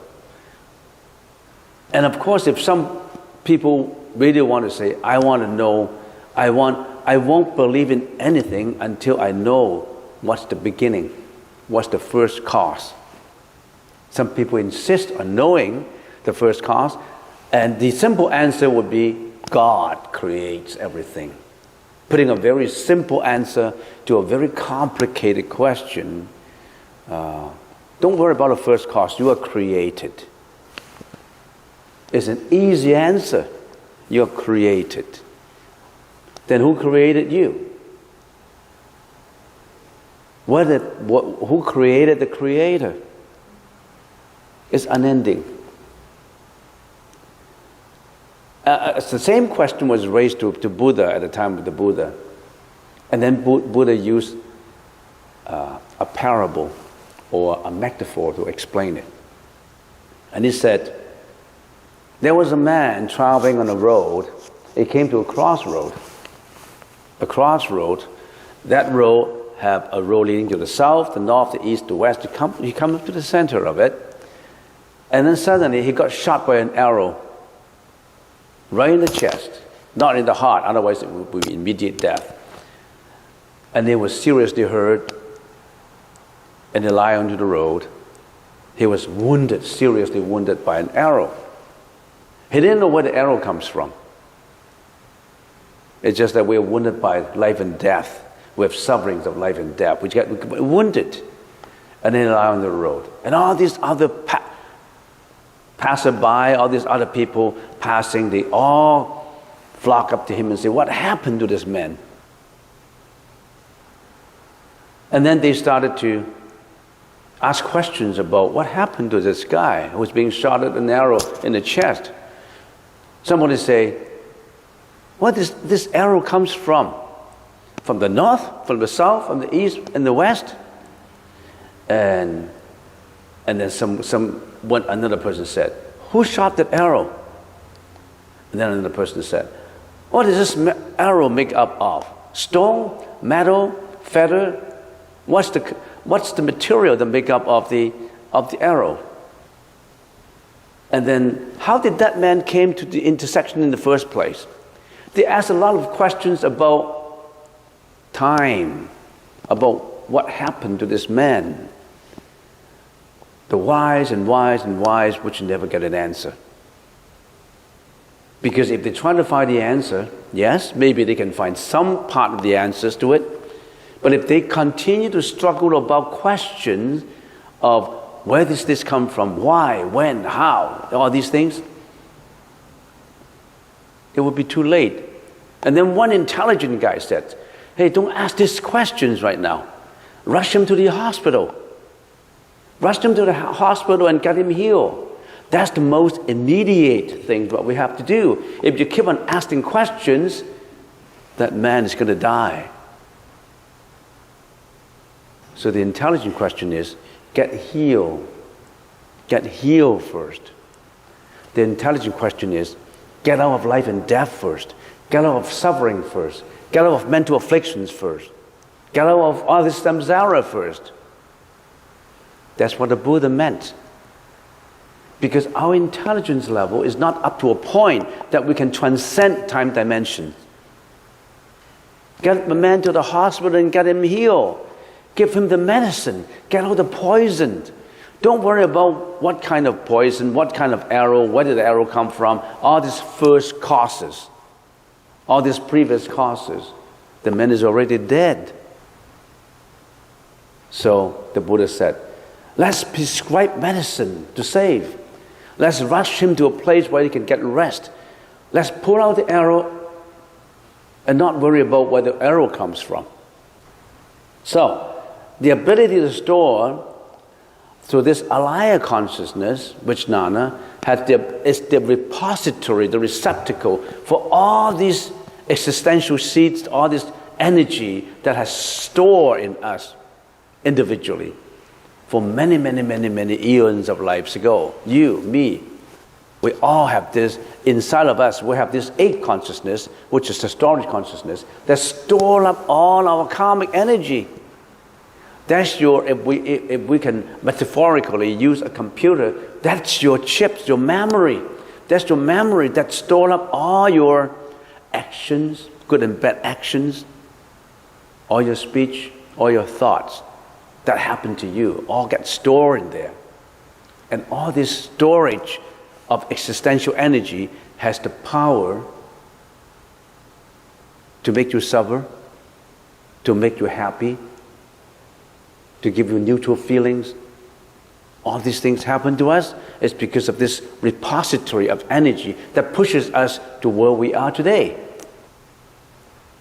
Some good energy, some bad energy. Some people have built up a lot of good energy. They're happier than people who build up a lot of bad energy. Our alaya consciousness has the ability to store all these things. Second, what is in store? What is in store? The Sanskrit language say this, bija. Bija means the seeds. That literally translates as seeds. Each seed in the eight alaya consciousness has the potential or the energy to produce the result when conditions ripen. It has infinite power to produce a manifestation. Manifestation in terms of action, speech, because you do things, you behave, your behavioral action. And these actions can be many, many actions. Some of them are wholesome actions, some are unwholesome actions. For example, killing, stealing, lying, all these unwholesome actions. And some of these actions in speech and thought are wholesome thoughts. Unwholesome action, unwholesome cause would result in unwholesome effects. That's the reason why some people are more healthier than the others, happier than the others. Some people are handsomer than the others, and some people are uglier than the others. All different because of your storage, your repository. You build it up yourself, not God. You build up what you're going to be. So you watch your thought. You watch what you're doing. You have to be mindful of what you're doing. You are the master of your own fate. You did it all yourself. Don't blame others. Don't blame your dad for not giving you this, your mom, your brothers and sisters, and all that. You, with your hands, with your thought, are responsible for what you are suffering, for what you are enjoying. So don't you have to watch your mindfulness? That's what we're doing in meditation. Increase your awareness of your own mindfulness. When you are addicted with gambling, you go to a casino, you're not being mindful of what is right and wrong. You will be addicted to gambling. Some people on the 28th of every month, just one night they gamble away all their paycheck. They're all gone. And then they keep on borrowing and borrowing and borrowing. Because what is installed in them is that greediness that has been cultivated in their alaya consciousness, and they get addicted to this greediness. They can never get rid of it. That's just one example. Some people are involved with relationships, men and women. Some are involved with many, many things. The list can never be exhausted. So, seeds like that in your alaya consciousness are basically divided into three kinds: wholesome, unwholesome, and indeterminate. Wholesome seeds are basically divided into three kinds. Wholesome, these are the unpolluted seeds. Unpolluted, quote unquote. In other words, they are pure, away from killing, abstain from killing, stealing, lying, intoxications. All these, they are purer than the other seeds, which bring one closer to enlightenment. You have these wholesome seeds in you, bring you closer to the power of stay away from life and death. And there are also unwholesome seeds. These are the polluted ones, the tainted ones, which acquire the cognitive habits, preventing one from reaching enlightenment. All these are cognitive. Why do we say that this is cognitive? Because they related to a sixth consciousness. Remember all these 8 consciousnesses? All these 8 consciousnesses, our sixth consciousness, which is the mono consciousness, is the guy, is the one who can actively change. The 7th consciousness, which you already have studied, is just an ego. He just clings to that ego without changing. You may not realize you have an ego. Every time when you speak, you stick your view onto that ego. You may not know about it because it's habitually been that way. When someone attacks you with words you don't like, dominate you, that's a dominating ego. You don't like it. You repulsed it. That's a protective ego. You always think that this guy is talking to me like that. This guy is egoistic because how come he talk to me like that? But you don't know that in the process of defending yourself, you defend it with what? With a defensive ego. Ego against ego. You're not any better off. When you think that someone is violating your right, you think that you are struggling for justice and peace and fairness, but at the same time, you're defending it with another ego because you think that's what you deserve.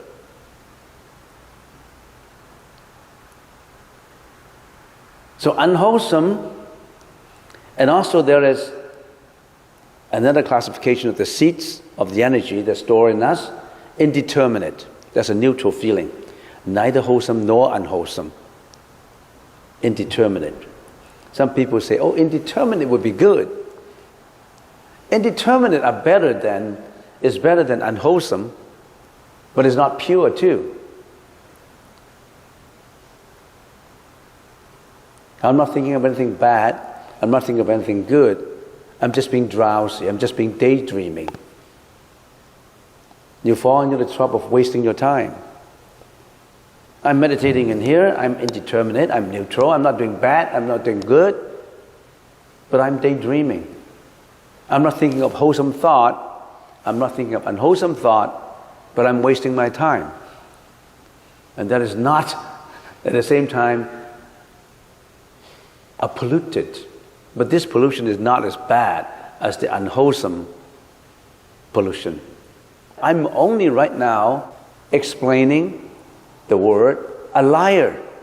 It contains a lot of meaning in it. The ability to store, 恒常. What is in store? 所藏. The third, 执藏. The individual self attaches to the whole storage of seeds. From this repository arise all of our impressions and experiences of self, of ego, and their respective functions in the external world. That means this receptacle or repository of energy is not just there for nothing. It's being bound by your egoistic self. Who bind all these things together? Who is the in charge for binding all these feelings, all these seeds together? It's your ego, yourself. Each individual has his or her own storehouse storing and deploying karmic seeds. You store it, sometimes you use it, you deploy it, you employ it, you deploy it, of which he or she remains largely unaware. You may not be aware that you have an ego. You're not aware. When the time you are aware that you have an ego and you should watch out, you are one step closer to the path of enlightenment. If every time you become very angry or very greedy, you say, oh, I shouldn't. It's my ego that drives me to be angry. It's my ego, habitual ego, that drives me to take intoxication. It's my ego that drives me to go to gambling in the casino. It's my ego that drives me to strike up one night stands with many other people. I don't know. Many possibilities. When you know that, you should take one step back and look at yourself. That's already called an initial contemplation. You are one step closer to the path of enlightenment because you watch your own ego. We're not aware that we have an ego. If the liar is if we can imagine the liar as a vast ocean, then the 7 other consciousnesses are waves on its surface. All the 7 consciousnesses are not separate from the 8, nor do they disturb the stillness of its death, as all 8 are essentially one. Imagine an ocean. That ocean is like a repository of your alaya consciousness. The ocean is still, for example. And then the waves of greediness, the waves of anger, the waves of jealousy, the waves of anxiety, the wave of depression blows the ocean. And then the waves come up. What are these waves? These waves are the 7 consciousnesses. The eyes, the ears, the nose, the tongue, the body, the ego consciousness. All these waves come up. We suffer because of these waves coming up in us. All these waves, things that each one of them thinks that they have an individuality. I'm a wave. I'm the wave of anger. I'm a wave. I'm a wave of greediness. I'm a wave. I'm a wave of authority and power and reputation and money. All these waves come up with an egoistic feeling. But the Buddha said, you are not a wave. You are just water. Go back to the water. All the waves are just water. You don't recognize your water. You don't recognize your stillness. Goes back to the wave. All these waves, variety of waves, are nothing but water. You are water. You don't recognize it. You are that nirvana. You are that enlightenment. But you don't recognize your nature of water. You just recognize your nature of waves. So waves is not wave. Wave is water. It's just being blown by the winds of emotions. They're essentially one. All 8 are essentially one. 1 is 8, and 8 is 1. But you don't recognize it. You think they're all different. And maybe I should point out to you one very important saying that the Buddha said. Watch this. Look at the lower half of this. When I finish this, we're going for lunch. Sakyamuni Buddha said, 佛说, the storehouse consciousness is very deep and subtle. All its seeds are like a torrential flow. like a waterfall. I do not explain it to the ignorant for fear they would cling to it and consider it as a self. 阿陀罗是甚深细，一切种子如暴流。我欲凡语不开眼，恐彼分别之为我。The Alaya consciousness is so subtle, so deep, so difficult to understand. It's like a waterfall going deep and deep and incessantly going like a waterfall. That if you start to analyze, each drop of water is almost like close to impossible. So that's the reason why the Buddha said, I don't always talk about it. I don't always talk about this eighth Alaya consciousness. Because if I talk about it, then all those who listen to it, if they're not intelligent enough, they will think that this is self, this is me, this is my identity. So the Buddha didn't talk about the eighth and the seventh consciousness in a lot of Theravada school in the beginning. He only talked about it in the Mahayana school. But it does not mean the Theravada school is inferior, no. Because at that time, it's easier to talk about just up to the sixth consciousness, not talking about the seventh and the eighth. It's easier for people to understand, to the mass population to understand. And it's sufficient to understand it, leading to enlightenment, doing, for example, the fourth contemplations, already good enough for going to enlightenment. So now I already have exceeded my time limit by 10 minutes. So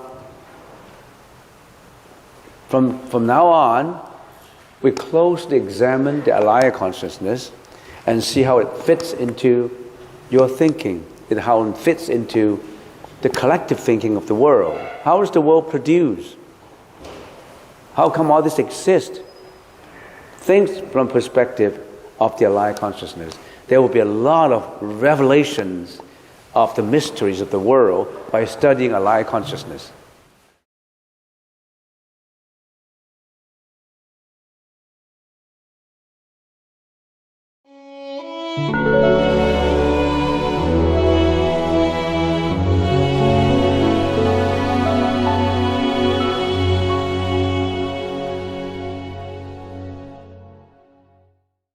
Let us continue with the 8 consciousnesses. And we've been talking for about 20 hours already on the same subject. And we have come to the last one, the 8th consciousness, which is the Alaya consciousness, Alaya Vijnana. And I plan to finish it in a few more lectures, and then we're going to gather it in a video. So in the last session, we're talking about the 8th consciousness has 3 kinds of important characteristics. It is its ability to store all the bija, all the karmic seeds, or the karmic energy, the ability to store. What is in store? In store is all the karmic energy of all the previous mentioned consciousnesses, all the 7 consciousnesses. It is a repository and a receptacle of all the karmic seeds of the first 5 perceptual consciousnesses, the mano consciousness, which is the 6th, and the 7th consciousness, which is the ego consciousness. So what's in store is that. And the 3rd, it is a repository also for the 7th consciousness, the ego consciousness. So the Alaya consciousness, we call it the Alaya Vijnana, arises from moment to moment. It's never stopped, together with all the other consciousnesses, with all their functions and all their cognitive formations, and all that constitutes one's existence. So the 8th consciousness is a non-stop consciousness. The eyes can stop sometimes when you're sleeping. The ears, the nose, the tongue stop.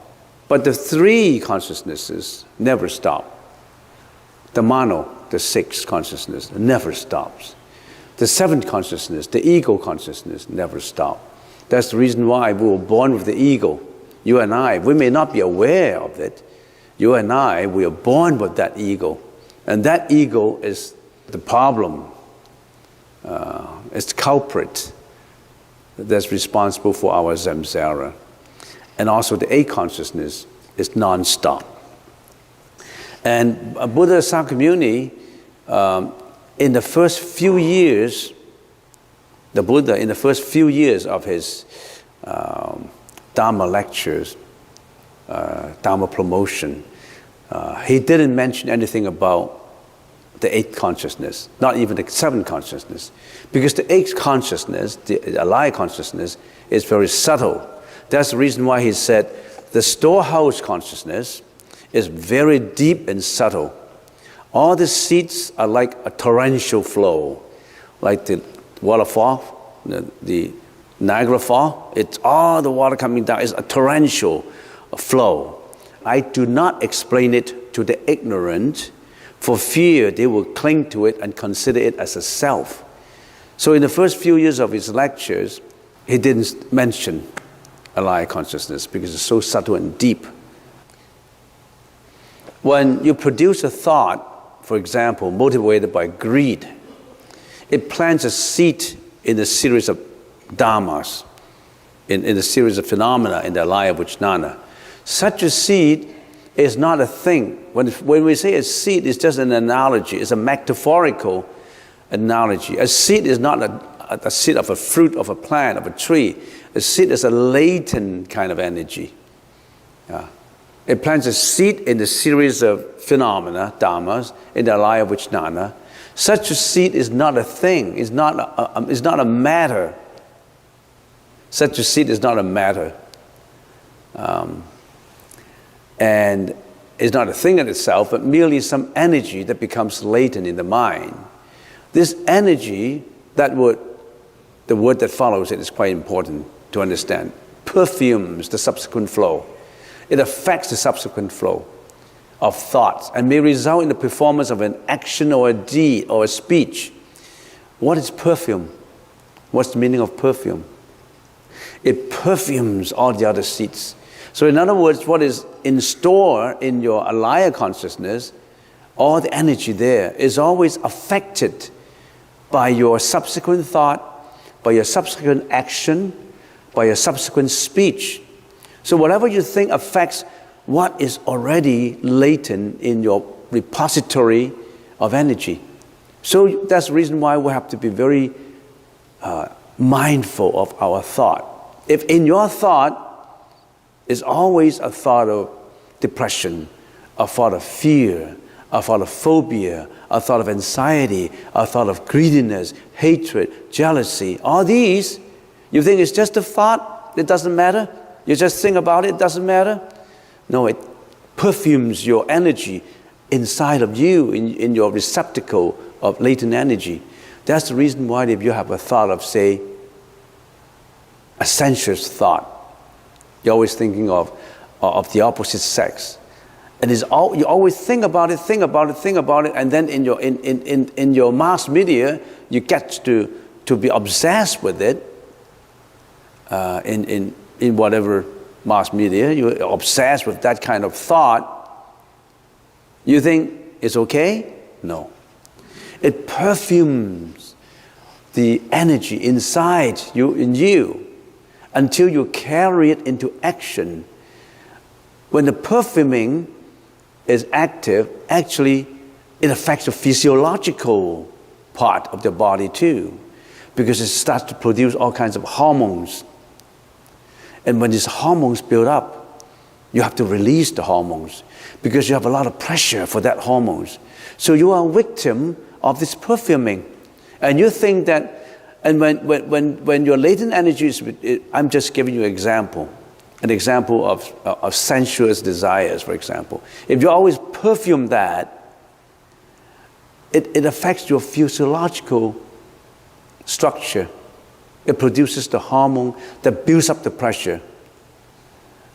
And until you can't take it anymore, it has to be released. And when you release, you feel, oh, I'm relieved. But it's just a building up of the hormones of the structure. You're just building up that greediness, obsession. And when you build this up, all your latent energy of that kind of thinking is always perfuming subsequent actions. So that's the reason why a gambler is always perfuming the subsequent thought. He can never get away from gambling. That gambling instinct, that gambling obsession. I know people who gamble away millions of dollars in a night. They declare bankrupt, overnight declare bankrupt. All this capital, all these investments that he laboriously acquired through his own efforts for many, many, many years, he squandered away on one casino table. He even borrowing documents. He forgot about his wife, his kids, his family, his company. He forgot everything about that because he's so obsessed with the perfuming. Very dangerous. Now you know, the Buddha said, watch out your thought. You're perfuming subsequent action flow, subsequent thought. Don't let that perfume you. How many people would avoid that taboo, would avoid that kind of perfuming? They thought it's good. When you're drinking your alcohol, you think it's good. But you're obsessing with it until you lost everything, until you become so intoxicated. That's another problem. I still remember when I was many, many years ago, I don't know, about 30 years ago, 40 years ago, I was an auditor. I've been auditing I audited many, many companies, different variety of companies. I audit timber company, flower making company, and we name them. And one of the specialty that I am auditing is on the legal account, the lawyer's account. We call it the trust account. A trust account. Every lawyer has a trust account because all their clients put the money in trust in the lawyer's account. And I don't know, my boss gave me all kinds of legal firms until I specialized in checking trust account. And I came to this company, this lawyer, a very famous lawyer. He was a judge, very famous judge, famous lawyer. And at the time he was about 45 years old. And somehow he got into drinking problem. A very famous, very intelligent lawyer got into drinking problem. And for a number of years, I went into his company, and every time when I went into this company to do an audit, I feel really sorry about it, because I know the history of this lawyer. And when he got into the drinking problem, when I entered his company to do the audit, there was one secretary in there. It used to have 300 lawyers working, and I don't know, 200 secretaries, And now he boiled down to only one secretary and himself. And even that secretary only working part-time. So I was in there, and then I said, where are the books? And he said, oh, these are the books. And I checked the books. It's all confusing. And he even said, I feel sorry. I didn't know where to start. I didn't know where things are. Where those files are put. Because he was drinking all the time. He was obsessed. All his latent energy was perfumed with drinking. And I feel absolutely sorry. And he was a kind man. He was sitting there, and he was talking to me and said, I didn't know where to start the audit. And I still feel sorry when I'm talking about it. And then I left the company. Of course, I came to Vancouver. I didn't know what happened to him. I still remember the face of that a famous judge before, and a very famous lawyer. And he was so obsessed with drinking. And he knew it was wrong, but he was perfumed by it. So watch your mind. That's the reason why we say when you're meditating, you are training your mindfulness. Why are we meditating? You want to put your thought under control. Because our thoughts have not been under our control. That's why you get mad. That's why you get obsession. That's why you take drugs. Because you can't control yourself. You see how the Buddha can help? The Buddha's teaching can help? It teaches you how to get to know yourself. All right? So, this energy perfumes the subsequent flow of thoughts and may result in the performance of an action or speech. All experiences and actions produce bija. That word bija, seeds. That's a Sanskrit word, bija. Using that Sanskrit word. Bija as impressions stored in the alaya consciousness. Alaya Vijnana has two divisions. The perceiving part and the perceived part. That is the subject part and the object part. The perceiving part, the ability of alaya consciousness to perceive, to understand, to cognize, is linked to the seven consciousness. It is always linked to the ego. That perceiving part is always linked to the ego. So it sees things with the ego. And the being perceived part, the object part, is linked to the six consciousness and the five perceptual consciousnesses. In other words, what the six consciousness, the mano, is interacting, is doing, is all being seen. Becomes the objects of the eight consciousness. And all these perceptual consciousnesses, the first five consciousness, also become the object, the perceived part of the alaya consciousness. So they all link together. And I would like to do a little more detail in the object part, the perceived part. The perceiving part is what the alaya consciousness can see, the subject, right? And what does the alaya consciousness see? Or we say this link to the sixth consciousness and the first five perceptual consciousnesses. And I think that's not clear enough. Let's examine in a little bit detail. What are the objects of the eighth consciousness, the alaya consciousness? What are the objects? Alaya Vijnana, the eighth consciousness, general characteristics. Now we're talking about what? Talking about the objects of the alaya consciousness. How does your repository, the receptacle for all the energy interact with what objects are there? The body, the bija, and the outside world. The body and the bija, the seeds are the latent energy, right? The latent energy. The body is your own body. That is what? That is the alaya Vijnana internally, you yourself or individually, forms the body and the bija. So individually, the perceived world is broken down into individual and collective. Individually, 自己所, collectively, 共所. What is the alaya consciousness perceiving as the outside world? The alaya consciousness perceives your own body. And your own body is formed individually by your alaya consciousness.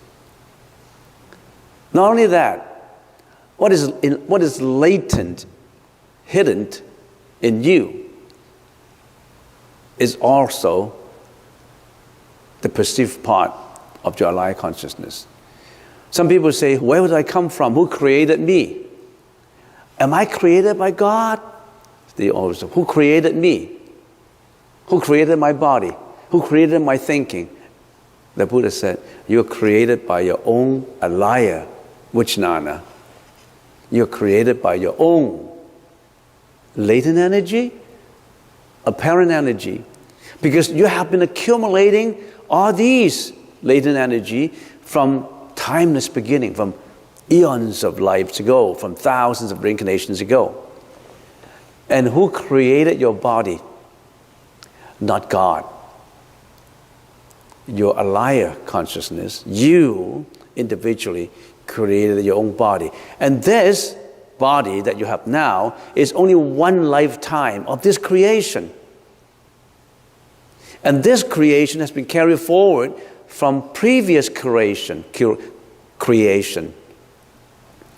And why do you have your body? Why do you have your kind of body, which is distinct from other people's body? Why do you have your kind of latent energy, karmic energy, which is different from other latent energy? Why? Because everybody's latent energy is not the same. Why am I looking more beautiful than others? Or why am I looking more ugly than the others? Why am I richer? Why am I poorer? Why do I have suffer from bad health? Why am I have a broken family? What kind of destiny I'm facing? How come mine is different from you? Because your alaya consciousness is not the same. And then alaya consciousness has been carried forward from lives and lives ago. It's been perfuming. It's been perfuming for many, many lives. So are you going to watch how you're going to be perfumed? How you're going to be affected? Or you are still egoistic, greedy, jealous, depression, hatred. You want to still carry out all this perfuming? Stop the perfuming. Stop the polluted, tainted perfuming. Start with the purification. When the perfuming is changed into purification, you're on your way to sainthood. You're on your way to be detached from this perfuming. You're on your way to get to nirvana. You're walking the path of enlightenment. Don't you want to walk that path? Or you still want to get down the path of perfuming? Two roads confronted you. One is going down to being perfumed. We call it perfumation. Is that the noun for perfume? It's a perfumation or perfuming? Is that the word? Perfumation or perfuming? This is the path of perfuming. This is the path of what? Purification. Two roads diverge into the wood.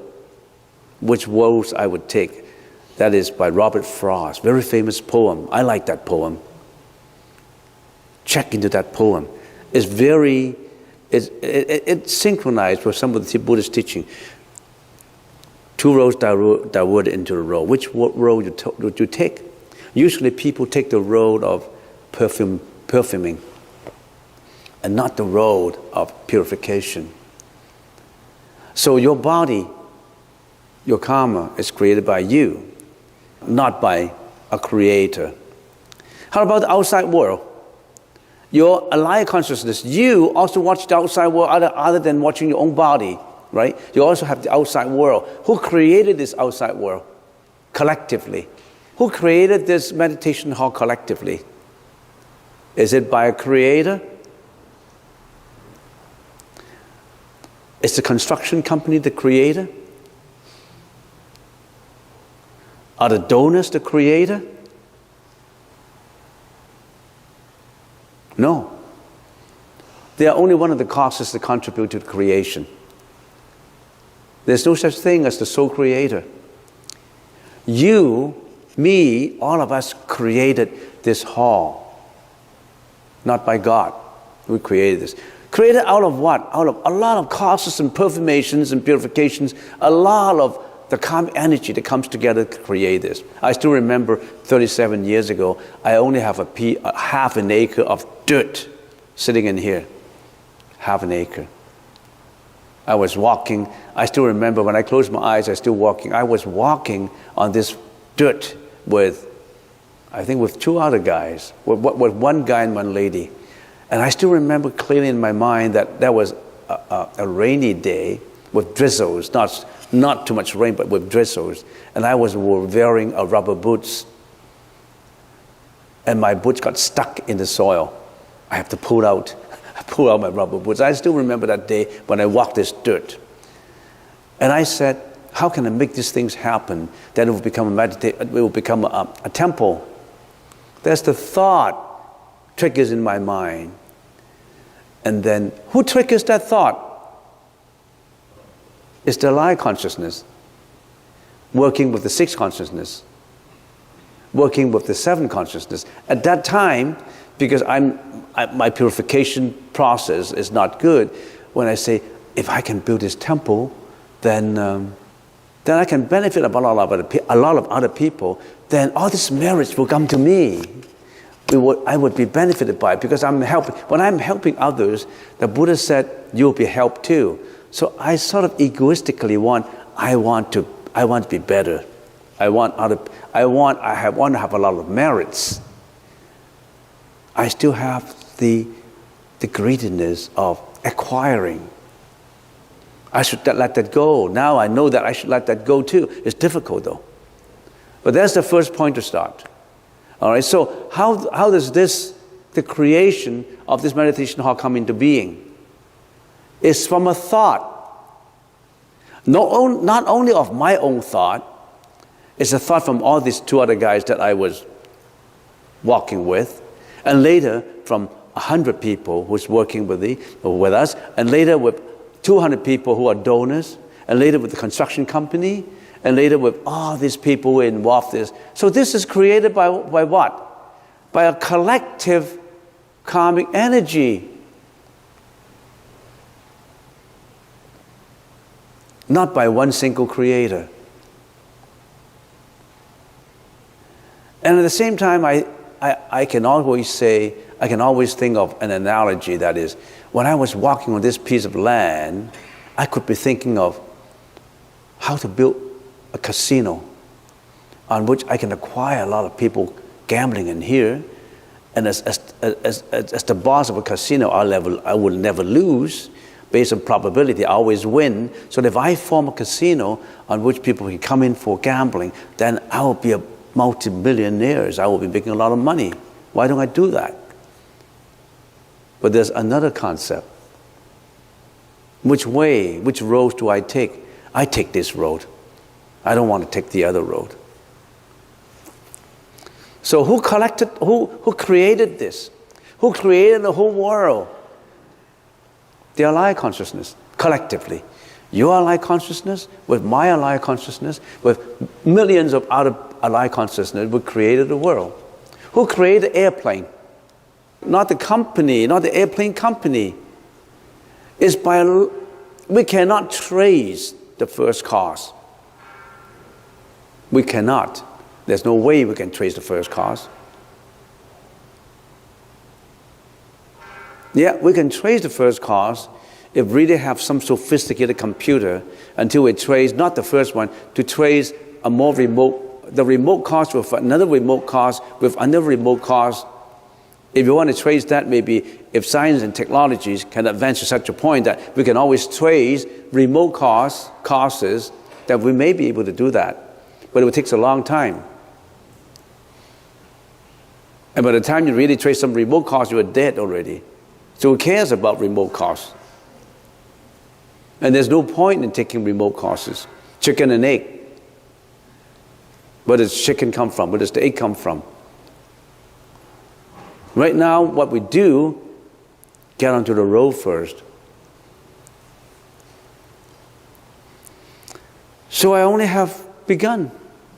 I've just finished one slide, and then bang, time's up. So it's not amazing that I already have talked for 20 hours and haven't finished. I should talk for another 30 hours, but I want to finish it in 5 sessions. So today I'm only talking about the perceiving and the being perceived. I've been talking about general characteristics like the allied consciousness can store what is in store, and the ego that is in store. And who created this world? You always think, who created this world?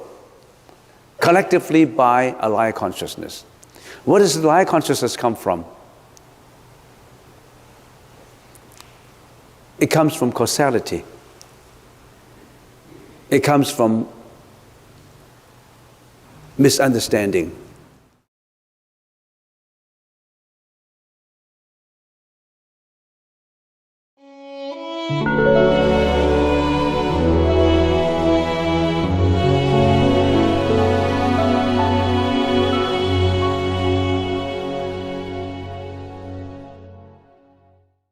before I was 63 years of age, I always talk to myself, how did I feel if I felt dizzy?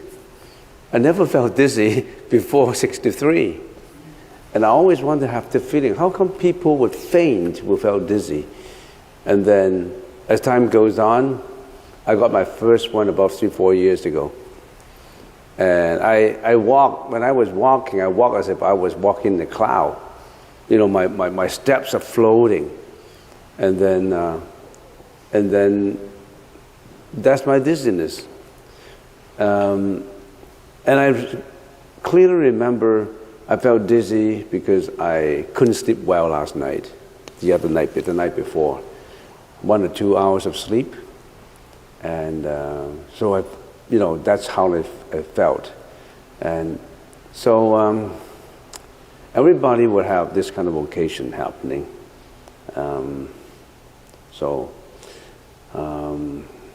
That's an indication to us that life is ephemeral. It's not very long.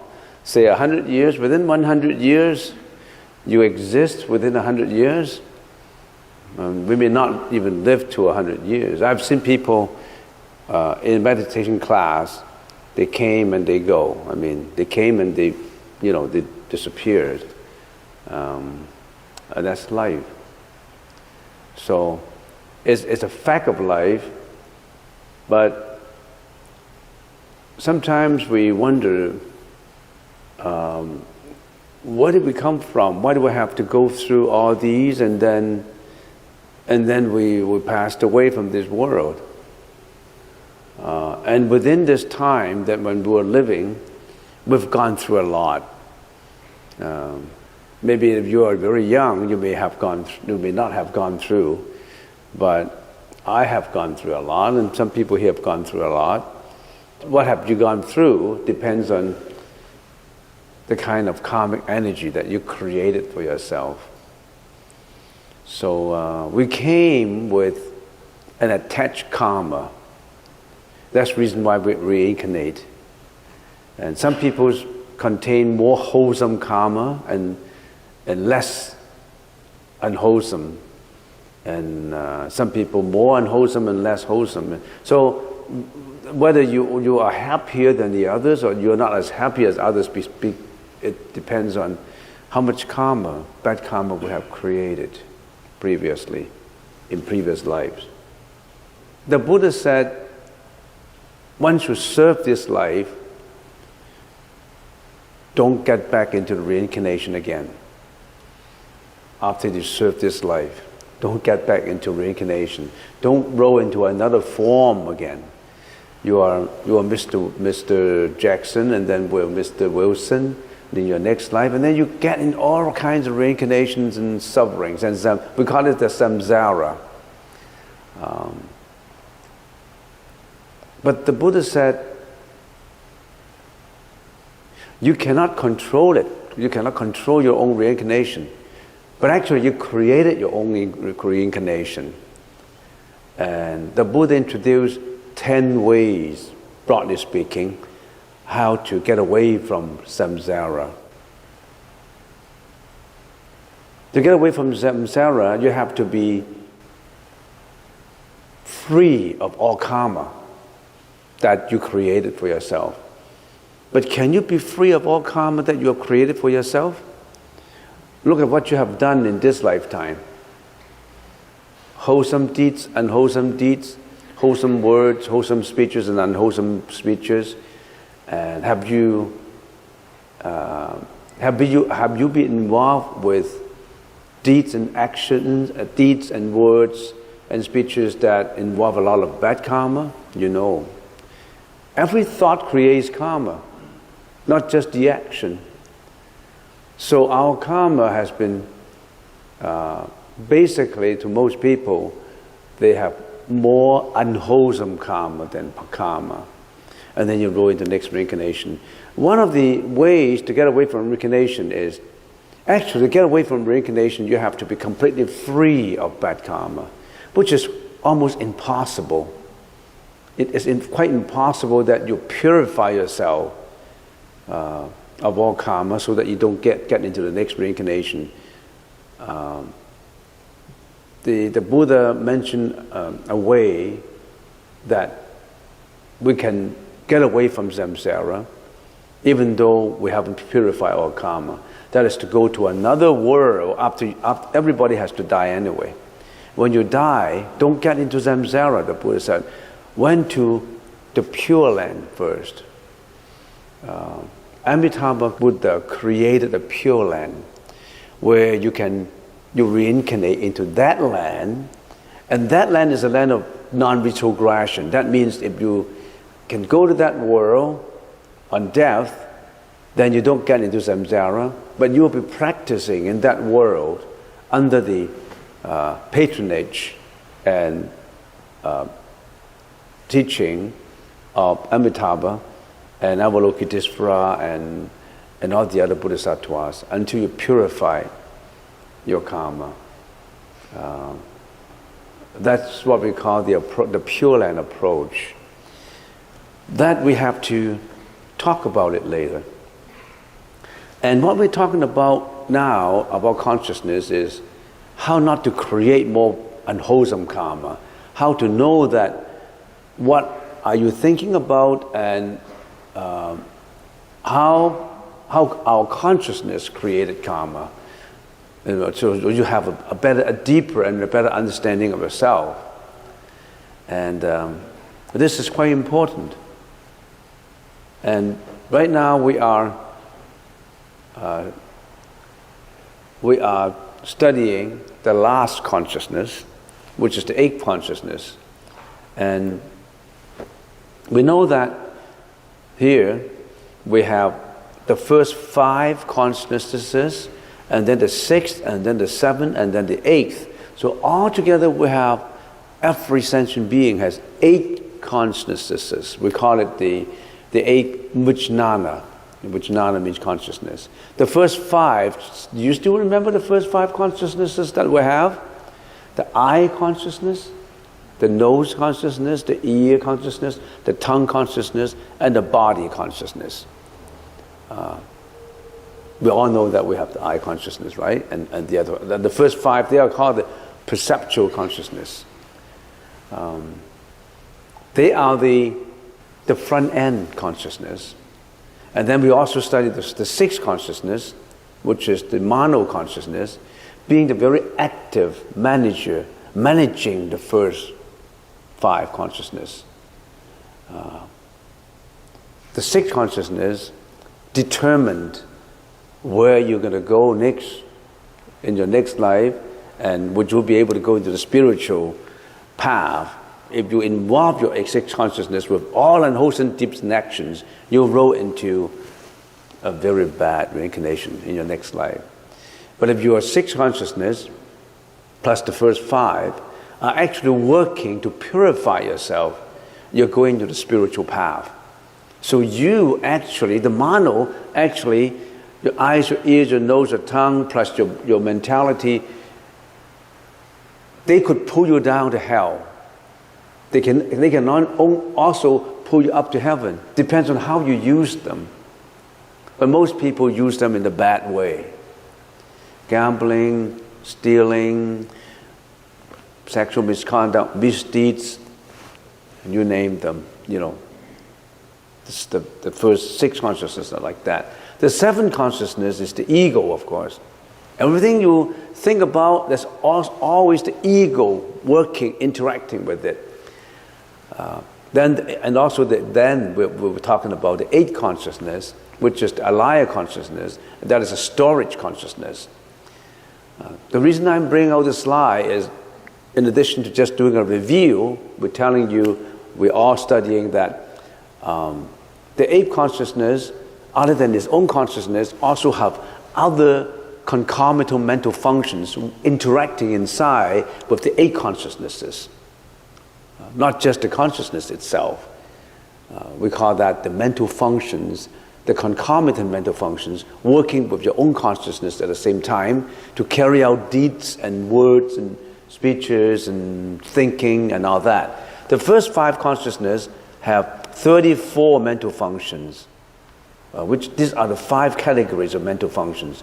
Omnipresent functions, that means whenever consciousness arises, these functions have to work with them at the same time. Attention, contact, sensation, perception, and volition working at the same time with the consciousness. Otherwise, the consciousness would not work.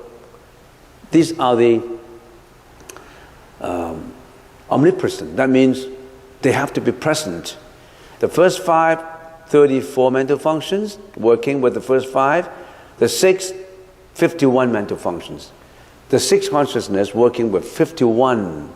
If we consider every consciousness as the king, all these kings have their ministers helping them to carry out good deeds, bad deeds, and all that. 6 consciousness have all the 51 working.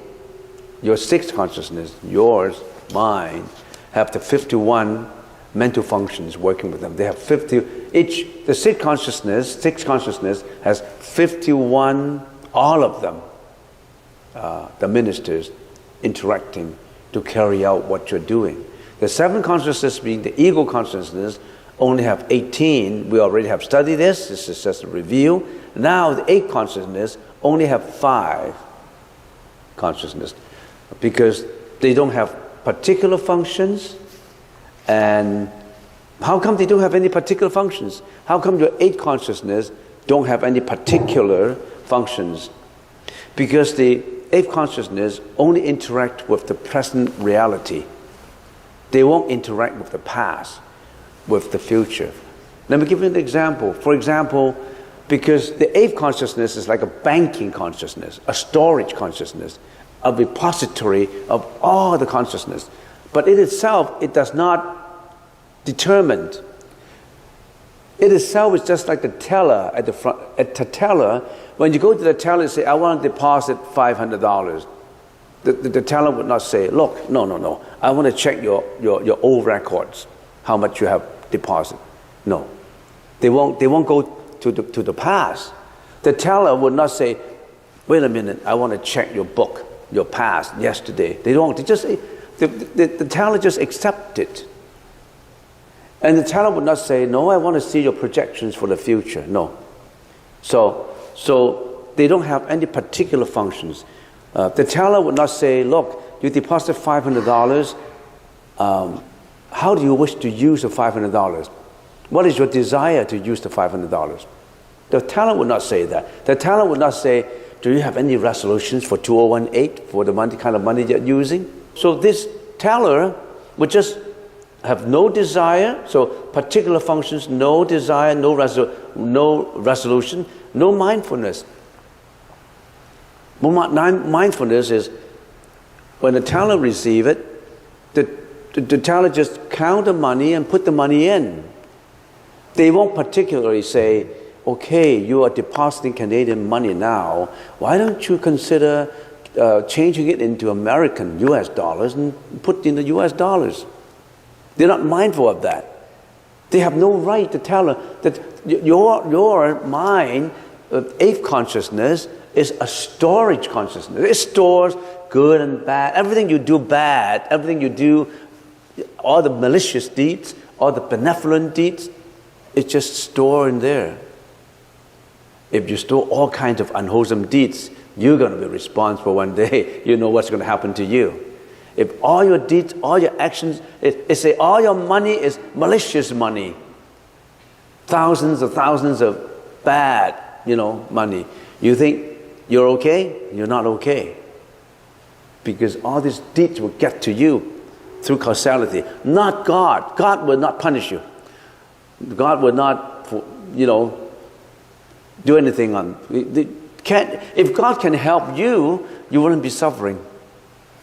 If Buddha cannot help you, if Buddha can help you, then he's already relieved you of all suffering. Because you walk your path. The Buddha only say, don't do that. You do this. The teacher cannot help you to write the examination and get you a good result. If the teacher can write examination for every student will get an A. No, he can't do that. So your eighth consciousness would not have any particular functions. So it would not have mindfulness. Your eighth consciousness do not have any concentration. Do not have any particular intelligence for anything. The teller would just, whatever you have done bad deeds, whatever you have done good deeds, indeterminate deeds, the teller only just put it in your account. No particular considerations, no reminder, no mindfulness, no resolutions, no desires, no planning, no budgeting. Can the teller do some budgeting for you? Only if the teller has certain particular idea in their mind. If the teller is instructed by his supervisor that he would like to suggest some insurance for you, then we say, have you considered $200 for insurance? Even that, he has to be permitted to do because he or she cannot sell insurance at the counter, convincing you to use your $500 for insurance and $100 for other things. So no particular functions for your eighth consciousness. How about unwholesome functions? Can the teller say, where did your money come from? No. A friend of mine told me many, many years ago, that's about 25 years ago, he first immigrated to Canada. And he was a rich guy. So he put in maybe $1 or $2 million in his account. And then the second time, then he went to the bank and they said, I want $50,000. The teller said, wow, you want to withdraw $50,000? What do you use your money for? My friend got shocked. Why are you so nosy?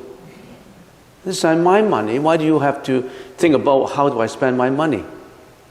So your eighth consciousness, your teller, will not ask, how do you spend your money? They have no right.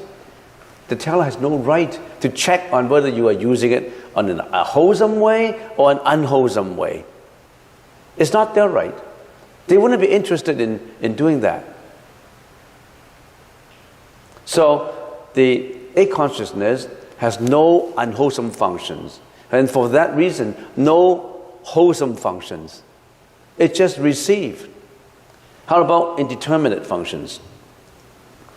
Regret. How about regret? The eighth consciousness would not be regretful of anything. They just store. They wouldn't be regretful of anything. It just takes the function of storage, and it does not cultivate intelligence. And it has no particular discernment.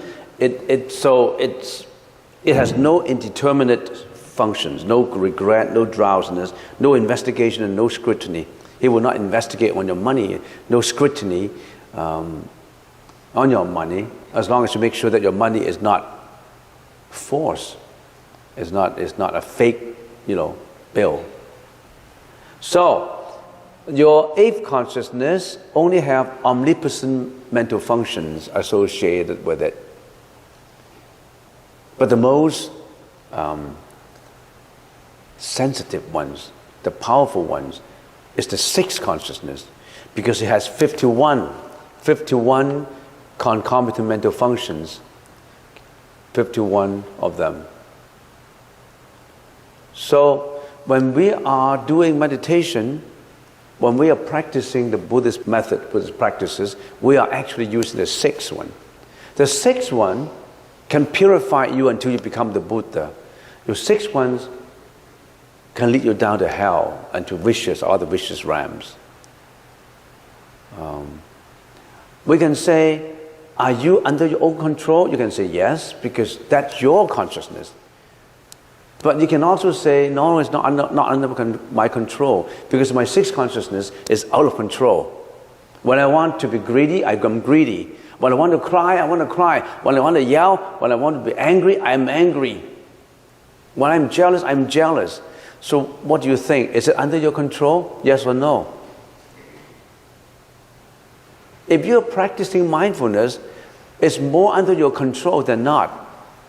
You practice, the person who is practicing meditation is the person that will gear his concentration to controlling all his consciousnesses. A criminal cannot control its consciousness.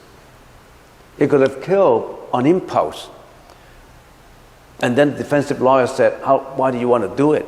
Why did you commit that crime? Privately, they talk. The criminal may usually say, I don't know. Because he did something, so I just want to do this in return. So put your consciousness under control. So its nature is non-obscuring and indeterminate. It is unobscure because its own nature is not obscured by the mind-dependent Dharma that arises with it. It itself would not make a decision. And it is not like the ego consciousness, which is obscure. It doesn't even have an I in it. The eighth consciousness has no ego in it. Only the ego consciousness has. But the ego consciousness is always working with your storage consciousness to make things happen. The storage consciousness is a repository, a receptacle for all the things that you have done. Don't think that whatever bad deeds you have done, it does not matter. All store in your karma memory, in your computer. Everybody has a computer. Let's do an analogy. Everybody, it has a computer inside. All the good, small little good deeds that you have done, you think people will forget about it? A smile, a words of advice, a words of consolations, you think everything's stored in your computer. The slightest benevolent deed or the largest unwholesome deeds, everything gets stored like a teller. Everything's stored in there. But the eighth consciousness is unobscure. Why? It is not ego. The teller is not bad. The teller is only receiving. And when you want to get money, they just get the money. It is indeterminate, as we have just now. It is not regretful, it is not drowsy, it is not investigative, it is not scrutinizing. So what is the real state of object as perceived in reality by the eighth consciousness? It's just the reality itself. The reality of the money, the reality that you're coming in to store the money. So it's reality. Your eighth consciousness would not go to the past to investigate, would not go to the future to budget. Would the teller do that? No. It stores everything. Watch your mind. It stores every bad thought for you. That's the reason why the Buddha said, don't just watch your action, your speech. Watch your thought. Every thought counts. If every thought is a thought of benevolent, every thought is a thought of giving, of compassion, of working hard, of planning, of success, of confidence, you will carry it out. If every thought is a thought of ego, egoistic idea, every thought is a thought of harmfulness, every thought is a thought of, I only want to better myself, not you, then you are cultivating every bad thought in your mind. Don't deposit bad thought through the teller. But is it easy to do that? You have to have training. Imagine how many bad thoughts you have in your mind every day that triggers. How does thought work? When I come to think of this word thought, how does it spell? T-H-O-U-G-H-T. And if we drop the O-U-G, it's T-H and H-T. What is that? It's thought linked by thought, except that not every thought is a T-H. The second thought could be HT. Could be just the opposite of the first thought. The first thought is good, second thought is bad, third thought is, I don't know. How does your thought work? You may not even know that you trigger a bad thought. Oh, that man has done something. I don't like that man. I hate that man. You think it's just a thought? It's stored in your mind. And especially thought of what? Of greediness, of hatred, of love. You always have that thought. You don't even know about it. Your thought of greediness. Give me an example of thought of greediness. Do you have an example of thought of greediness? How greediness is involved? Well, it's just a general term. How does greediness involve with? The most obvious one is with a relationship. A man sees a woman sees a man, what kind of thought comes up? If a sensuous thought comes up, which is you think is natural, you think does not matter? No, it gets stored. When that thought stored all the time, it will carry out into action. If a thought of hatred comes up, you don't like that man, you hate that man, you want to revenge. All these thoughts will link up to what? An action. What is that action would carry out what? Harmful acts. Fighting, hurting, killing. You name these things. You may not even know that you have those thoughts coming up. The Buddha wants us to mindful on every thought, to purify every thought. That's the purpose of coming for meditation, not just for health, for blessings. Watch every thought that you have. You require training to do that.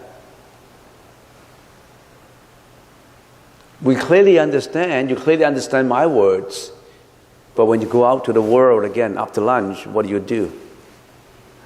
You roll into the same you. I roll into the same me. What is your personality like? How do you think people look at you? People say, my personality is, sometimes I'm jealous.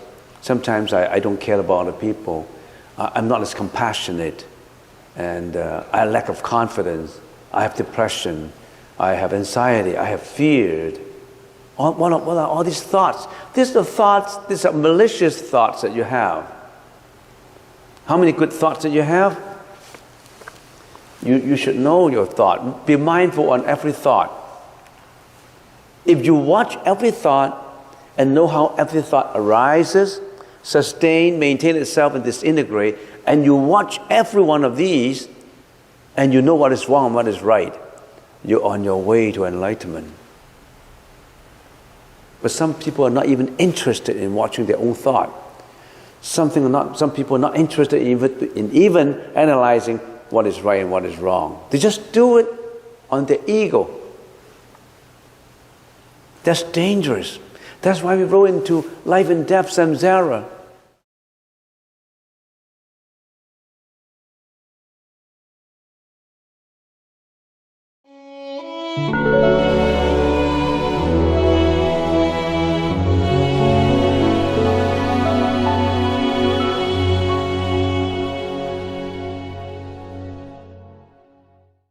So let us continue with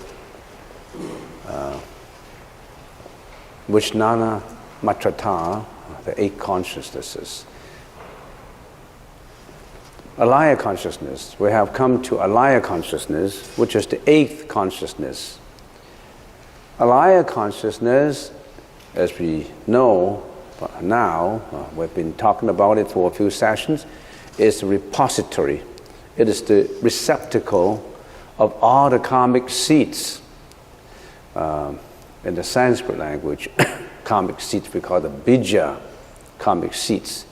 Seeds is just a metaphorical word, not just seeds of a plant, of an apple, but seeds, it has latent energy. So it's karmic seeds, Sanskrit bija, of the 7 consciousnesses, storing all the experiences of the individual since time's beginning. It arises from moment to moment together with the functions of sense faculties and the various cognitive and affective formations. Cognitive functions is inside, the affective formations outside. We call it in the Sanskrit language. We call it samskara. That constitutes one's ongoing existence. And I've been using the ocean as a simile for alaya consciousness, the eighth consciousness. I call it the alaya ocean and its consciousness waves.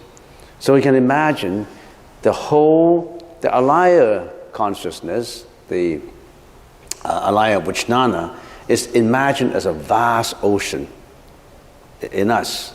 We are a vast ocean in us. Then the seven other consciousnesses are waves on its surface. What are the seven consciousnesses? The eyes, the ears, the nose, the tongue, mentality, and the body. Here, the body actually is a term for all the aggregates of the body's functions. Touch here, it means all the interactions inside and outside the body. It's a grand conglomerated term. So, eyes, when the wind of matter blows in front of us, our eyes attach to them. I call it, when the wind blows the ocean is still. When external winds blows the ocean, the wind of matter, then the eyes witness that, the eyes catch sight of that. So when our eyes see, that is when our eyes see, our eyes interact with matter. Ears, with sound, when the wind of sound blows, then the waves, the ears consciousness waves come up. Similarly, nose, the sense organ, when the wind of smell, of fragrance, blow the ocean, then the nose consciousness arises. When the wind of taste blows the ocean on the surface, then the tongue, the tongue consciousness arises. And when all the dharmas, everything, all the imaginations, all thinking of the past,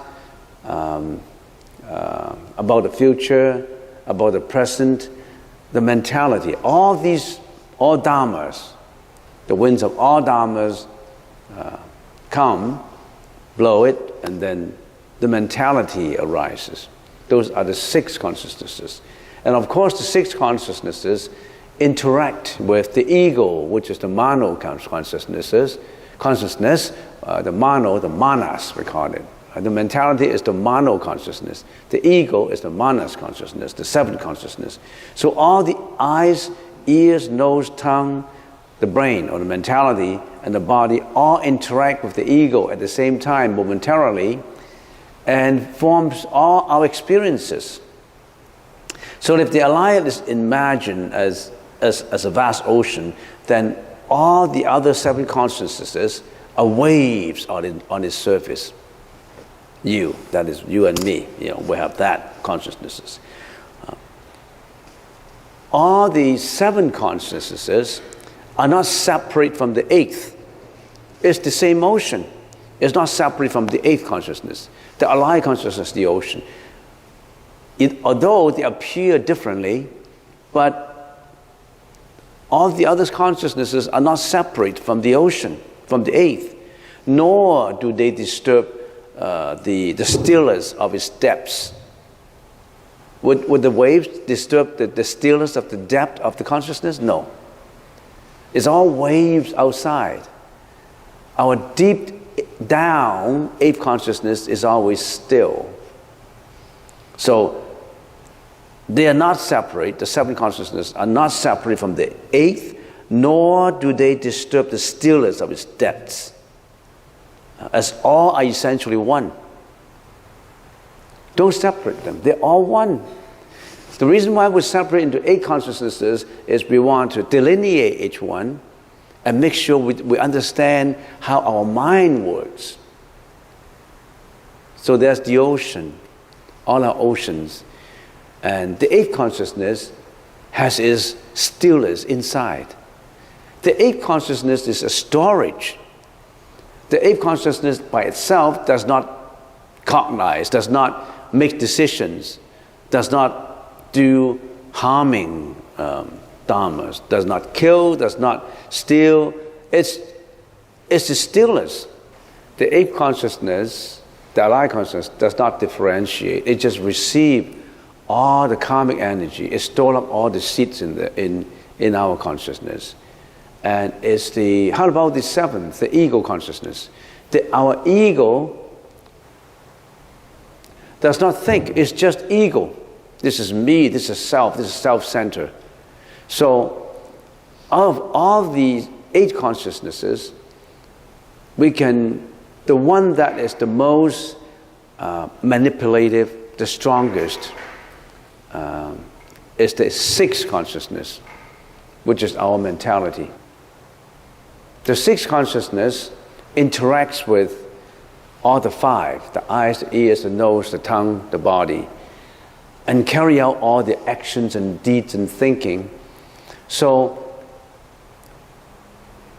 who is the culprit of all our bad deeds that carry out the bad karma? The sixth consciousness. It's the active guy. The eighth consciousness is not active. It's just receive, storing all the information. It's just like the disk drive of the computer.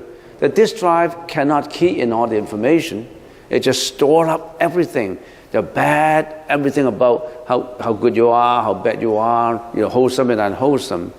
And the seventh consciousness, the ego consciousness, just is a self-centered consciousness. And it's the sixth, all the first six that did all the deeds, all the speeches. So don't you have to watch your sixth consciousness? What we use when we meditate, we use our sixth consciousness, the mano, to do bad deeds, to bad actions, bad thoughts. But at the same time, we say, that's the culprit. That's the sixth consciousness that did all the bad things, that pull us down, that can pull us down to hell. But it can also pull us up to heaven. You can make use of the sixth consciousness to cultivate, to meditate, to do good deeds. So which one do you prefer? So we have to watch our mind. That's what the whole idea is. How we have to watch our mind. And next, we've been talking about the bija, which is the seeds, and it's quite important that we have to elaborate more on the karmic seeds that store in our consciousness, in your consciousness. Bija is a Sanskrit term that is literally translated as seeds. Each seed in the alive consciousness, store consciousness, has potential or energy to produce a result when conditions ripen. It has infinite power to produce a manifestation. So, seeds ripen to become volitional activities. The old and the new seeds together produce all manifestations of the existence of the universe, including all lives. That means we have been using our latent energy to manifest our actions, our speech, our thought, carry out all these actions and involve into karma. And unwholesome karma pull us down. Wholesome karma elevate us. But even wholesome or unwholesome, they're still not pure. Going to the heaven is not yet pure. You just have performed all kinds of wholesome deeds that qualify you, that make you have sufficient karma to go to heaven. But when all this good karma is used up, then you have to fall down to reincarnation. So what we're looking for is to get away from wholesome or unwholesome to nirvana, which is a higher level. Just doing wholesome is not enough.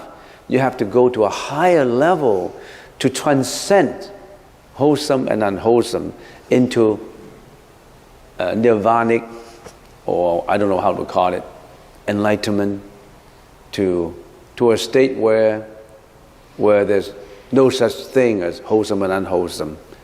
How do we call it? Tathagata? How do we call it? To Buddhahood?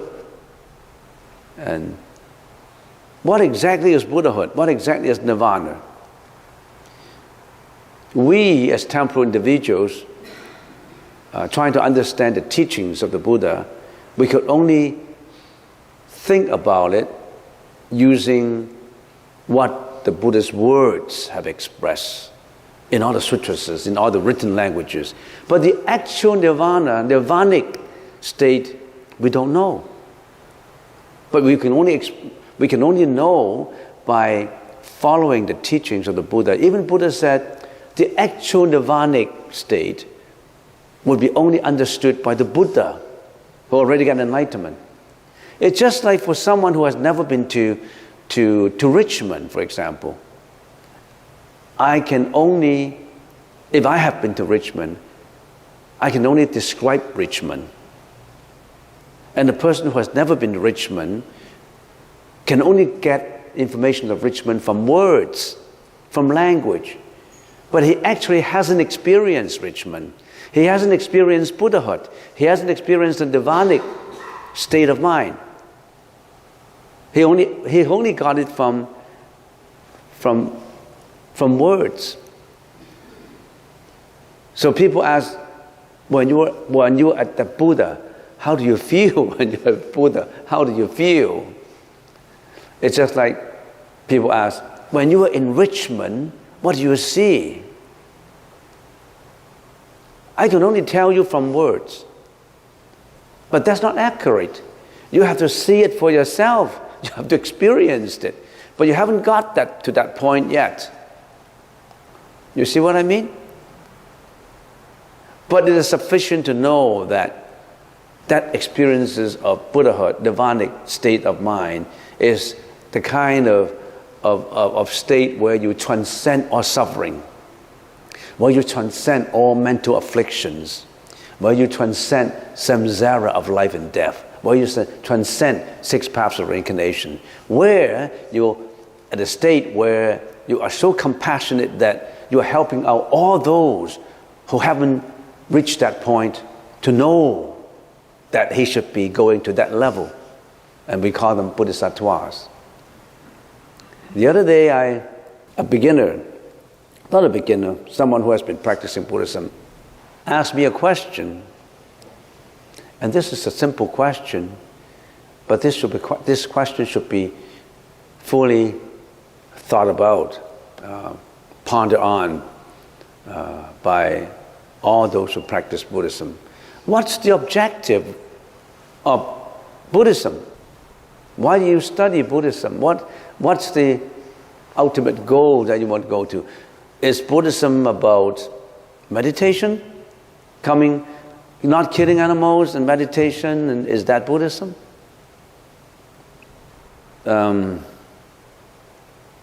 I think we should just throw in a few words to explain it. Maybe there's some beginners in here. Buddhism has 2 perspectives in it. The objective of Buddhism. One is for the temporal world to look at it. The other is for the world that transcends the temporal. Let's talk about the temporal, what we experience in this world. Buddhism, about the temporal perspective, has 3 dimensions to it. The present, the past, and the future.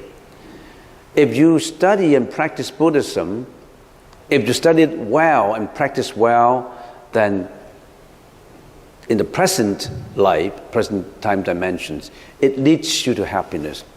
It leads you to full understanding of life. Because you know yourself better in studying it. For example, you know how you think, you know all these consciousnesses that's in you, you know how to get away from bad karmic energy and cultivate good energy. At the present life, because you understand Buddhism more, it leads you to a happier state of mind, because you're not involved with bad karmic energy.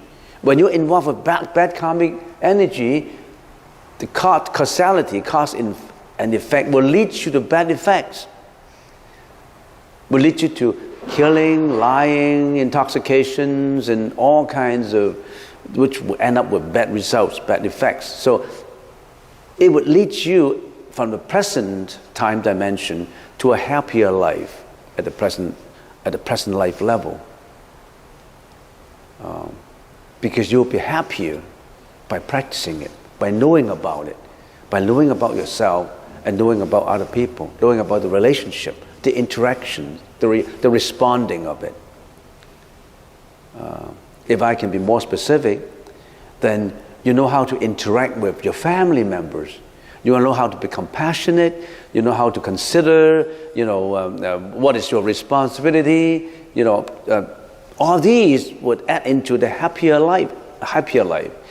In a company, you know that your relationship with others, how do you build up a good relationships, and how is your relationship with the society. You'll be a better sentient being, a better citizen, someone who is striving for a happier life at the present level, dimension. For the past, present, past, and future, for the past dimensions, if you practice and study Buddhism, all the past, you can let go easily. All those abuses, all those sufferings, all those that you have experiences that make you unhappy, you can easily let go of them. You won't bring all the past bad deeds into the present table and always grieve on it, grief-stricken on it, or agonize on it. You know how to let go of them. So at the past level, you let go of all these unhappy events, unhappy sufferings, afflictions. You can easily let go, because meditation is to let go of all these thoughts, all these experiences of the past that you cannot let go. Why are you unhappy about the past? Because you always bring whatever has happened in the past and ponder on it and agonize on it. Your past broken marriages, your past relationships, the past experiences of abuse by family members, your failures in your business, your bankruptcy, all those bad things in the past, you usually bring into the present and agonize on it and think about it, and that's the reason why you become unhappy. But now, the Buddhist teaching easily helped you to train yourself to let go of those. So that would be a happier life if you can let go of the unhappy past. How about the future? Because you can let go of the future, you build up a happier life at the present. That will lead to a happier future too. And talking about a happier future, then we go into the part that transcends the temporal world. What happened to your future? Your future, if you are still tainted with the karmic energy in you, would roll into the next life of reincarnation, which go through the same cycle. You'll be a different body, male or female, different names, and then you're carrying out the same karmic energy, which roll you into life and death again. But the Buddhist teaching said, other than considering about the present happiness of your present life, also think about stop your life and death, stop samsara, stop a future continuation of the mental sufferings, go into nirvanic state, get into Buddhahood, get into enlightenment. That transcends everything about the present life. So if I can put it in brief, that's what Buddhism is all about. And if we can still summarize it, life, studying and practicing Buddhism would help you to manifest or to find how to find the intrinsic value in life. What is that intrinsic value in life?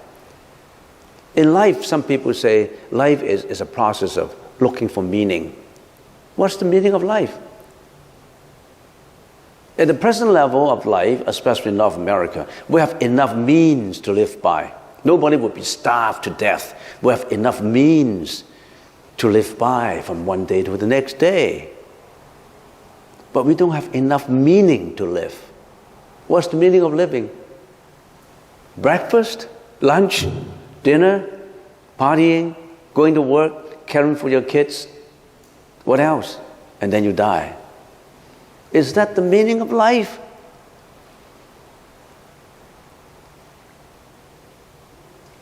life, in life itself, you've been giving an intrinsic value that we haven't really found. And the Buddha told us that intrinsic value is make use of this life to get in that spiritual enlightenment where you transcend life. You've been given that chance. You've been given that chance to get out from prison. But you're not involved with it. You're still involved with an obscuring life. Obscuring is you're not looking for that meaning. You just are in search of the means to live, not the meaning to live. Don't you need to get the meaning to live? So if you consider life, if life is just eating and keeping your body in shape, and then you die after 100 years, what's the meaning of it? Are you not repeating the same thing? It's just that when you eat, you get the nutrition inside your body and then you get it out. Nutrition inside, get it out, and repeating the same cycle. And finally, your body don't need the nutrition anymore because it itself is not functioning. It's gone. So when you think of it, what's the reason for putting all the nutritions in a temporary, being, and then it dies out later? The meaning, Buddha told us the meaning of life, how to manifest the intrinsic value. Why don't we all increase or look for the intrinsic value? That's in here. That's in the Buddha's teaching. It's not about getting blessings from Buddha. It's about blessings from yourself. And that's what I talked to him about. Life is in search of intrinsic value and realized it. Seeds ripen to become volitional activities. The old seeds and the new seeds together produce all manifestation of the existence of the universe, including all lives. If people ask, who created the world? Who created me? Who created my body? You created your own body, not God. Certainly not God. Who created this hall? Not God. All of us. All those who are involved with it. Those who are involved with getting donations, all those involved with originating an idea, all those who are involved with construction workers, architects, all these are the minds that create this hall, not God. However, if you say that this conglomerated intention is called God, then so be it. Yes, it's God. The words does not matter. You just label it. You don't need to label. When you start to label and stereotype, you already gotten into the ego consciousness. All right, so the next is volitional activities. All the seeds ripen to become volitional activities, and then volitional activities perfume the seeds. The old perfume the new get perfumed themselves, and in necessity, old seeds, the manifestation, and the new seeds are mutually dependent upon each other, forming a cycle which forever repeats the same process incessantly, like a torrential waterfall, unless transformed to wisdom. In other words, all our consciousness is like a torrential waterfall, like the Niagara Fall. Always, the water is always falling and falling and falling incessantly. That's our mind. Falling into samsara, unless somehow we transform this process into action, into wisdom. Every one of these waves in the ocean said, I'm a wave. But he should know that he's not the wave, he's the water. He should be one with water. When he said, I'm a wave, he's all up and down. I'm a wave. I label myself as a wave. It's blown by all these winds of greediness, jealousy, hatred, depression, you name it. All these winds of mental afflictions blow me, and I become a wave, and I say, I am a wave. But the Buddha said, you should be one with water.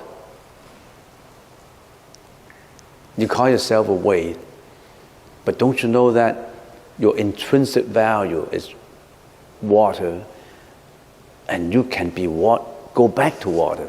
Then it's one stillness. These seeds are also identified as seeds of karma. Karma is created primarily by our intentions and acting on our intentions with thought, words, and deeds.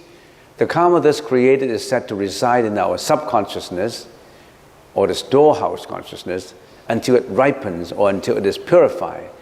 The several schools of Buddhism offer a range of practices and approaches for purifying harmful karma. So many modern psychologists talk about subconsciousness. Some psychologists call it the eight, the subterranean, the very, very down below subconsciousness. Then sometimes people ask a question. It seems that Vijnanamatrata, which is the study of the consciousness, the Buddha's study of the consciousness, Vijnanamatrata, via consciousness, is the same as modern psychology. It seems to be the same, right? Modern psychologists talk about some of these things too, about senses, about cognitive, cognitive dissonance and cognitive, behavior and all that. So what's the difference?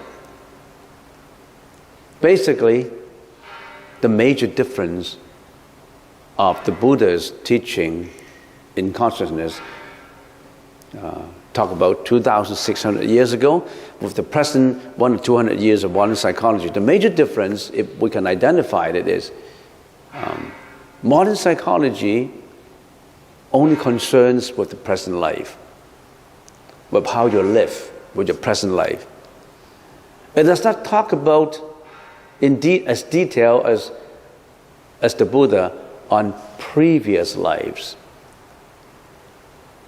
the reincarnated subconsciousness.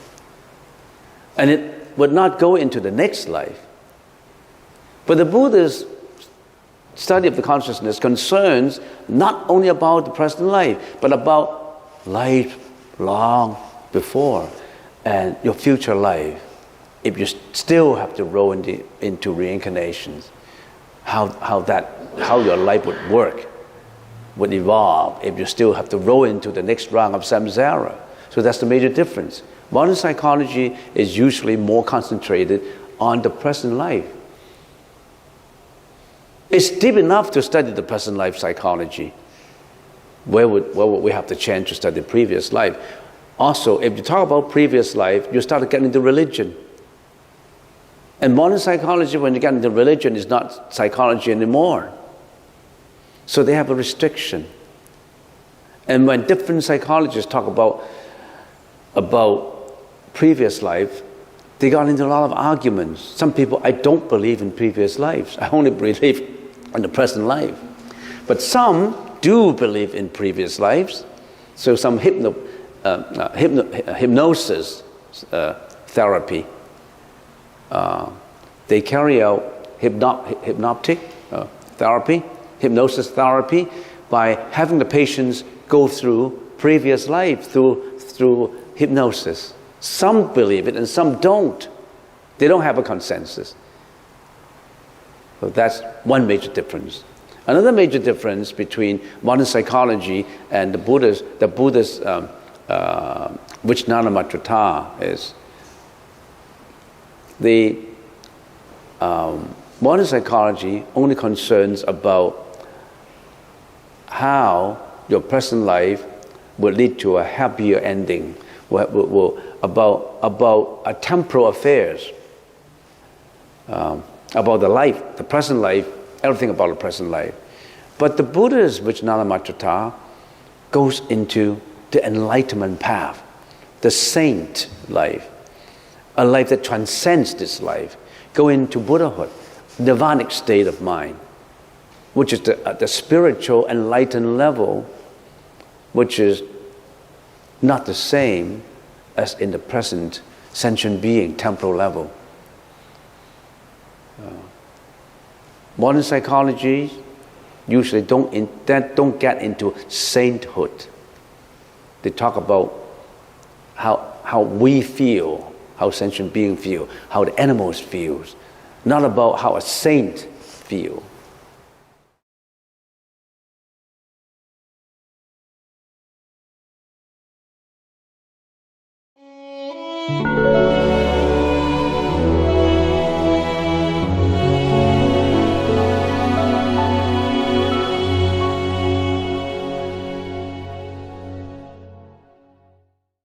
So just a very quick run through for those who haven't been here, who's the first time.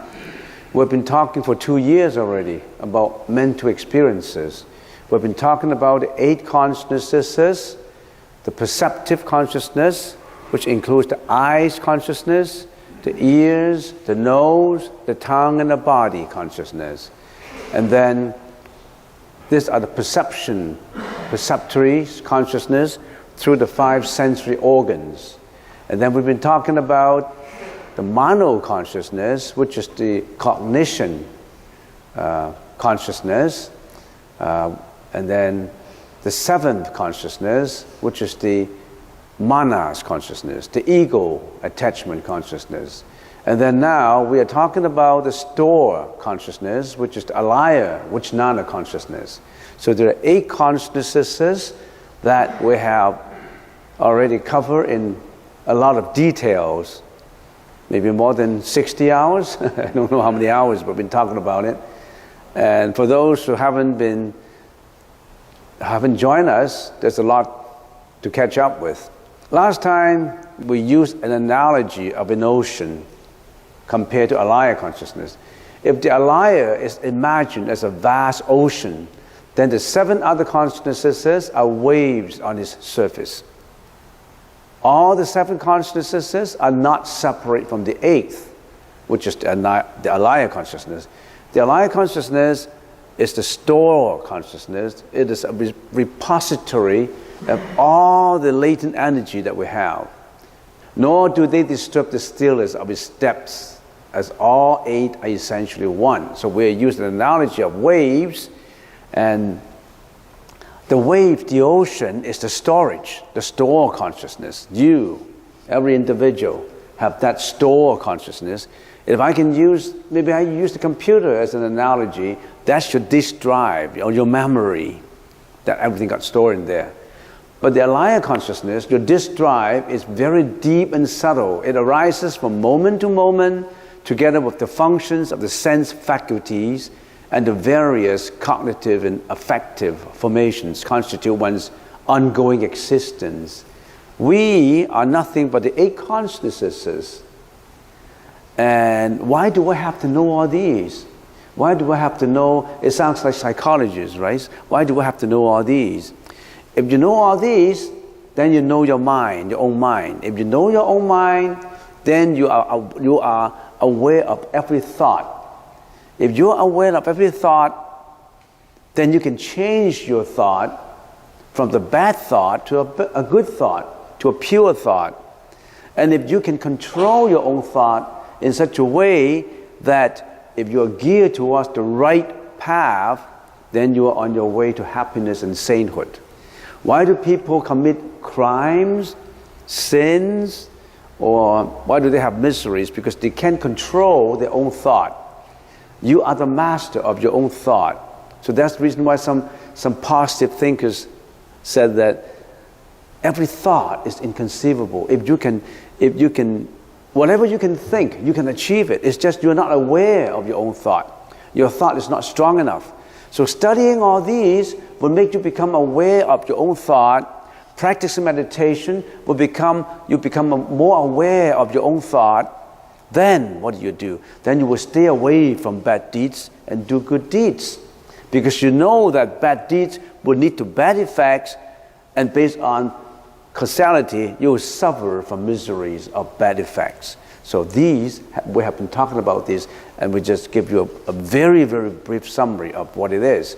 So it's like a vast ocean of the alaya consciousness in you is a repository of all the latent energy that you have. And next, so a new term usually in Sanskrit is citta. Citta, a pure citta, is without waves. There's no eye, ear, nose consciousness that attached to sound, taste, smell, touch, and all that. The pure citta with no waves, it is the liberated mind unconditioned by defilements. Your mind is liberated. You don't have any defilements that dominate you. You don't have greediness, hatred, jealousy, you name them. All these emotions, you are free from them. Why do we have to study the Buddhist teaching? It's not just to get blessings from Buddha or to be better, to gain everything, to acquire everything. It is to purify your own thought so that you are the master of your own fate, your own life. Remember what we said, put in very simple terms? A thought will lead to what? An action or speech. Action or speech repeatedly done, performed, will becomes your what? Your habits. Habits becomes what? Your personality. Personality becomes what? Your destiny. You mold your own destiny. Can you be more aware of your own thought? Can you make your thought more vigorous and more beneficial, more meritorious so that you lead a happier life? Or a thought of addiction, a thought of greediness, a thought of sensual pleasures, a thought of gambling? Would that lead you? Where would that lead you to? You know it. I don't have to say. Right? Okay. So that's a pure chitta with no waves. And then a defiled chitta. The 8 vijnanas are the activities of the defiled chitta, like waves of the ocean. Alaya vijnana, the 8 consciousness, the general characteristics of its bija. Let's talk about what gets stored in the 8 consciousness, in the repository of your alaya consciousness, your latent consciousness in you. In other words, let's examine your disk drive. What is in your disk drive? Why do we reincarnate carrying that disk drive in every reincarnation? Why do we have to go through the cycle of life and death? What is get stored? What is this bits and bytes and chips in your computer? Do you want to know something about them? These are the bija, the seeds latent in you, or the energy that's latent in you. First one, these are the characteristics. Seeds are energy that are subject to changes, momentarily arising, sustaining, and disintegrating. They are as momentarily as thoughts. In other words, every thought has energy in it. If you're in your mind, you always nurture good, compassionate, meritorious, beneficial seeds in your mind. That's going to be a storage, a repository of what? Of good energy in you. But are you doing that?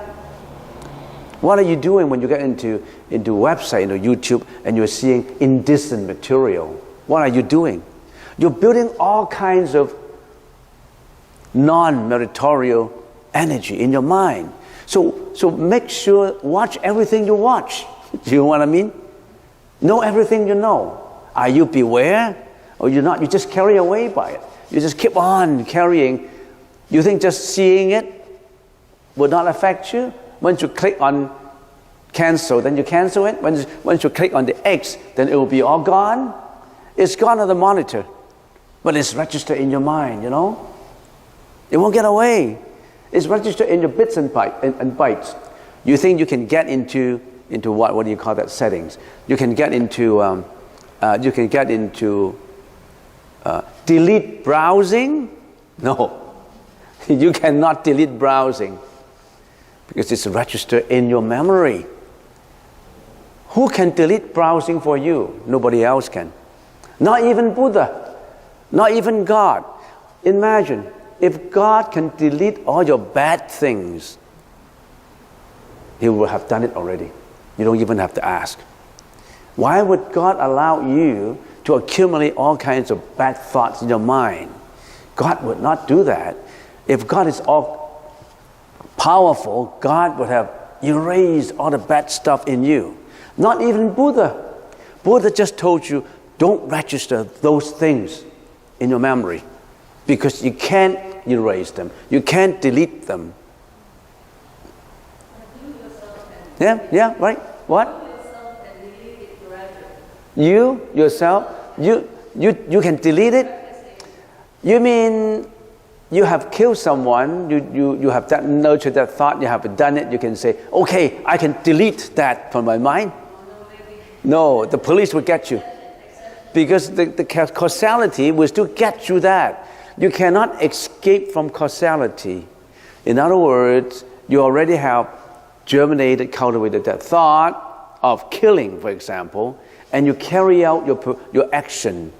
You already have committed it. You already have brought that seed, the latent energy, into action. And that action leads you to misery. So the most important is you got to care and mind your thought. Not just be afraid of the result. People are usually afraid of result. I have done this. What kind of result I will have? An average Joe Blow would just worry about what kind of result I have if I beat someone. But the careful, the prudent individual would say, I would avoid getting the cause. I would just give compassion. I would not hate. If I hate, then I would harm.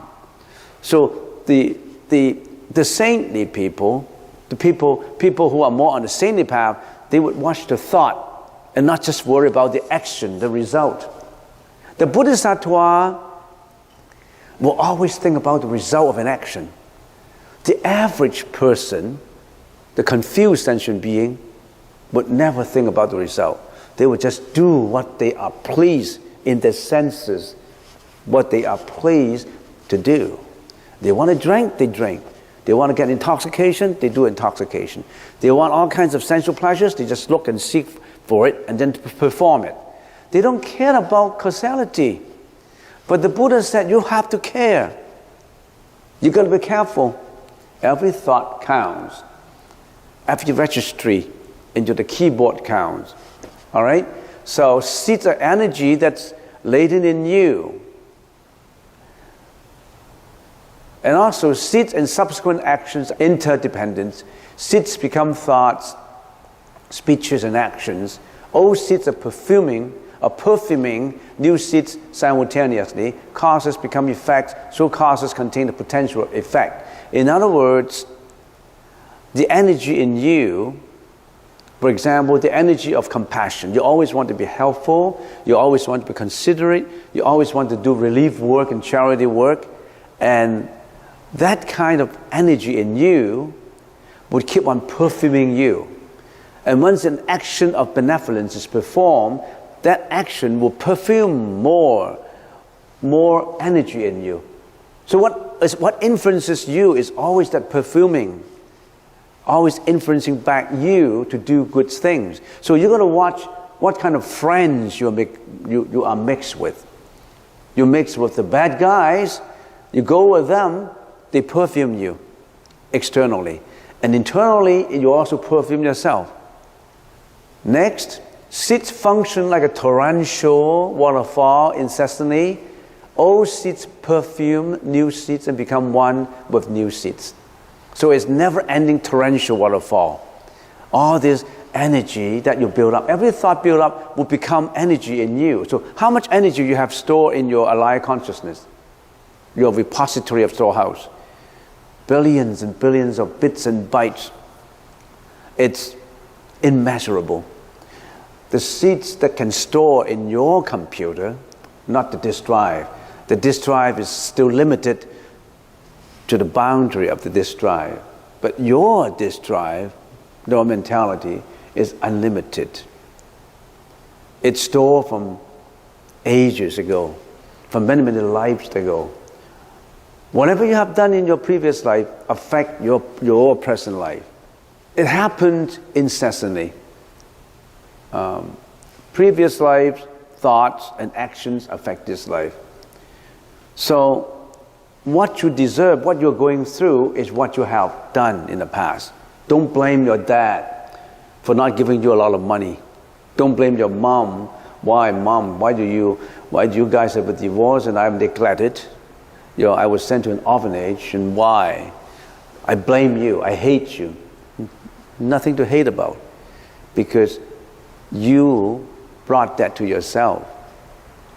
You have cultivated that kind of energy that will bring up to what you are today. And some people say, it's not fair. I don't know what I did in my previous life. It's not fair. Think about it. Is it not fair? Who did it in your previous life? It's you. Nobody did it. You yourself did it. You got to be responsible. Nobody else. Don't say it is unfair.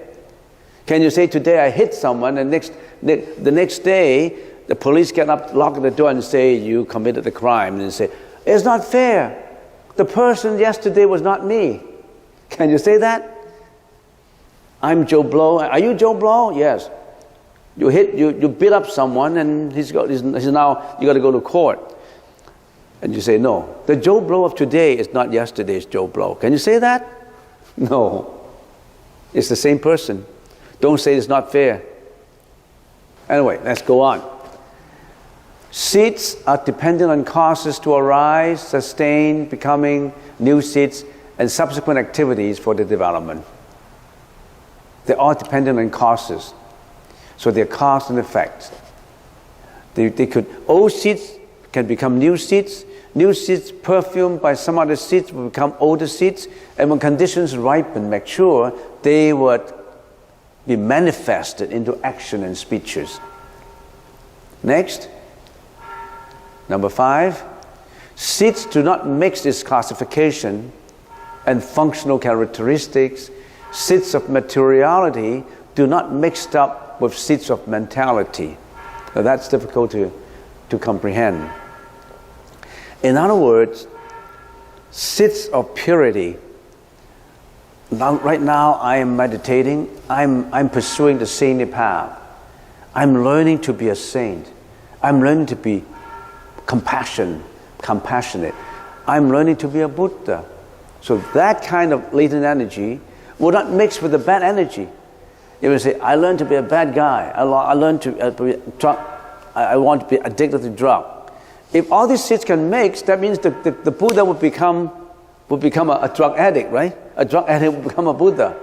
So seeds of purity would not mix with seeds of impurity. In other words, I cultivate seeds of purity, and these seeds will not become impurity. Otherwise, it would be all mixed up.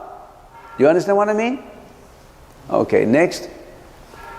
Seeds do not mix its moral nature. Seeds of benevolence do not mix with and become seeds of malevolence. The energy that I have cultivated in going to an underdeveloped country with the help of the poor children, for example, this kind of good energy will not mix up with my bad energy that I did wrongly at home. Otherwise, if we're all mixed up, the good cause will lead to good effect, and the bad cause will lead to bad effects. Morally, they don't mix up. So, how much moral seeds that you have? How much seeds of compassion? How much energy of compassion that is installed in you? If you cultivate and conjure and accumulate a lot of benevolent energy, you will carry that out. So that's the reason why we say, mind your thought. The action is already manifested from the thought. You mind the origin of it, mind your thought. You purify the water at the origin. If you're trying to purify it at the end, it's too late. So you learn to purify every thought. But learning to purify, you have to be aware of the arising of the thought first. Some people have thought of malevolence arising and they don't even know about it. Some people want to fight. That's a thought of hatred. They don't even know about it. They just fight, they just hit. But for someone who learned the teaching, who is more reserved, who knows his own mind, they say, oh, I got to stand back. This is a thought of malevolence. I should not perform it. Do you see the difference? You always don't let the thought to perpetuate. You don't let that thought, that harmful thought, to perpetuate. You stop at the second level. You don't let it go on and on until you perform it, you manifest it into what? Into cruelty, into bad actions. So how does that help you in understanding meditation? What do you do during your meditation? Do we say in every meditation you have to focus, right? You have to focus on what? On your breath. Why do we use the breath? We have to learn to focus to know the arising of our own thought. 99% of the people do not know that thought arises in them. That's the reason why they yell. That's the reason why they get angry. Greediness, angry, hatred, depression, anxiety, all because you cannot control it. When it arises, you just go with it. You cannot control it. But you have to step back now. Meditation helps us to watch it. To watch it and slowly watch it and let it go, and it will slowly disintegrate. All these mental defilements can be cured by understanding yourself, not from medication, not just taking the medication to suppress it.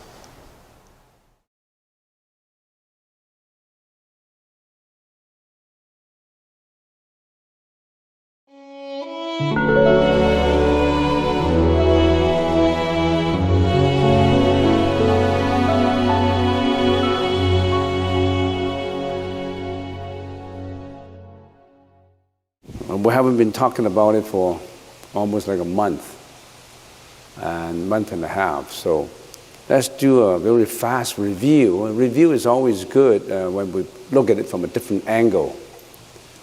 Let's start from a different angle. So we have been meditating. We say we focus on our breath and then let go.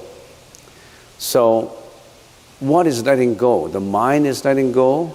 Who is focusing on the breath? The mind is focusing on the breath. So the mind, the word mind is a very general concept, mind. But the mind is, when we analyze it, according to the Buddha's teaching, we can break it down into 8 consciousnesses. Not just mind. Mind is a very general concept. So, because we have basically 8 consciousnesses, and this consciousness comes from our forefront senses. We have the eyes that interact with matter. Eyes see everything, interact with matter. Then we also have ears, nose interact with smell, and so forth. Tongue interact with taste, body with touch. So eyes, ears, nose, tongue, body. So when these sensory organs interact with external objects, then what happens? When our senses interact with external objects, what happens? Consciousnesses arise. Sometimes your eyes interact with matter, which produces seeing consciousness, but if you're not focusing on the matter, there's no seeing consciousness. You don't know what you're seeing.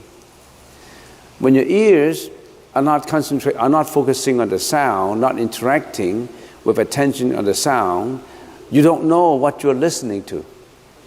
So in order for the ears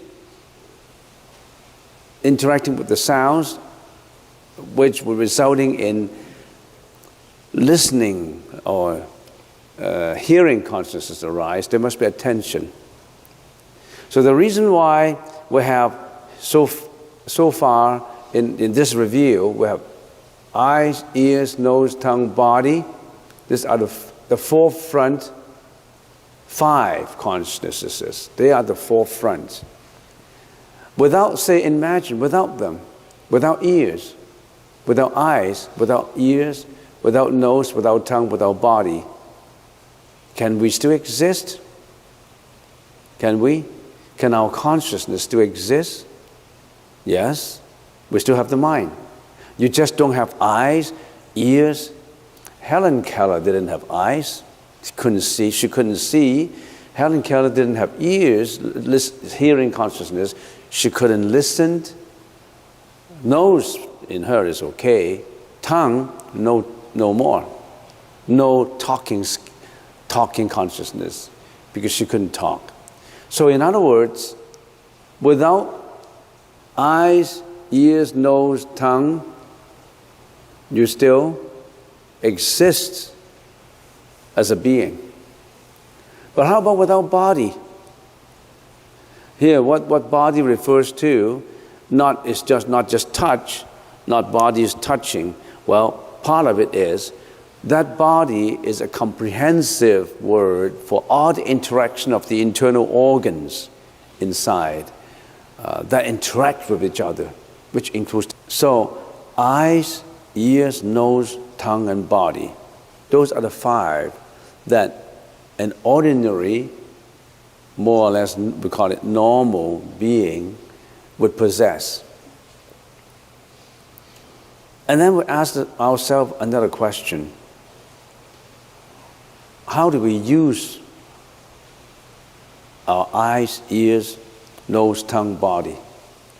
How do we use them? We just use them in our daily lives to interact with externalities.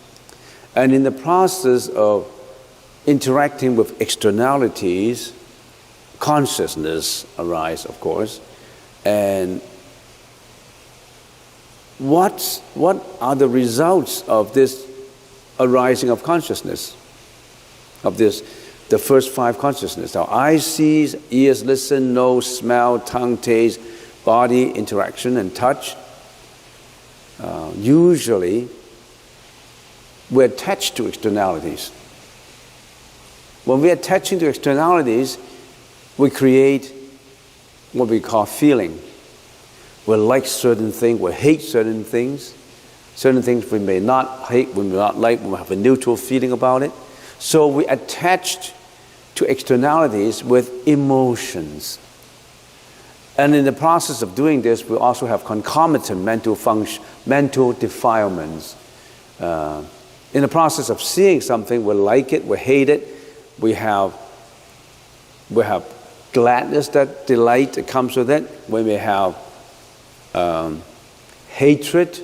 We may have jealousy. We may have disappointment, hatred, jealousy. You name them. There's 51.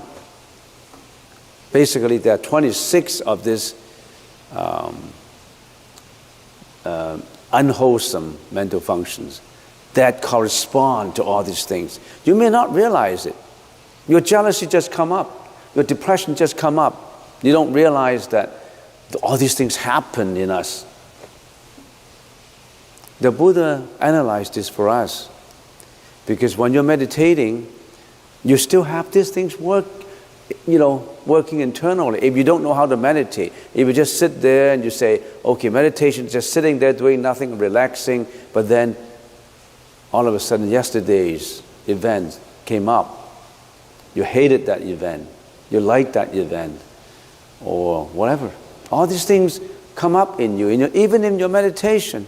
Not to say, even when you are more or less peaceful with the body, not to say when you're out there using all these senses to interact with externalities, we call it what?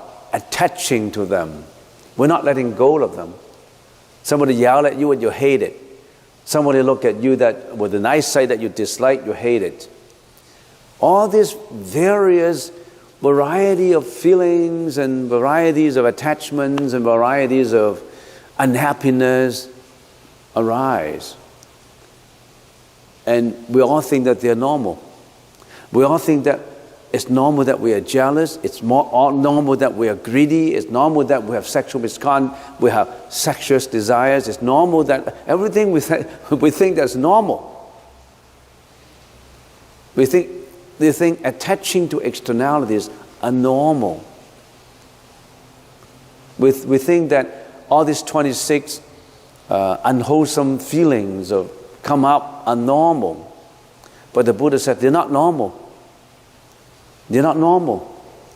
The reason why we are still involved with life and death, we were involved with sufferings, with all this pain and suffering, is because we think they are normal.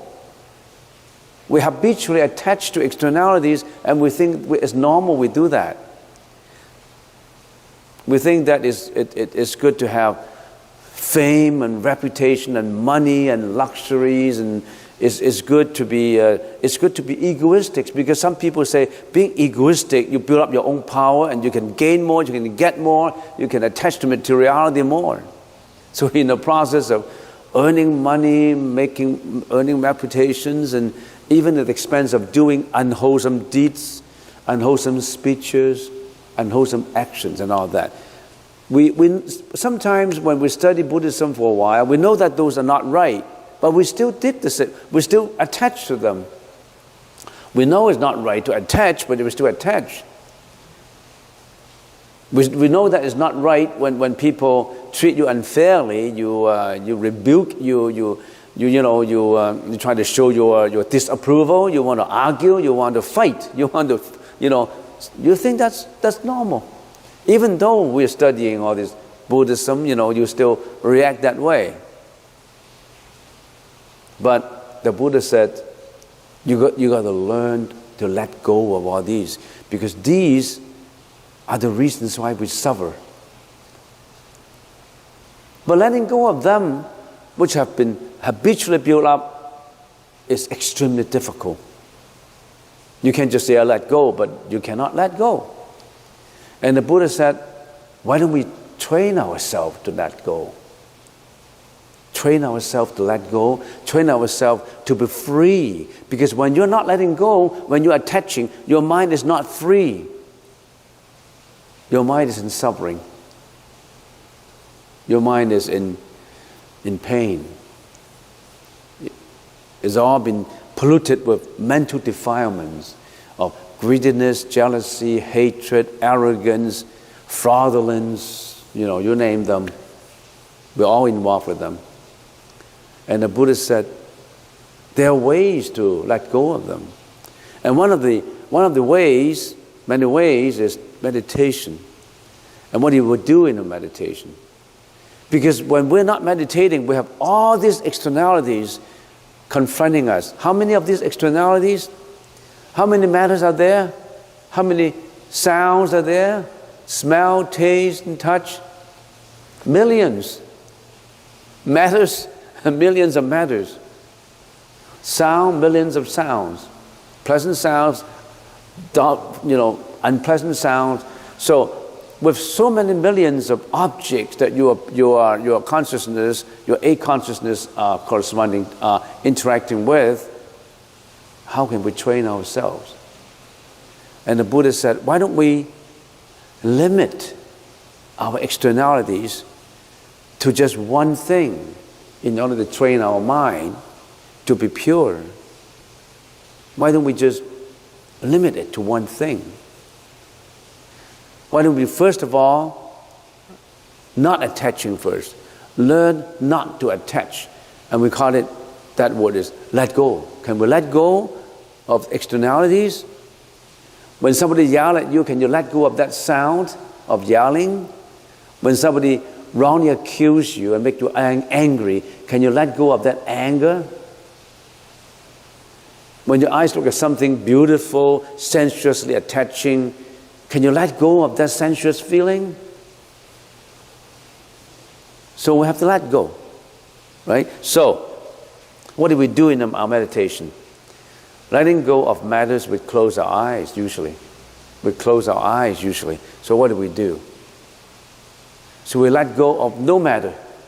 So we close the eyes, letting go and close the eyes. So we don't see all this color, we don't see anything. We just learn how to let go first, right? Let go. And then the ears, we let go of sound.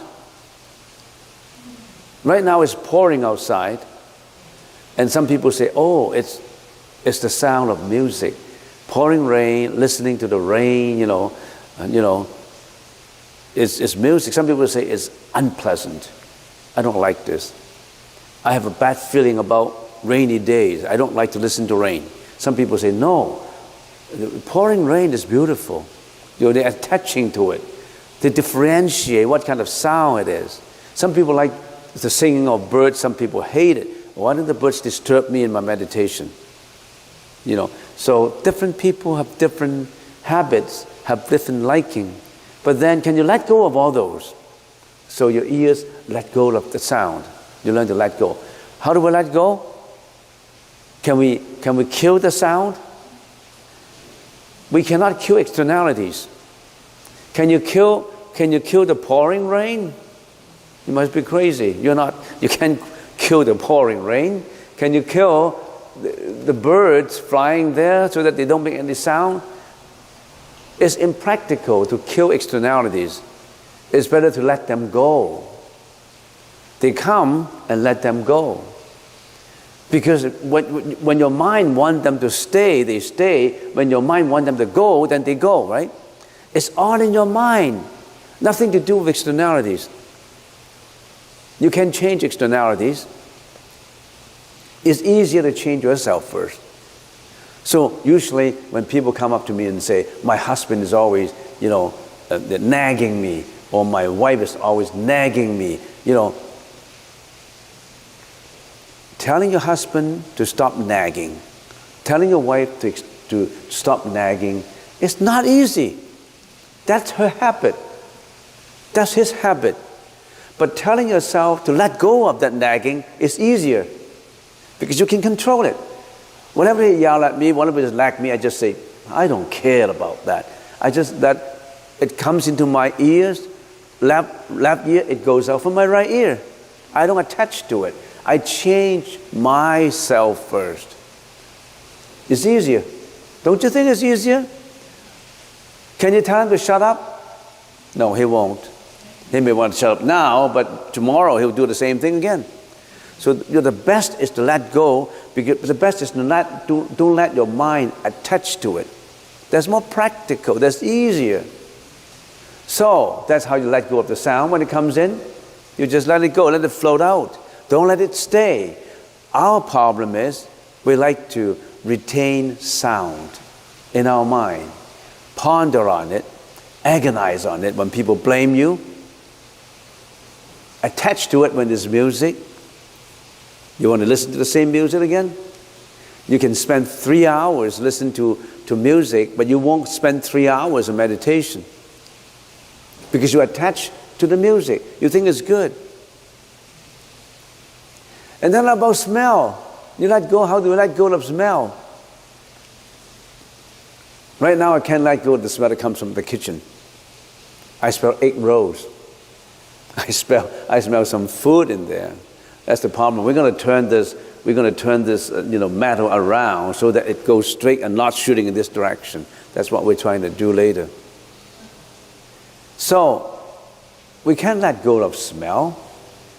The guy next to me, he just finished jogging at 8:30 and he came to meditation. He is sweating and he stinks. And I'm meditating by his side and I feel terrible. You can't tell him to go. You have no right to tell, get out. You have no right to tell him to get out. I guess I have. But I'm not going to exercise it. Because there's someone in here that monitors it, that he has the right to say, when you're not behaving, the guy who's supervising can tell you, you have to leave if you're not behaving. If you're hitting someone, blaming someone, or making disturbances, you can't stay, But other than that, he's just sweating. His sweat is terrible, fragrance. So you have to let it go. Tongue, It's easy to let go, unless some of the hamburger stuff still stay between your teeth, and you can actually, taste it. Let go of it. Your body, you can let go of that touch, right? Because you still use the breath as your object of attention. We say, concentrate on your in and out breath. So in other words, you reduce this millions of external objects that is called matter.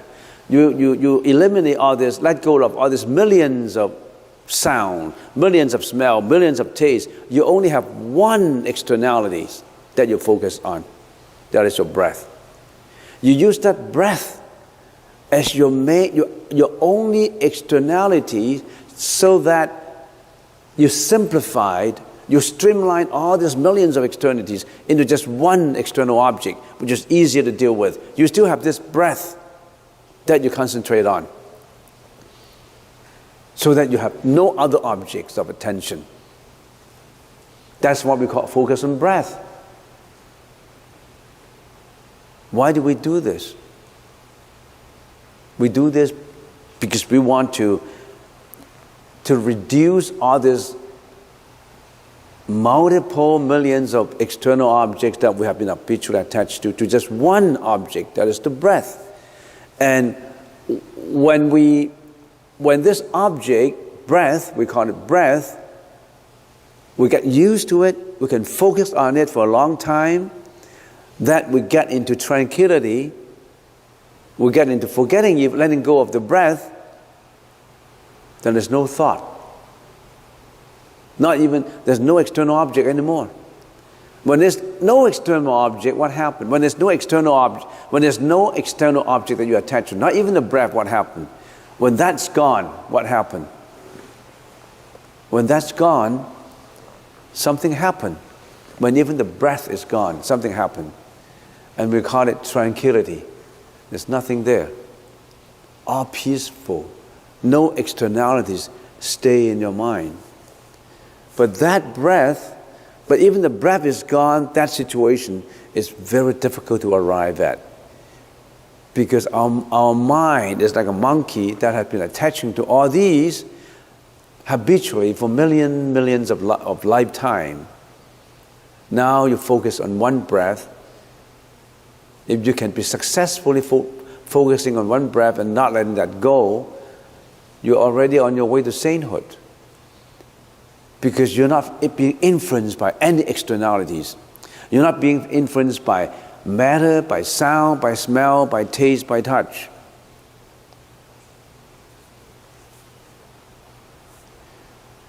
And then, those are the crude senses that we're dealing with. Crude senses, the crude consciousnesses. The seeing consciousness, the hearing consciousness, the smelling consciousness, the tasting consciousness, the interactive touching consciousness. All these are crude consciousness, not the fine one. Now we get into the fine one, the mind. The mind is the kind of consciousness, we call it the mano. In the Sanskrit language, we call it the mano, M-A-N-O, the mano consciousness. And that is your thought, your mentality, your inner consciousness. That inner consciousness does not depend on existing veridical direct objects. So in other words, if I close my eyes, if I don't listen, if I shut up all these other five consciousness, I still can create my internal consciousness.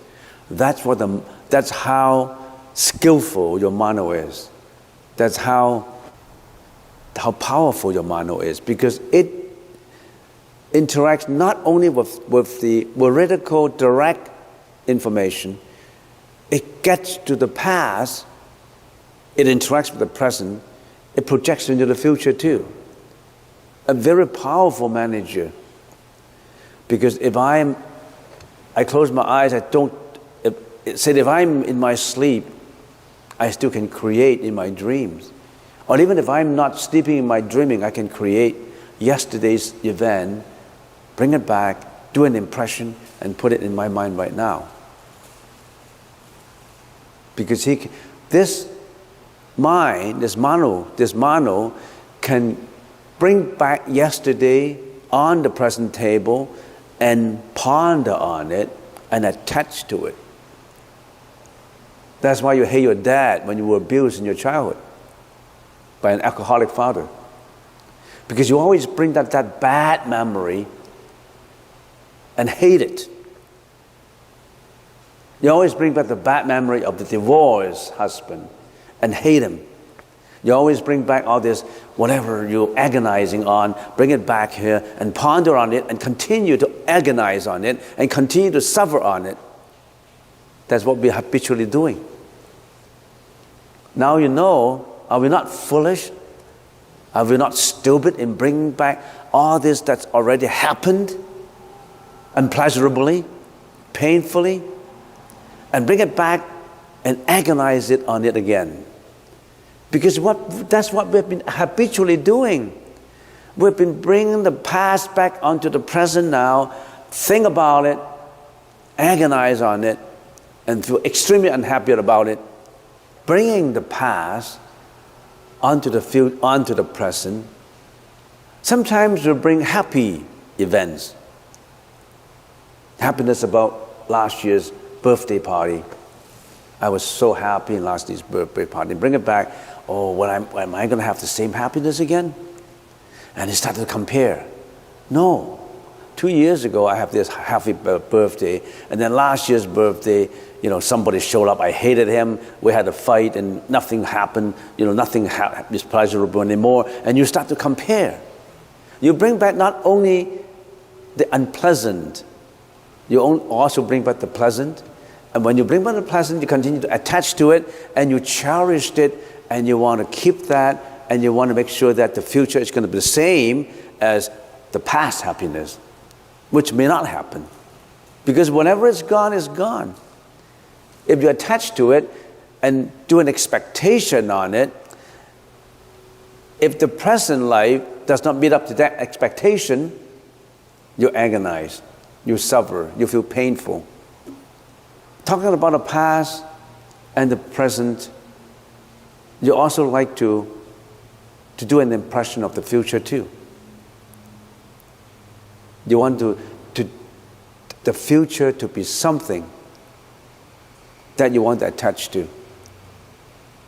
What kind of future you want to be?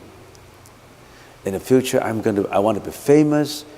I want to get a good boyfriend. I want to get a good girlfriend. I want to do this. I want to do that. And that's what I want. But you won't say, in the future, I want to go into my spiritual practice. I want to be more peaceful. I want to get into this meditation that would lead me to a spiritual path of enlightenment. I want to give. I want to donate my energy as a volunteer to all those needy. This is something else. You may not be thinking about that. You may not be thinking just on selfish motive about how to build up a better life for you in the future based on a selfish motive, not on an altruistic motive. You've been building it on an egoistic motive because we've been habitually thinking that way. When we think about the future, we don't think about how to be altruistically helping others, doing more work to help others, or doing more work to help my family members, or doing more work to better myself so that I can better others. So the mind is extremely powerful because it involves not only with the present, also with the past and the future. And the foregoing five, the ears, the eyes, the nose, the tongue, the body, they're only dealing with the present moment because they're interacting the present matter, present sound, present smell, present touch, present taste. And they are so limited. But the mind, the mano, is so skillful. And also the eyes, the ears, the nose, the tongue, the body, they're not functioning unless they function simultaneously with the mano, with the mind. Because if the mind don't pay attention to it, you don't know what you're listening to. You don't know what you are seeing. You don't know what you're tasting. You don't know what you are smelling. So in other words, all these front five have to interact even with this mano, this manager, in order to work. So you know how skillful your mind is. Given that such a skillful mind, how have we been using our skillful mind? You open up the newspapers, you listen up to news, to broadcasting news, and what do you listen to?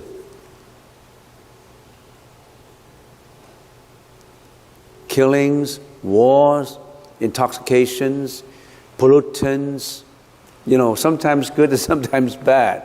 But all these are exposed to things that are not wholesome. And this mind that we all have been habitually using is not on the right enlightened path. It's all in the path of ego, in the path of self-centered. Self-centered not only in the sense of the individual, of the country. Each country is looking after its own interest. Each group, each family, each member of a company, each member of an organization, they all have this manager that's been dominated by the ego. That's why society has problems, family has problems, company has problems. And why do we have to know all these? This seems to be the things we already know, but this seems to be the traps that we always fall into. We can't get out from them. And these traps, we set it ourselves. We're trapping us into it. And the Buddha said, these traps gets us into suffering. And when we are suffering, we don't know these traps. We don't know how to remove these traps. We just continue to tread the same, to fall into the same hole, not knowing that we're falling into the same hole. The Buddha said if you start to meditate, if you start to analyze it, think about it, then you know. But you need to train yourself to do that. And how do we train ourselves to do that? We always have an internal commentator on everything we see, everything we listen to, all the smell, all the taste, all the touch. We always comment on it with our own egoistic view. We can't break the habitual continuation of this past, present, and future. So we must not let these concomitant mental functions arise. So first of all, we want to train ourselves, our attention on our present breath, not thinking about all this past, present, and future. That's a training process. Meditation is a training process of letting go, break the habitual thinking. Nothing else. Nothing about how the Buddha can bless you. Nothing about, guardian angels. About you, yourself. You're the master of your own fate. You can change your life. You can start right now, not even waiting for tomorrow. You can start right now to change yourself, to break this habitual thinking. All right, and then we have the seventh consciousness, which is the manas. We just mentioned that the mind is the mano, M-E-N-O, or mano. Mano is the manager, and manas, mana is the self-consciousness. You were born with it. You were born with that ego. We're all born with that ego. If you don't have that ego, you won't be born in this world of life and death. Where did we come from? Where are we going after we die? Where did we come from before we were born? You're not going to think about all these? We reincarnate. We came with an accumulated karmic energy. And this karmic energy is invisible. You may call it the soul, you may call it whatever you want to call it. It's just a name, right? But you were born in here with something. We have accumulated all this karmic energy in our previous lives. Imagine that we're like, everybody has karmic energy within you. All this karmic energy differs from different individuals, but not the same. That's why some people are more healthy, some people are sick, some people are rich, some people are poor, some people are tall, some people are short, beautiful, handsome, ugly, you name them. They all have different encounterments in their lifetime. They all have different fate.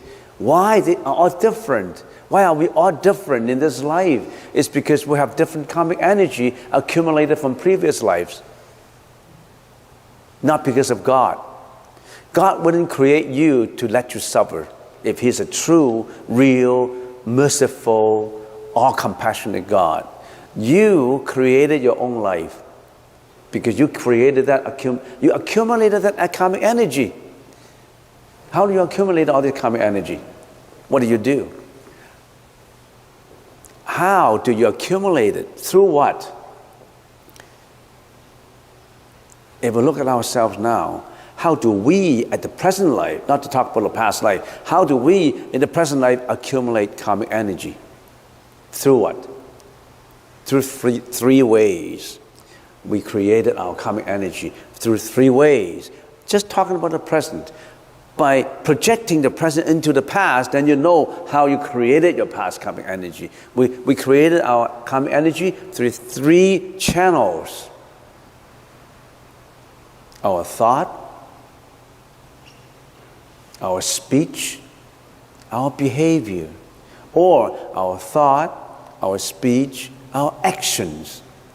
Who else are you other than this? All your behavior, all your actions. Your good actions, your bad actions, your wholesome actions, unwholesome actions. What are these wholesome actions? What are these unwholesome actions? Unwholesome actions? Killing, lying, double-tonguing, flatteries, cheating, fraudulent, jealousy, hatred. All these unwholesome actions. Have you been killing? Have we been killing? No, I haven't been killing. But you've been fishing, hunting, you're eating meat. So when you are meat eaters, you are actually indirectly supporting the slaughterhouses to do their business. They're killing cows for you, pigs for you, chickens and pork, and all this for you. You are indirectly supporting them to kill animals for food. But when this killing is involved, you think this karmic energy of killing, once an animal is killed, is all gone? When the energy of cruel killing is there, the energy would not disintegrate. The hatred, the discontent from the animals being killed would bring up all this bad karmic energy to influence all the others, directly or indirectly. Killing, sexual misconduct. What's the result of sexual misconduct sometimes? Not everything is pleasant. You think as long as both parties mutually agree to it, there's no karmic energy? Everything, every behavior has karmic energy. If this sexual misconduct is done without the consent of one individual, we call it raping. And you think raping does not produce karmic energy? Or cheating? Or intoxication? So we are all adults. We know enough that what are unwholesome actions and wholesome actions, unless we don't even know what wholesome and unwholesome are. So unwholesome actions, unwholesome speeches too. Have you been lying? Fabrications. And these speeches include not only in spoken words, but in written words too. When you drop a contract, do you put in any clause that is selfish, that is cheating, that the other parties don't know, or that you know that is all for your benefit and not for the other party's benefit? Or if you talk to a lawyer in the law of tort or commercial law, all these problems created because of what? Of one party directly or indirectly cheating another party. That's why they have a lawyer to be in court to protect one party and accuse the other party. All this court proceedings, all this, breach of contract, breach of law of tort, all that thing. Oh, too many of these things to talk about. So, I don't want to stay away, further and further without concentrating on it. See, we talk about karmic energy. Just one slide would probably take if we associate with all these different things about facets of the society. We can continue and continue, but it doesn't serve a right purpose if you just flood yourself with a lot of readings, with a lot of videotape. You see a lot of videos on YouTube, or you do a lot of readings, but have you assimilated them? You just look at one slide and you can think about it and contemplate on it. You can contemplate a lot. But if you expose yourself to millions of books, you may not know. After reading these words, you may just say, oh, what have I learned? You have to think about it, ponder on it, get the details about it. So why are we bringing, where did we come from? That's my first question. Before we were born, we came with this accumulated karmic energy that's been built into it. That's the reason why we're all different. But there's one very substantial, very dominant desire that brings us to this world of desire. You see that the universe is in three planes. The lower level is the world with desire, and we call it the kamadhatu, the realm with desires. A level that's higher than us is no desire, but still matter exists. We call it rupadhatu, still matter. And the higher level, even matter does not exist. We call it arupadhatu, only consciousness left. The lighter you are, the higher level. Because you carry this body is not light. This body is all body with all these ears, nose, tongue. But at the higher level, they don't need tongue to taste the flesh and blood of animals. At the most top, very top level, only pure consciousness left. The reason why we are in this karma dhatu is because we have desire. And the most dominant desire is the desire of men and women. The sensuous desire. Bring us all in this reincarnation of this Dhamma Dhatu. But being confused, we thought that that's normal. You think that relationship between a man and a woman is normal in here, but the Buddha said, no, it's not normal. We've been habitually doing that, and that's the reason why we are always in that karmic energy of coming back to this world of desire. And we continue that kind of desires. As we continue our continuation of life and death in this Dhamma Dhatu. We can't even get to the higher level of the Rupa Dhatu and the Arupa Dhatu. You talk to an average Joe Blow in the street. You think that if you talk to him and say, hey, the relationship between a husband and between a man and a woman actually is not normal. He would laugh at you. He would think you're a fool. That's what the Buddha said. It's not normal. That brought us down. You always want a wife. You always want a husband. You think that without a wife, without a husband, you are at a loss.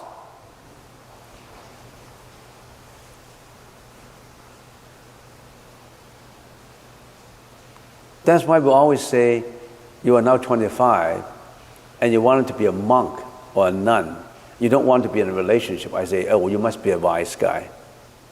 Because you know that you want to steer your livelihood into a sainthood. You can want to get away from this. But I can tell you, guy or girl at the age of 80, they're still looking for a partner. 85, they're still looking for a partner. 86, they still want a divorce. They want to remarry again to have another life, have to another sparkle of life in their lifetime. At the age of 86, a new wife or a new husband.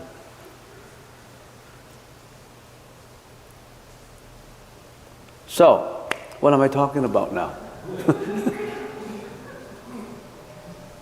11:30.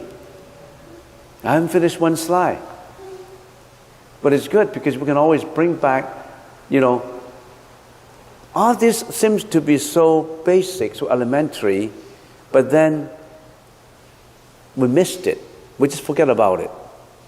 We want to look at profound books about meditation, how to get to that level, how to get to a level that, you're free of all your thoughts. But this is so basic. If you can't get to this basic, why are you, you have shelves and shelves of videos and books. They're not good to you. So we've been building up this karmic energy because we have this speech, behavior, and thought. So the Buddha said, why don't we start to purify? And then purify what? Purify our speech? Purify our actions? How can you stop somebody's action when the action is already performed? How can you stop somebody's yelling when the yelling is already performed? You can't shut him up. You can tie them down with not doing anything. How do we get to change you or the other guy? Not by what you see, what you listen, by his thought, by your thought. You have to change your thought, not your action, not your speech. Because we always have been saying, thought produces action and behavior. Behavior and actions, when it's frequently repeated, it becomes a habit. Habit, frequently repeated, becomes your personality. Personality determines your destiny. You make up your own destiny. Don't blame mom and dad.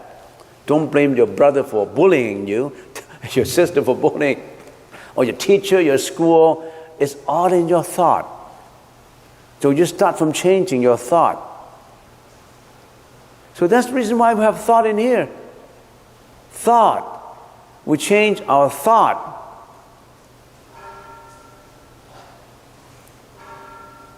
Right now I can't change my thought on attaching to my food. Lunchtime.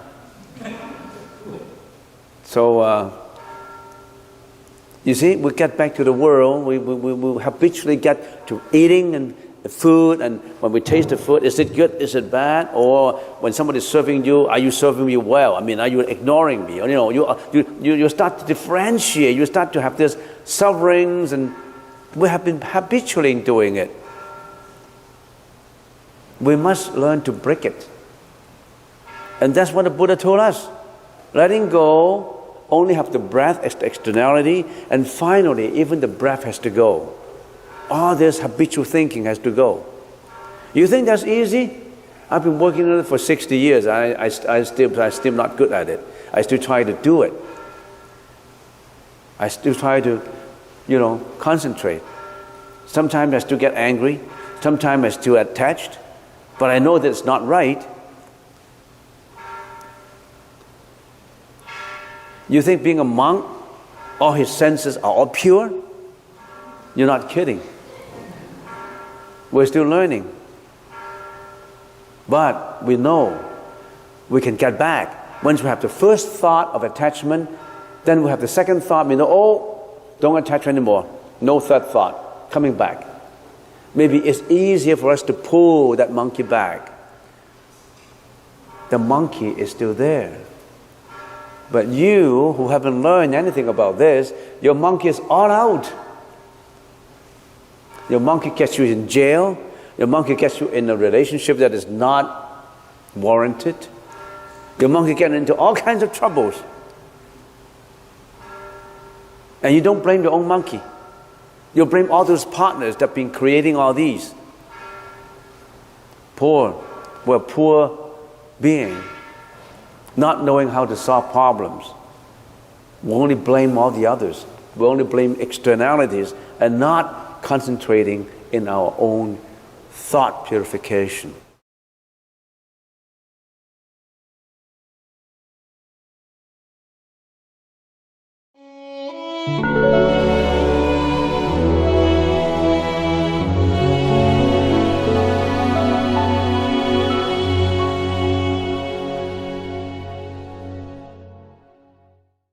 So today, let us continue with the verses summarizing the parameters of the 8 consciousnesses.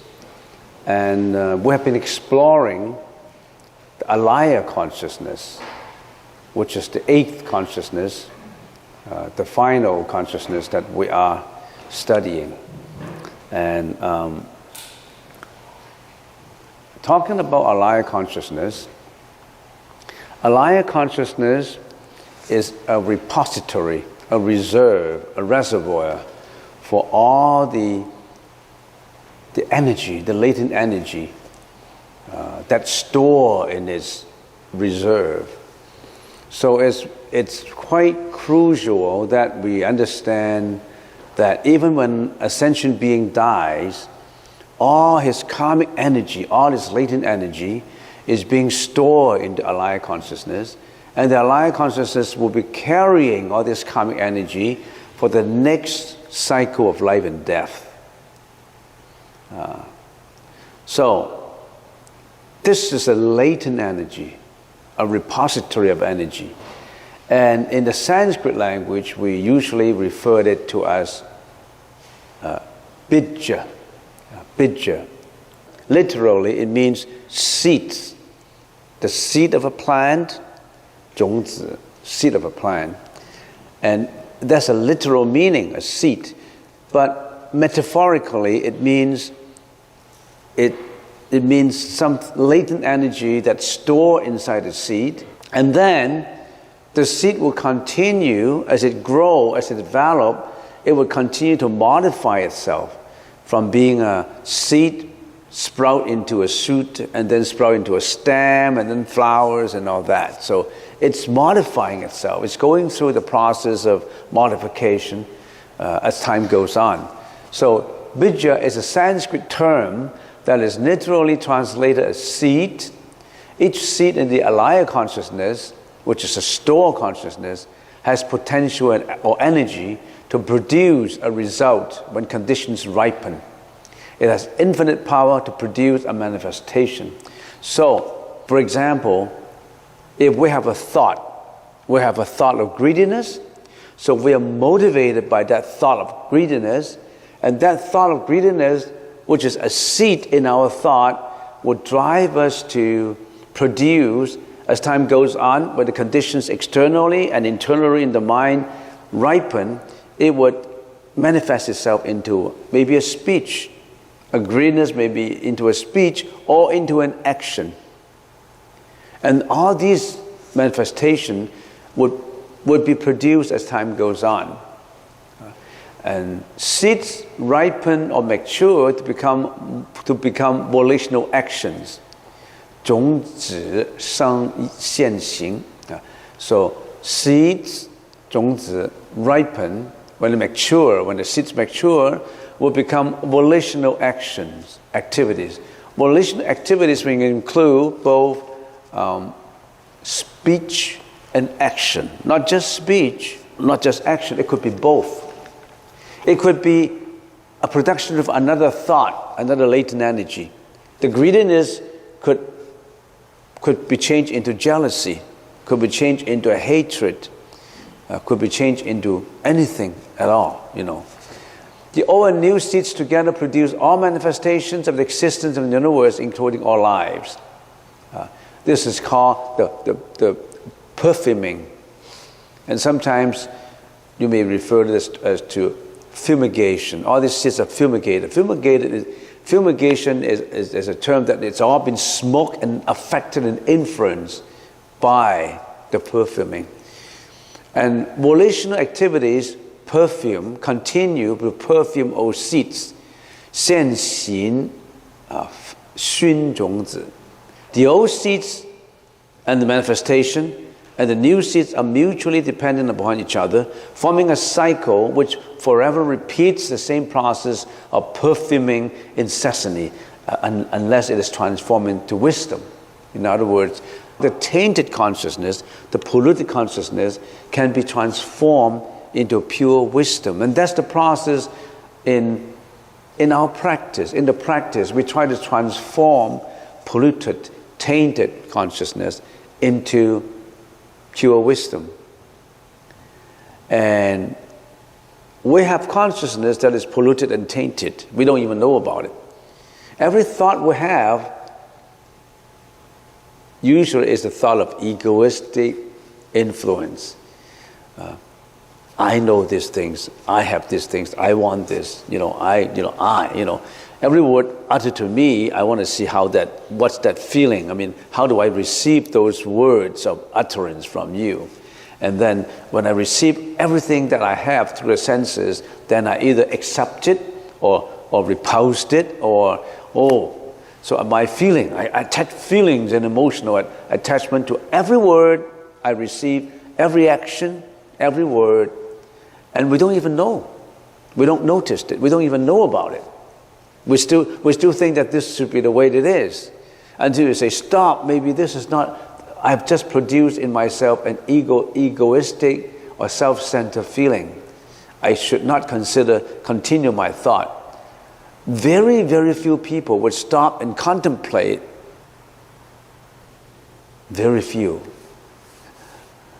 That's why we have to practice it. We have to train ourselves. I just said something, maybe. Is that very egoistic? Maybe I should change my mind. Very few people would go back to contemplate. Very few. They would continue to attach, continue to feel, continue to receive and attach feelings to it. All right, so this is what we call the bija, and bija it's a very important concept. So let's examine more into a little bit about seeds, the classification of this kind of seeds. And we can say classification according to its formation, arising. How does it form? We say some seeds are innate. You are born with it. Original from timeless beginning, innate bija. Inborn, you were born with it. So that's the reason why we say when you come to this world, your mind is not a naked mind. The body is the naked body, the baby. Your mind is not naked. You come with bija. You come with all the innate seeds forming you. That's the reason why we say a baby already has this innate, latent karmic energy in the baby. This baby could be a very wise baby, or an ignorant baby, or a baby that's temperamental, emotional, or a baby that is so intelligent, so free of emotions that he's going to be a saint, for example. So babies are born with innate bija, innate seeds. Second one, newly perfumed bija, acquired in the present life basically through living experiences. 新熏的种子.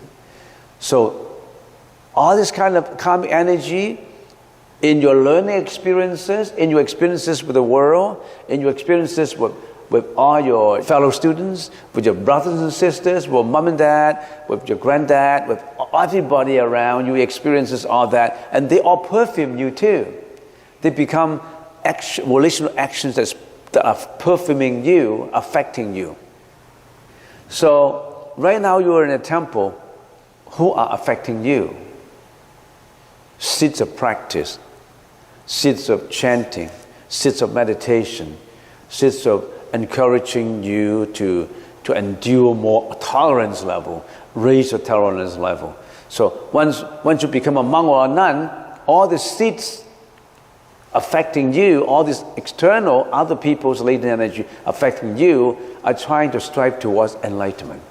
Whereas if you are in a casino, what kind of seeds are pervading you? All these seeds of gambling, greediness, hatred, all these seeds are surrounding you. What kind of energy are surrounding you? Those are not wholesome energy in a casino. What kind of energy is surrounding you if you're working in a slaughterhouse? So if you're a clerk in a slaughterhouse, if you are a cleaner in a slaughterhouse, what kind of energy is affecting you? Energy of killing, energy of cruelty. So you have to pick and choose where you're going to. Sometimes if you go into a place that you know that this energy is really unwholesome surrounding you. And when you are surrounded by unwholesome energy, all your unwholesome seeds inside of you are trying to come out and match with them. So if you go into a casino, you say, I just want to watch what's going on in the casino. I don't mean to do a hand of gambling and blackjack or slot machines and all that. I just want to take a look. But then, as you go in, as you're watching more, your excitement comes, your greediness comes, then you started to play. Then you started to bet. So try not to get into a place that is surrounded with bad energy, with karmic energy. Try not to go into a liquor store when you're surrounded by, I don't like to drink. My dad is an alcoholic, and that's the reason why I suffer. And right now, I just want to, just walk into a liquor store and see what's going on in the liquor store and see all these people. And finally, you pick up a bottle of wine yourself because you think it's cheap or something like that. So don't try to get into a place with bad energy unless you say, I am a savior. I want to get in there to see if I can admonish some people, trying to tell them that, hey, gambling is not right, this is not right. Unless you have that bodhisattva's feeling. But if you don't have, if you're not well equipped with that kind of thinking, then you may be affected by all this bad energy surrounding you. So you got to watch out for these. So according to formation, you have innate original bija, and then you have the newly perfumed bija.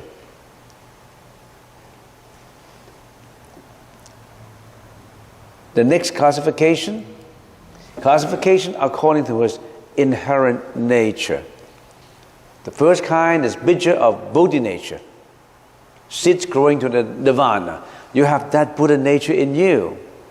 You have that Buddha nature in you, which one day you become a Buddha. But I don't know how many years, maybe millions of years of practice, or you never get awakened. It's always in the transgressional territories in the realm that you can never get out. So it depends on how you work at it. So bija of the Buddha nature that you have, everybody has that Buddha nature, the Buddha nature, the Buddha nature. And this Buddha nature is free from clisses, from mental defilements, from mental afflictions. They are free from mental afflictions. The second kind is bija of samsara nature, seeds that lead to life and death, to samsara, 有漏种子, that leads you to life and death. It's to reincarnation, to transmigration, to suffering. So that's the second kind of 种子, second kind of bija. So there's so many kinds of bija in us that we have to classify. All right, next, classification according to its moral nature. We have wholesome bija and unwholesome bija according to morality. Wholesome bija will be compassion, kindness, consideration, generosity, and law abiding, precepts abiding, tolerance level, So the higher your tolerance levels, the more strong is your wholesome bija. So don't think that when somebody are unreasonable, are doing unreasonable actions, behavior on you, or talking about nonsense to you, and you can't tolerate it. If you increase your tolerance level, that means you're increasing your wholesome bija. Only heroes can tolerate. The coward cannot tolerate. The heroes can. There's a wholesome bija, 善种子 unwholesome bija, 恶的种子 unwholesome bija, killing, lying, you know what are the unwholesome bija from the perspective of morality. Okay, so that's another classification of bija, of the latent energy. The last one, classification according to its perfuming function. Because seeds, old and new seeds have interaction. New seeds perfume the old seeds, and volitional actions already expressed also come back to perfume the new seeds and the old seeds. So this is a cycle. This is a very complex cycle. Old can perfume new, new can perfume old, volitional actions can be perfumed by various seeds, external seeds, internal seeds. So, classification according to its perfuming function, the first one is the self bija, the ego bija. The ego bija is actually a conglomeration or the combined activities of the foregoing 7 consciousnesses. In other words, the ear, eyes, nose, tongue, mind, and the ego consciousness all work to form what we call the ego, the you, the me, the them, the they. So it all form into the bija ego. If we can classify it more into the micro bija and the macro bija. The micro is about the individual. The macro is about the whole conglomerations, the whole, all the individuals act together. And we can also say the common feature and the uncommon feature in the ego bija. The common is we're all beings, right? We have 4 limbs, we have a head, we have 2 eyes, nose, nostrils, mouth. We look the same. That's the common feature. We look the same. Our ego bija, would come into a realization that we have a body, and our body more or less look the same. We're not E.T. We're not E.T. E.T. look a little different, right? From galaxy, but we all are humans, more or less looking the same, but we're not the same. You're more handsome than me. You're taller than me. I'm shorter. I'm fat and you are slim. You're clever. I'm not as clever. So there's a commonality in our ego bija that is something not common in us because of our karmic energy differences. Why? Why do we have inequalities within the commonalities? Because our karmic energy that we have cultivated are different. The reason why I don't look as beautiful as you, because in your previous life you have cultivated a lot of causes for you to look more beautiful than me. What way? For example, your tolerance level has been very high, have been in your previous life. People scold at you, yell at you, you can tolerate it. You treat it as if nothing happened. So you have a high tolerance level, so you don't, some people say, when I get angry, I would screw up my eyebrow and I show my ugly faces. I always show my ugly faces. I clench my teeth when I get angry, and I expressed it by my facial appearances. And you have been doing that, habitually doing that, you won't look beautiful in your next life. because you don't have a high tolerance level. And also it has been written in sutras that if you always make offerings to the Buddha with flowers, with all kinds of... So people always prepare flowers to offer to the Buddha. The sutra says they will look beautiful in the next life.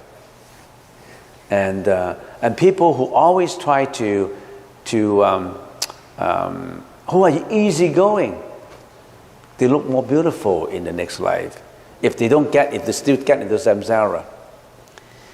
And also, we're all humans, but how come you are richer and I'm poorer? Because you have been very generous in your previous life. You donated all your estates away for the benefit of all people who are suffering. But I am a miser. I'm a millionaire. I was a millionaire. And I don't even want to donate $10. Because why should I? The government should look after charity. I'm paying my tax. I pay my tax. The government should do charity. Why should I do it? So they refuse to do any charity work. They refuse to do any... They refuse to practice generosity. And those kind of people, if they did that in the previous life, in this life, they would be relatively poor.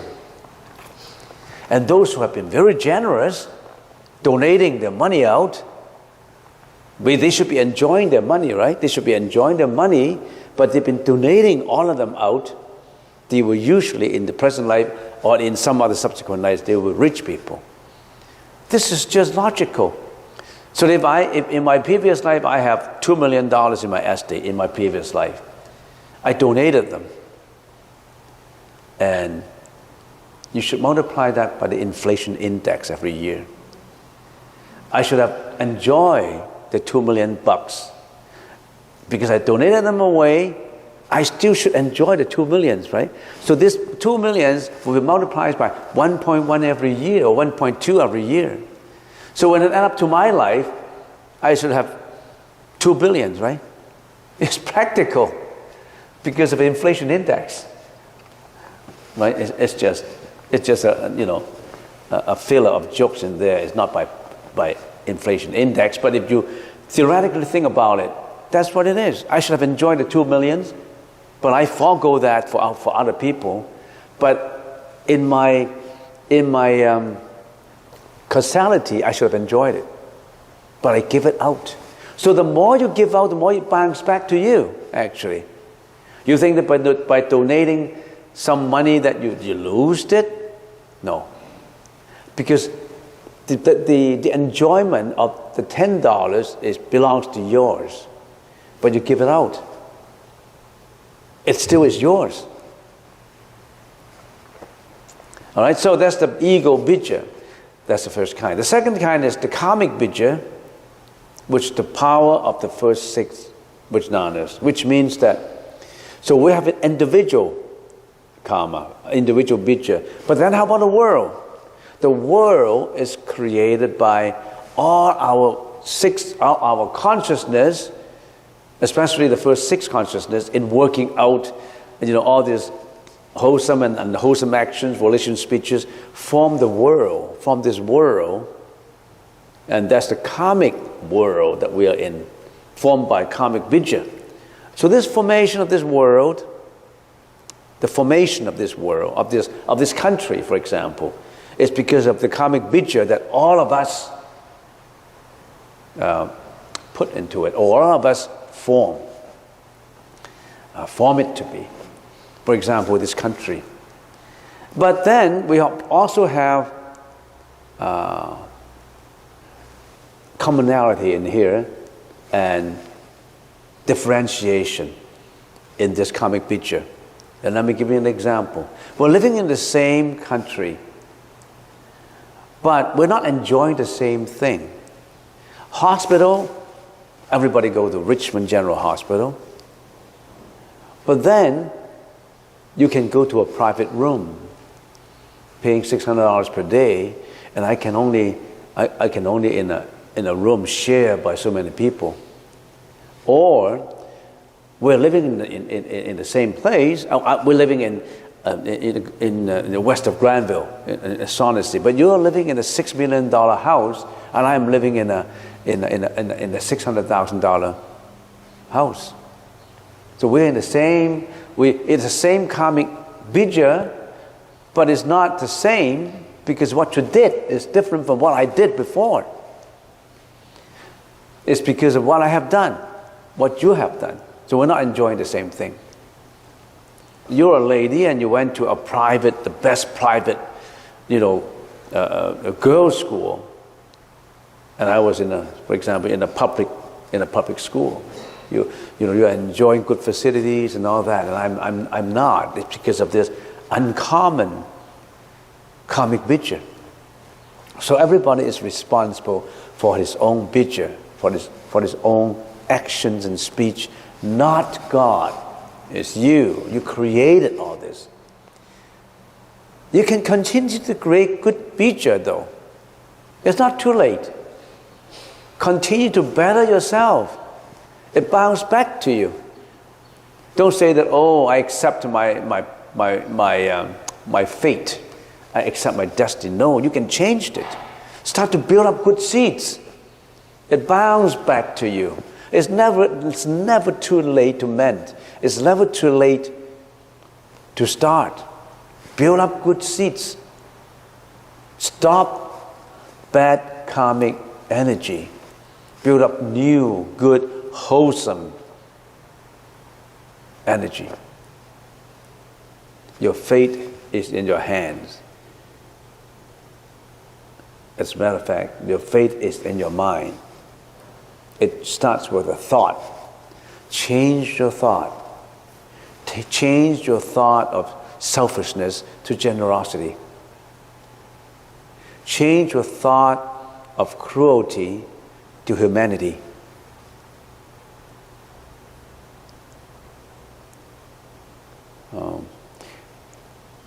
Change your thought of parsimony to generosity. Can we all do that? You change your bija. Yes? Where does repentance fit into this? Where does repentance fit into this? Repentance is a very powerful bija building method.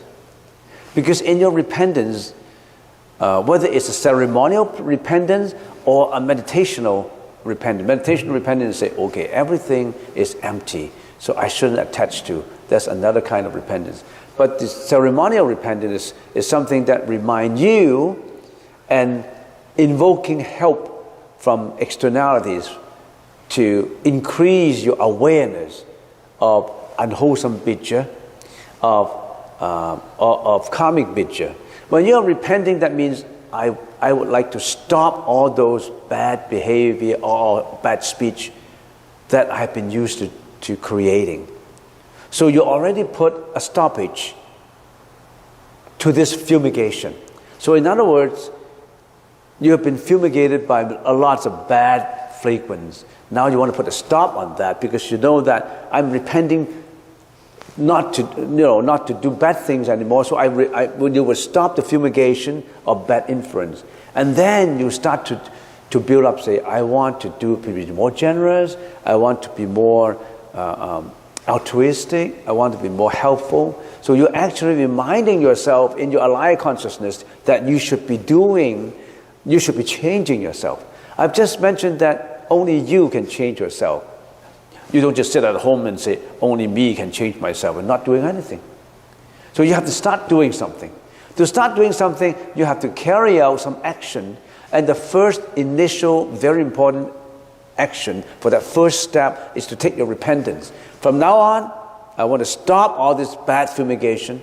I want to start good perfuming. So it sounds as if you are putting more confidence in yourself. It's just like when a salesman goes to sell cars. Every morning you say, today I'm going to make 100 cars. And I'm going to sell at least 20 cars. And I must do it. I have a list of 100 customers. I must do it. I must do it. So you're doing something to instigate your mind to do something. Whereas the lazy salesman say, I wake up in the morning, he just go to work. He has no what we call perfuming himself. He has no auto-suggestion to suggest to himself that I should not do this, I should do that. Repentance is I should not do this bad actions and speeches, I should start doing this. You may think that, oh, as long as I know, it will be okay. Knowing is one thing, walking is another thing. I know I have to be good. I know I have to refrain from smoking. I know I have to stop gambling. I know I should stop many things. But talking about it is not, it's almost like not effective. But you have to start writing it down on the wall, looking at it every day, reminding yourself in auto-suggestion that you should be doing this and not doing that. You're taking a very active initial role in changing yourself. That's an auto-changing, you yourself changing. And that is from your own self-efforts that you're doing this repentance. That's one implication. The other implication is inconceivable. It's invoking help from external, some people call it deity, or some people call it bodhisattva and Buddhas. There are some existence out there that we cannot see, a very high level existence.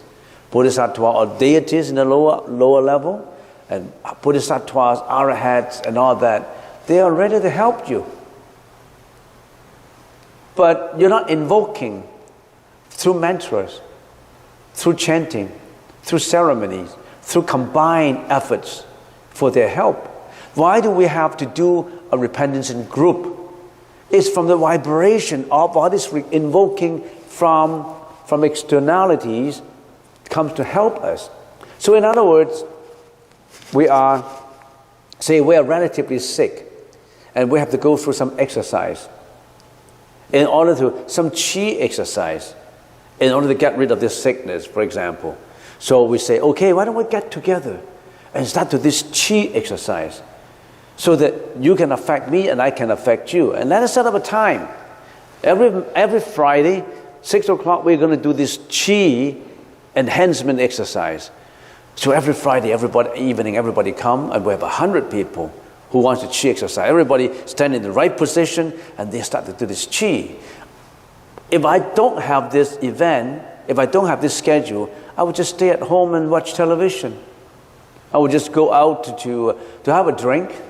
I just go out to have a walk, and that's all. I won't, according to the schedule, come to do this qi exercise. So if I have this time set for myself, there's a group influence, a group behavior. You see, individual behavior and group behavior are quite different.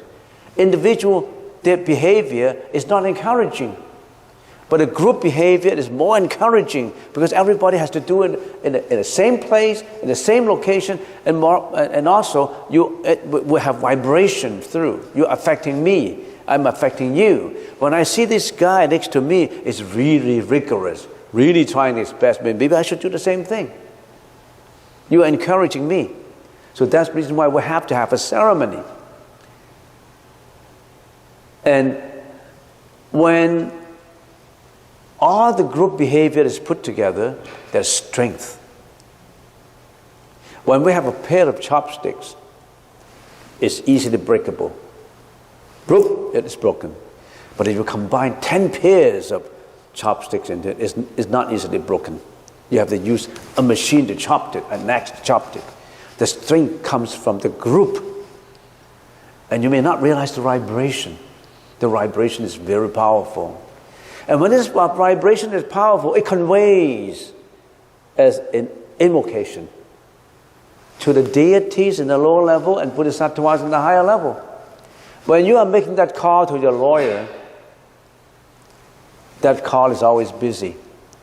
But if 100 calls are making to the lawyer or to your doctor, the doctor would receive it and say, okay, I'll come for it.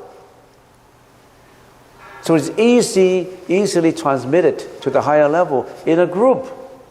So don't think that, oh, I don't want to come. Oh, I can do it myself at home. Oh, I can, it's different if it's a group behavior. We all know that when we study psychology and sociology, we know that group behavior is more powerful than individual behavior. A group behavior can change the whole country. If you work individually on the democratic motive, you may fail. But if 2 million people are working towards a democratic motive, they may be successful. You see the difference in doing a repentance? Yes? So that consciousness you talk about in group. In group, yeah. It's everyone's individual consciousness combined. Yeah. Something else. It's more powerful. If all is all combined, even if you have, because our energy is being affected by others. So if you are, as I said, if you're in the casino where most of the energy is unwholesome, you'll be affected. Whereas if you're in a group of people who, in a school that every school boys are working hard, you've got to work hard because you're being affected by them, huh? Like-mindedness. Yeah? People of like-mindedness together with that energy in a room. Yeah. People with the right-mindedness, they get positive energy. People with negative energy, they will affect you negatively. So don't get to mix with bad friends. Friends who drink, friends who just talk about nonsense. But it's to mix with people who are more clever, more intelligent. We always, when we are studying, I remember when I read a book about positive thinking, how to be successful, how to think and grow rich. They say, always mix with higher level people. Mix with people who know how to make money. If you want to make money, of course, you don't want to make money the bad ways. Hurting others. If you want to better yourself, always mix with people who are better. You don't mix with people who are not good. Mix with people who are criminals. I don't label criminals as always bad people, but if you mix with people who are morally unwholesome, then you tend to be like them. So that's group psychology and individual psychology.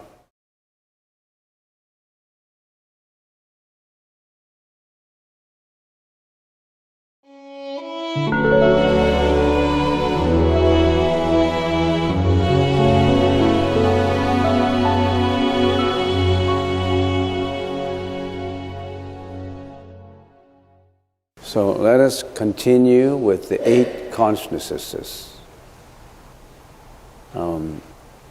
So we've been talking about the 8th consciousness, which is the alaya consciousness, and sometimes not just beginners, some people who have been studying Buddhism for quite a while, they ask the question, how do we know the alaya consciousness exists? The alaya consciousness is the storage consciousness, which we've all been studying. How do we know it exists? Let us analyze how do we know the alaya consciousness exists. When we talk about how do we know something, how do we believe in something, or how do we get to know something, what kind of methods in our mind, directly or indirectly, that help us to know something. Let us analyze before we get into how do we know the 8 consciousness exists, the alaya consciousness, that is to say, exists. Then we should say, okay, how do we get to know something? There are 3 ways to know something. The one is through direct veridical knowledge. What is direct veridical knowledge? I see a camera in here. I know that's a camera. It's direct veridical. I can verify it. I see you here. I see everything I see. Unless my eyes has problems that I can't see properly. So everything I see is direct veridical knowledge in front of me. Anything I hear is direct veridical knowledge. You are listening to me, you understand what I said by direct veridical knowledge through listening.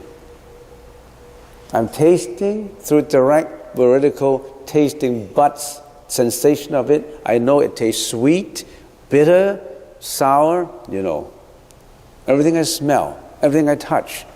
So that's direct, veridical knowledge. That's number one. That's how we get to know things, right?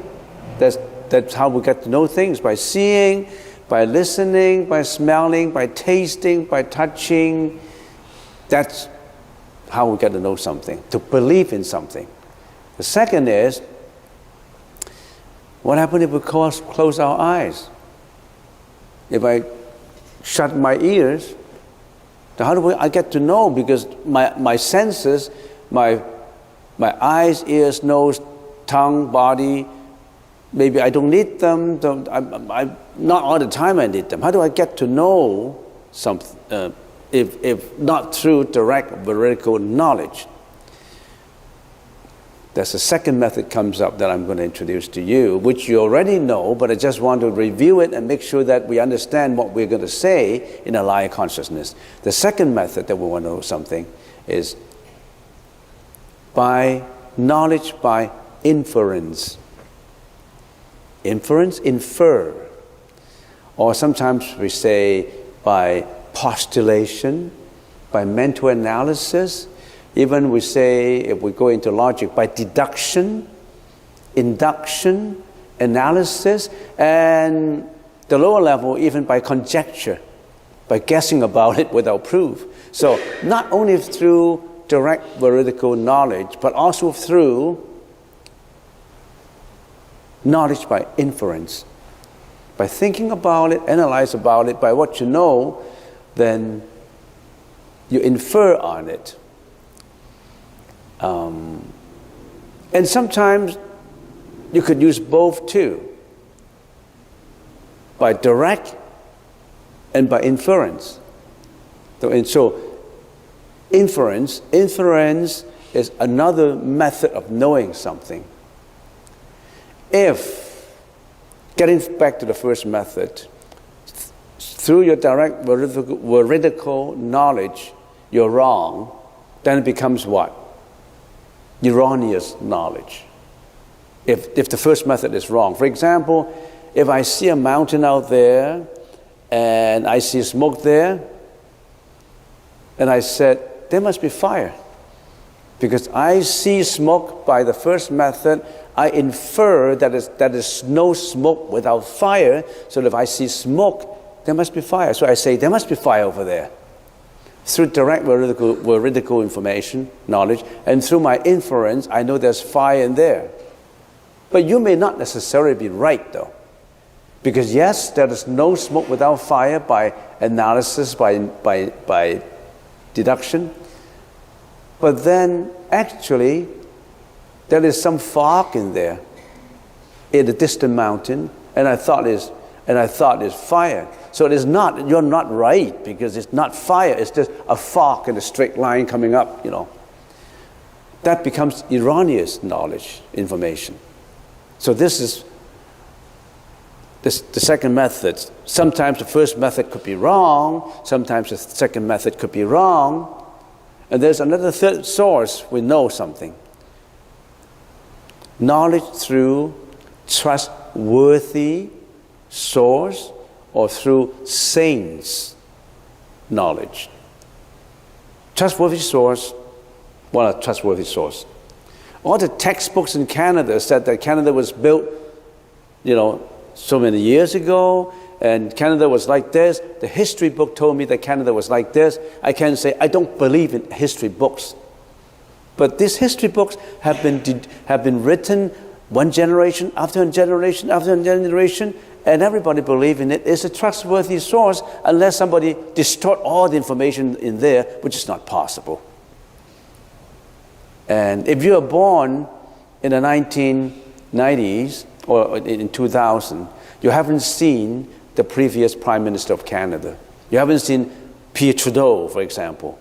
You haven't seen Pierre Trudeau. Then you say, I haven't seen him through direct veridical knowledge, so I don't trust there is a Pierre Trudeau. It's not right, because the history book the parliament, everybody told us that Pierre Trudeau existed as a prime minister. I haven't seen him directly. I don't have to infer, but the history books told me. So sometimes you trust something by trustworthy source or through saints to trust. Okay, so based on these methods of knowing, methods of trying to know something, you don't argue that I only believe things I actually see, I actually hear, I actually taste. If you do it like that, you can't believe in anything. If you can only do that through the senses, if I haven't seen Buddha, I don't believe in Buddha. That's not, you're illogical. So you have to know that, right? Because some people, they just argue that I don't believe this, I don't believe that, I haven't seen it, therefore I only see things I actually see. But if you only believe in things to actually see, there are many things that actually you think don't exist, but actually exist. All right? Now those are the information, the background information that we should know. That's how we get to know something. Given that, let's try to know, how do we know that the eight consciousness, alive consciousness exists? First one, there must be a storage for karmic energy. All karmic energy, which we call seeds, bija, in the Sanskrit language is bija. Bija literally means seeds. Actually, it's a storage for energy. It's not just in our mind we have seeds. It does not mean that actually plant seeds. It's the energy originally created by a thought, and then it gets stored. A new thought or subsequent thought. Where does the thought originate and reside in? Just as seeds have earth to store them, thoughts need a place where it's arising and maturing. The eight alive consciousness is the storage for all thoughts' energy. So there must be in us, somewhere in our body, that store all our energy. All the organs, all the molecules and everything only are formed to store them, only help to store them. But where's the actual storage? The actual storage is inconceivable. You cannot conceive it, you cannot touch it, you cannot even test it by any kind of scientific method. That is consciousness. We only know that we got a brain and the brain function. The brain is just the function of it, not the actual energy. Because if the brain is the actual energy, when you die, you don't have a brain anymore. It doesn't mean that you don't exist anymore. That is inconceivable, not subject to the senses, imperceptible. There's something that's stored in us that all these organs help to store, but the storage, the actual of it, the actuality of it, you cannot see, you cannot touch, you cannot feel, you cannot do it by experiments, scientific experiments, but it exists. That is your energy that has been accumulated in this life and in previous lives. That's why all the energy that we have been cultivating, stored in the alive consciousness. There must be a storage for it. Given that, how does it help us in our practice? Well, we know that whatever our thought, every thought has energy. Every thought, if you say the origination of an initial thought is an initial seed, then we have billions and billions and immeasurable, uncountable seeds in our mind. Every thought is energy. Every thought is seeds. And then every thought, through behavior, through speech, will be expressed outside. When it is expressed outside as behavior and thought and speech, then it affects something. It influences something. It's just like when you throw a stone into a calm pool or pond, the ripple effect will come. You know, everything, every vowel language that you utter from your mouth, every action you perform from your action, your sexual misconduct, your killing, your any action involved in jealousy, hatred, greediness, any speech involved in arguing, foul language, yelling, cursing, all those things create energy. All this energy affect people, affect yourself. Not just one person. It could have a repercussion of multitude of things that you can't even identify sometimes. And all this energy would have a multifold effect that would bounce back to you, which would also register also in your higher consciousness. It won't get away. So how do we learn from this? Watch every action. Watch every speech. Watch every thought.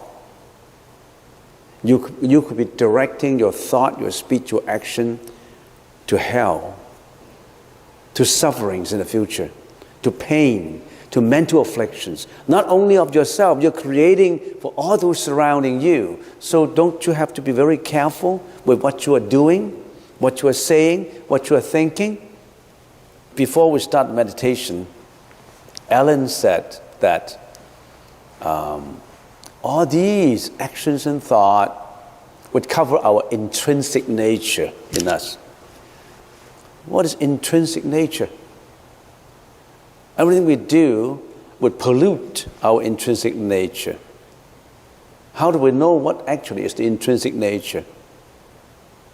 So other than knowing how to meditate and clarify and purify your thought, your speech, your mind, then you know what is intrinsic nature.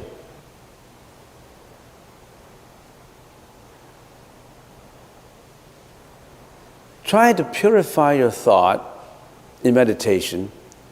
It's just the samatha part of it. You know, meditation or consciousness, basically in your practice, has two facets to it. The samatha and the vipassana. The samatha is, I don't want my monkeying mind to roam all over the place. Because sometimes I feel jealous, sometimes I feel depressed, sometimes I feel angry, anger, all kinds of things I feel sometimes, all these. So what I want to do is, I don't want to have all these. I want to concentrate in my breath so that I'm not, if I'm a monkey, I won't be clinging on, grasping on the branch of jealousy, the branch of depression, the branch of anger, the branch of anxiety, the branch of greediness. I'm hopping, jumping from one place, my monkey mind, from one branch to another branch, non-stop all the time. So my first method in samatha is, I don't want to jump around anymore.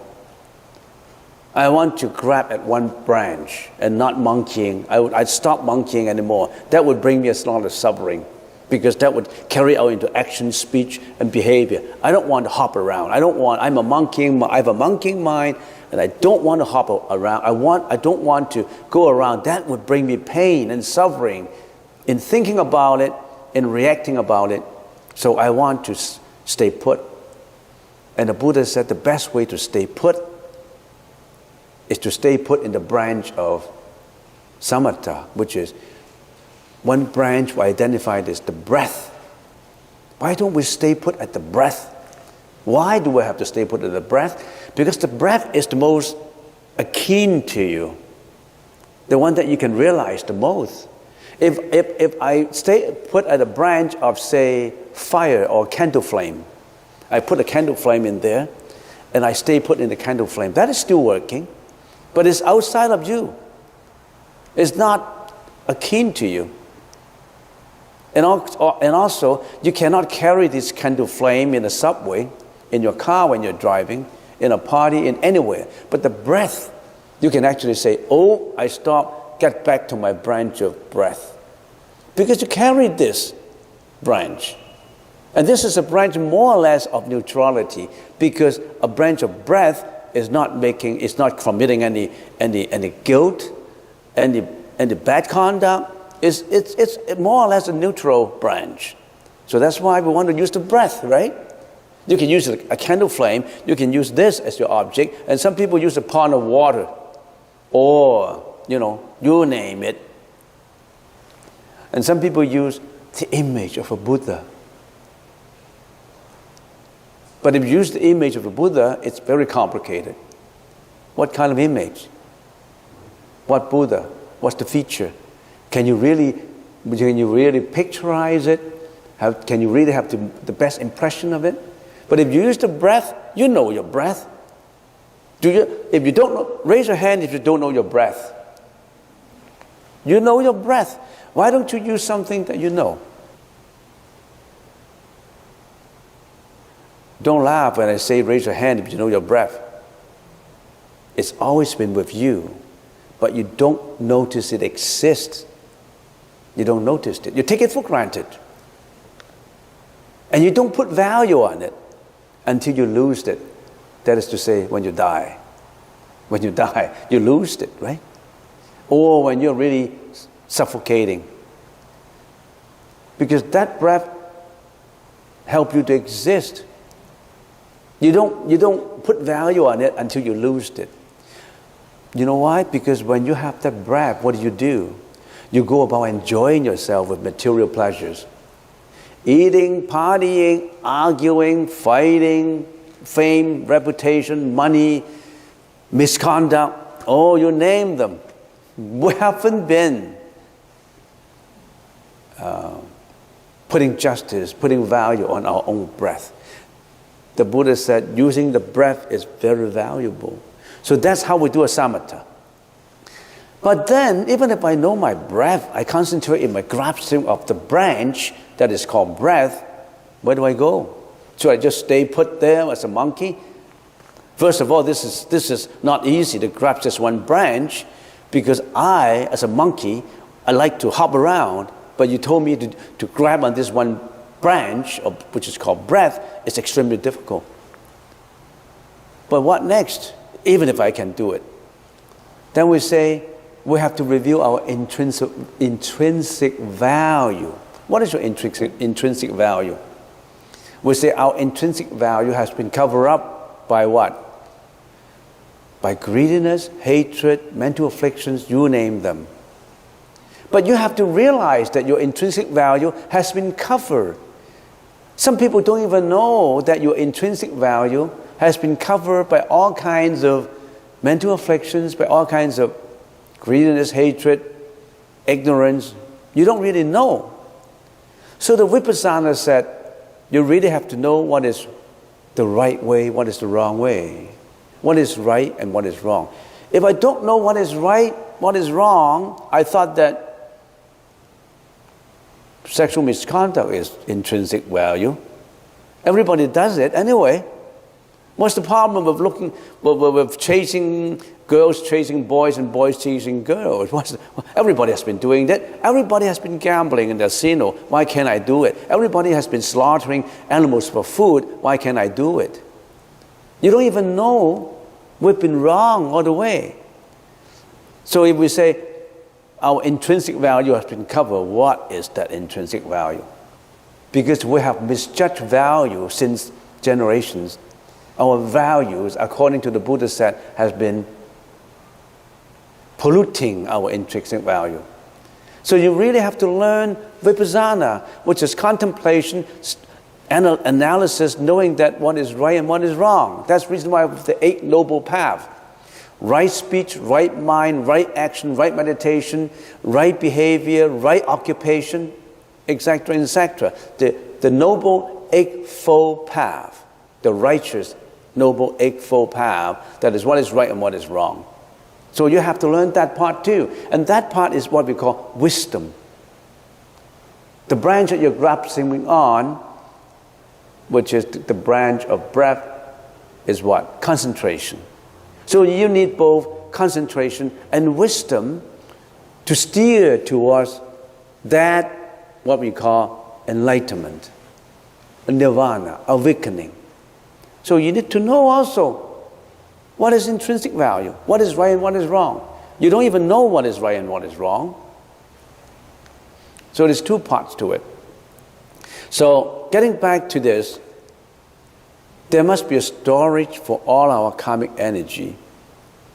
So it's absolutely important that we must build up wisdom, the right kind of wisdom in doing meditation. If you think that meditation is just to give you health, it's like a yoga exercise, it's like make you have peace of mind. Lately, I have been quite anxious. I'm restless. Now I want to go to the temple for meditation. I want to put down my restlessness. That's not it's only a byproduct of it. Or meditation will make me look beautiful. It's like a yoga exercise. It's not that. A lot of people think the meditation is yoga and make me more slim. You'll become slim and beautiful. That's not the right purpose of meditation. So there must be a storage for karmic energy. Let's get to the next one then. Maturity of each bija has different timing. For certain causes to mature into effects requires timing. Just as each seed in the earth grows at its own pace, each bija matures differently. For a seed that has not yet grown into a shoot, it still needs the earth as its nursery. The eighth allied consciousness is the nursery for all the different maturity timing of its bija. Everything has its timing that we all know from daily interaction with people. Even all the energy latent in you has different timing for ripening, for maturity. So, if there's different timing, there must be, for example, a clock for workers to register all this different timing, right? Not just a reservoir, not just a reserve for it. It also registers its timing and it ripens at the right timing.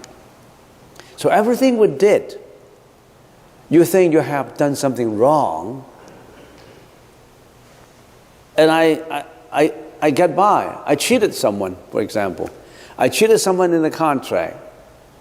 I did something wrong. I cheated my girlfriend. I cheated my boyfriend. Nothing happened. You think nothing happened? It's got registered already. Its maturity will come. But when? Because in between effect and cause and effect, that is what we call conditions. When the conditions come, you can't get away. There's always a saying, you can run, but you cannot hide. You can run as fast as you can. There's no place that you can, not even the basement. But when the karmic energy comes that it's ripened for you to suffer, you think you can hide at the bottom of an ocean? You can hide in your basement? Nowhere. It would come to you. So we have to watch.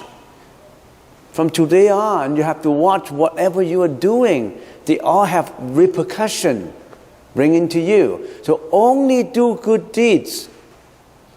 Because good deeds will have the repercussion of getting good causes to you.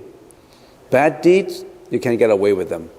You say, I've done some good deeds, I don't care about it will come back to me good or not, I just want to do good deeds. But it does not matter, it will come to you. The good causes, the good effect will come. So, how do we learn from this? How do we learn from this? Let's get a little bit deeper in our thinking. We have a cause in here, we have an effect in here. If these conditions mature, if we cultivate conditions, certain things will mature faster. So if we put some seeds in the soil, we water it more frequently, more regularly, we put it in a place where there's sunshine, we put in labor work, we care about it, it would grow faster. So if we have cultivated good seeds, if we care for it, the good result will come sooner. Whereas you already have these bad seeds, we don't care about it. You continue to ignore it. You don't change it. You don't repent. Then the bad effect will come out. That's why at 2 o'clock we have this repentance. We have a repentance coming up at 2 o'clock. And why do we need this repentance? A repentance would mean that you have done bad seeds now, but you repent. When you repent, it's indirectly saying you don't want to cultivate bad conditions to make the ripening earlier. You want to stop. You want to stop doing bad deeds. So you're actually hindering bad things coming up sooner. Or somehow you stopped the water flow of your bad seeds. You stopped sunlight of the bad seeds. Plus, when you're doing the repentance, you're actually doing a group vibration. So if there are people in here who are always doing good deeds, all these good deeds, all this good energy will vibrate among the group. The group will be benefited by it. Because you may not have the concentration and determination to stop all your bad causes and your bad actions, bad behavior, but being affected by this energy, you will change. You'll be different. So don't underestimate repentance. You say, why do I have to repent? Why do I have to come, for repentance, a group repentance? We don't call it a ceremony. A group repentance action behavior is because, first of all, we want to have a concentrated group effort to vibrate the energy around that we want to change. Secondly, we want to stop bad causes, bad conditions. We want to stop watering, giving light to bad seeds so that it sprout earlier. So you will find that for people who regularly do repentance, whatever bad things that occur to them will be avoided temporarily. But the seed is still there. You can't get away with it. The bad seeds are still there. It's just you stop the water flow, you stop the sunlight, it won't come up. If, for example, you have been doing a lot of killing in this life, hunting, fishing, killing animals and all that, you've been doing that kind of bad causes, you're bound to be short-lived and have a lot of sickness, for example, as an effect.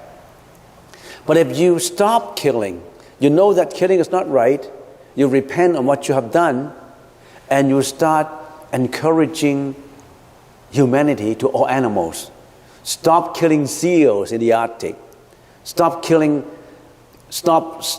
slaughtering houses for cruelty to animals. Circus for cruelty to animals, or stop mistreatment of animals, all that, then you're actually stopping your bad consequences from coming up. So don't think that repentance is not necessary. It's absolutely important. Plus, it's a group behavior, a group action. And when you're doing it, you're actually doing concentration. You're doing both samatha and vipassana. Because when you're doing repentance, you're concentrating on the repentance. You're not thinking about greediness, anxiety, depression, hatred, jealousy. You're not thinking about that. You're thinking of whatever I have done wrong in the past. I don't want to do them again. I will turn over a new leaf. I will be doing only good deeds.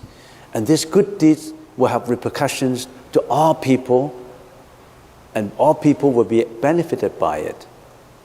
That's how you're doing it. Okay, so that's the second. Third, if there is no eighth consciousness serving as the basis for reincarnation in samsara, after ascension being passed away, die, who and what is reincarnating? You ask a question. If there is no a reservoir of accumulated karma, karmic energy, if you die, does it mean that then nothing exists? whatever bad causes I have done will have no effect. It's not logical. And if you think that way, it's extremely dangerous.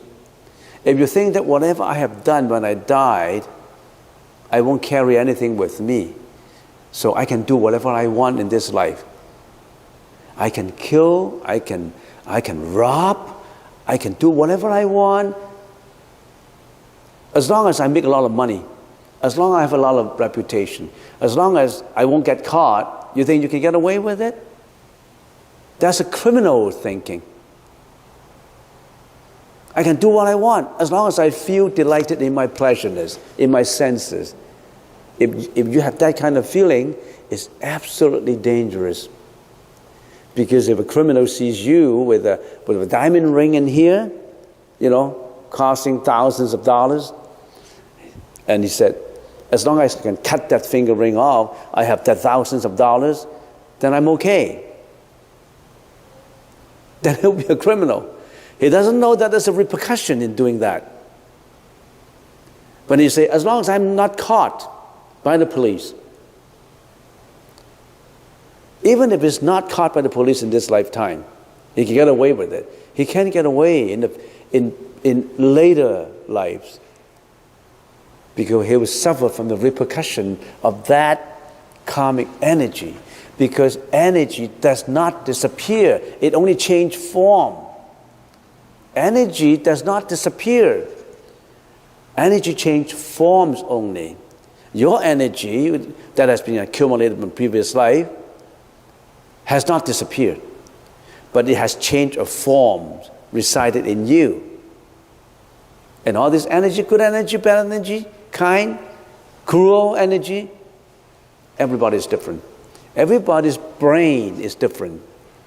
Everybody's DNA is different. Because everybody's karmic energy is different. No energy is the same. No one looks exactly the same. Even twins, they have slight differences. Even twins, if they have exactly the same similarities in their face, they have difference in their brain, in their mind, in their internal organ. So we never get, energy never disappeared. It changes form. And what kind of form you're carrying in this life? Look at yourself. Look at myself. Everything I suffer, everything I enjoyed, everything in me has been what I have been doing in my past. I don't want to carry this bad karmic energy anymore. I want to change. I have started to change many, many years ago. I haven't changed enough. That's the reason why I'm still suffering. I may have a little bit more purified karmic energy because I become a monk. You haven't started. And don't you put value on your life now? Are you still looking for fame, reputation, senses, enjoyment, pleasures, and ignore about what you have been doing? You'll be going through lots of sufferings. You're going through sufferings now, you'll be going through sufferings in the future. We don't know what you have done will lead you to. Only the Buddha knows. Only all those who have attained Arahat, who knows your future, would know where you should be going. You know what you have been doing. It's never too late.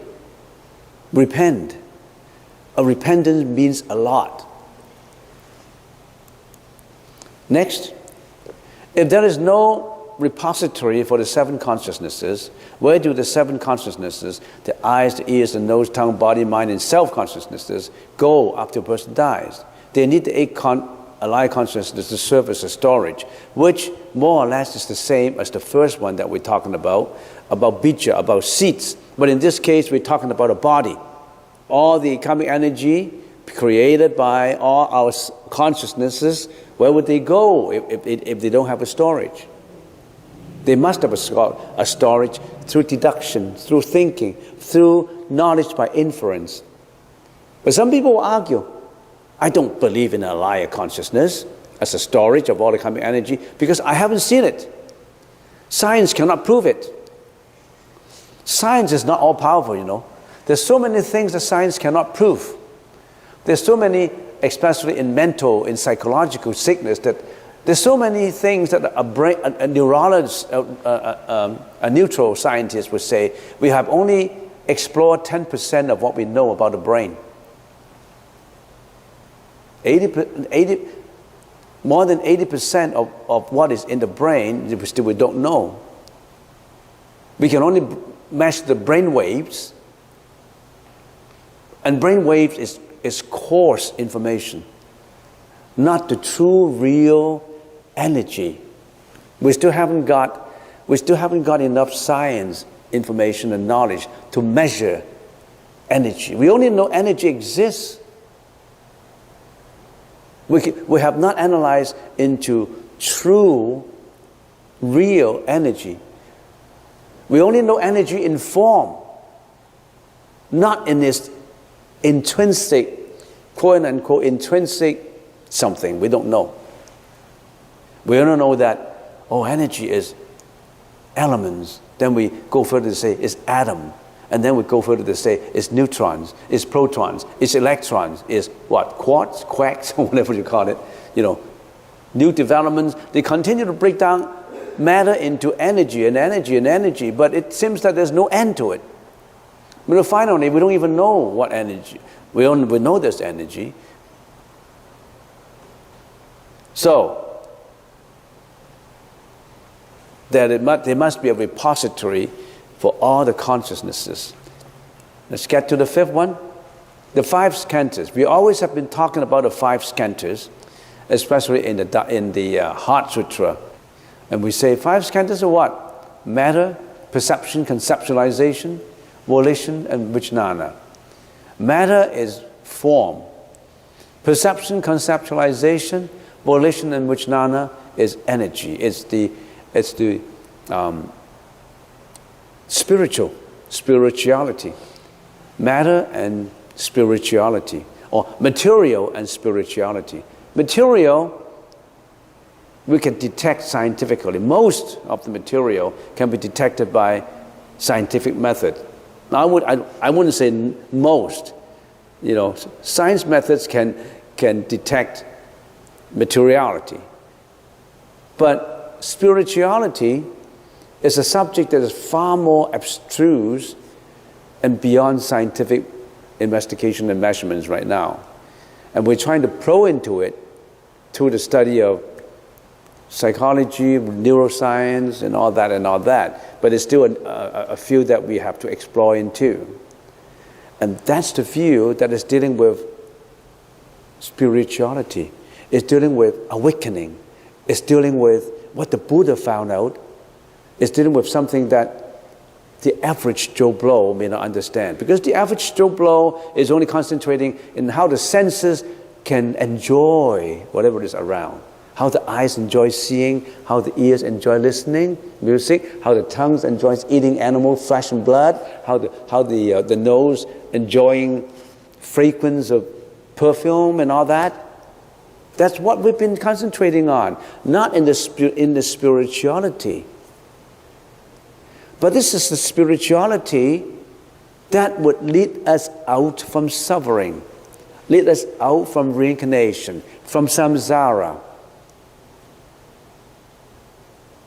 But knowing about this knowledge, or being told about this knowledge, or studying through videotapes and books about this knowledge, it's one thing.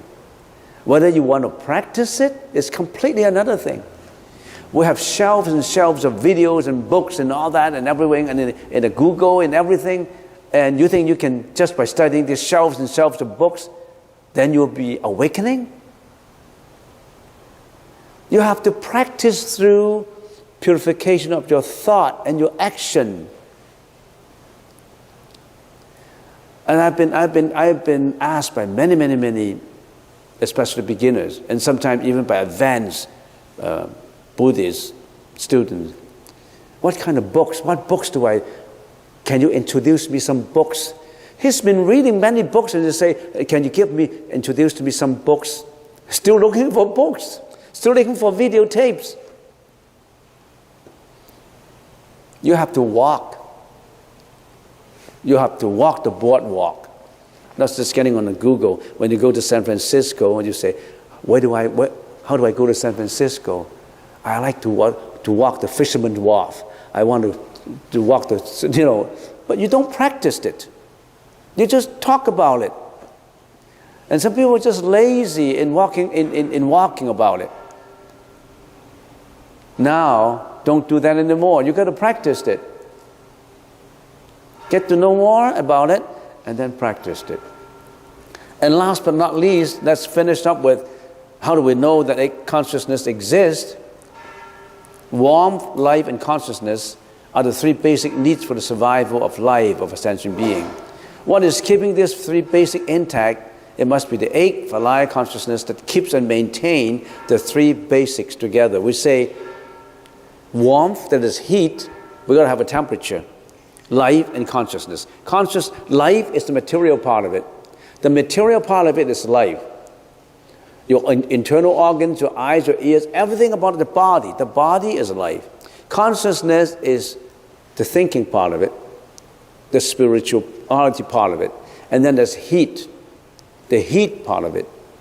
The heat part of it is still the materiality part of it. Why did the Buddha particularly brings out heat? There's a reason for it.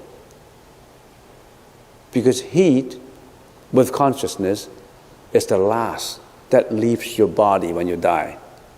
That goes into the mother's embryos when you're ready to be born. Life,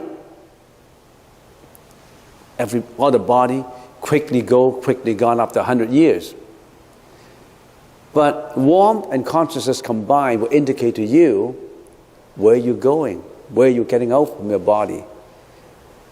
There's 6 places that your warmth and your consciousness leaves the body when you're dying. Through here, through here, through here, through the knees, and through the bottom of your feet.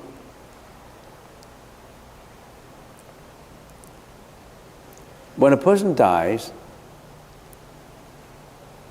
the body gets cold.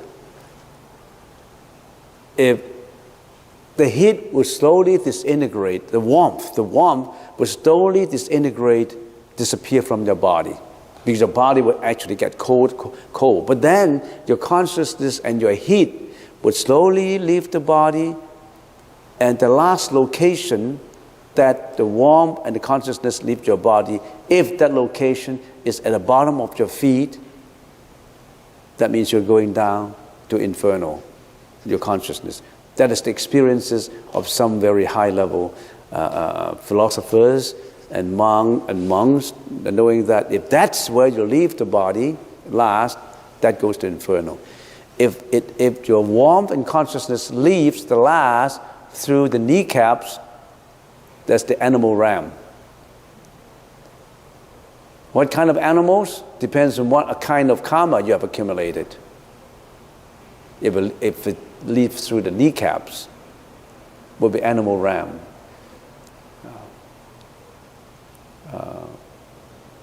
Humans can be all reincarnated into animals, and animals can reincarnate back to humans.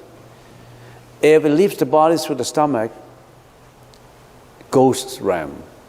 If the warm and the heat leaves through here, human realm. What kind of humans? Rich, poor, healthy, unhealthy, beautiful, ugly, handsome. It depends on your karma, what you have done. If it leaves through the eyes, it's the heavenly realm. But heavenly realm will enjoy much more than the human realm. But they still have to die. So the Buddha said the heaven is not the final place you should go. They're still subject to reincarnation. But they just enjoy much, much more happiness than we.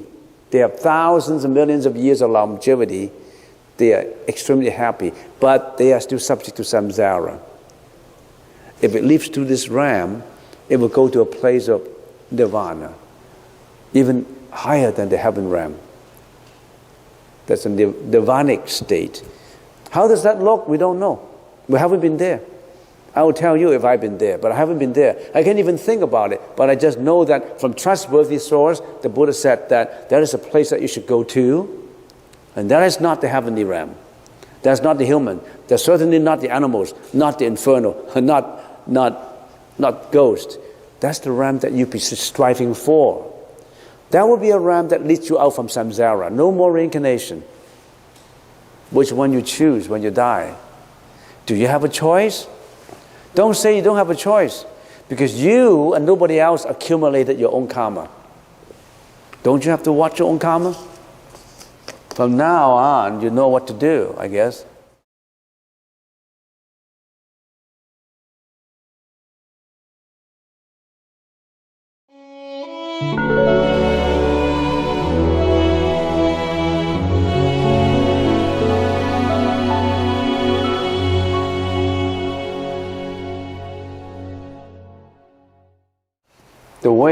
The method that we are using to analyze and investigate and try to understand consciousness is we have a few topics that we have been covering. Because when you study consciousness, you have to study with the perspective of its functions, its objects, its meaning, its moral nature, etc., etc. So just to review on what kind of the perspectives that we use to look at each consciousnesses. We have been using 9 topics, 9 perspectives to look at consciousness. So objects, modes of knowledge, how do we know, how do we get to know such a consciousness, the moral nature of the consciousness, the realm of its activity, concomitant mental functions, necessary causes and conditions, and etc., etc. So we have come up to realms of its activities, which we explained already in the last session. So today we should be doing concomitant mental functions. Now, what's the meaning of concomitant mental functions of alaya consciousness? We know that each consciousness, the eye consciousness, ear, etc., etc., come up to the mano and the mana consciousness. Each has its own concomitant mental functions. And altogether, there are 51 concomitant mental functions. What are these concomitant mental functions? Each consciousness, the eyes, the ear, the nose, the tongue consciousness, the body consciousness, the thinking consciousness, the ego consciousness, and now the alaya consciousness. Each consciousness, we call it the king. Each one is the king, and the king must have ministers to help the king to perform. Giving an example, as like in a parliament or in a kingdom, the king is the consciousness, and there are many, many ministers helping the king to perform. And each king, each consciousness has its own number of concomitant mental functions. Now let's take a look at what we've been talking about. The first 5 consciousnesses, now there are altogether omnipotent functions, particular functions, unwholesome functions, wholesome functions, and the 4 indeterminate functions. So these are the ministers that have been helping each consciousness to perform, to express into action, to express into behavior, to express into thinking, thought. So the first 5 consciousness has 34 concomitant mental functions.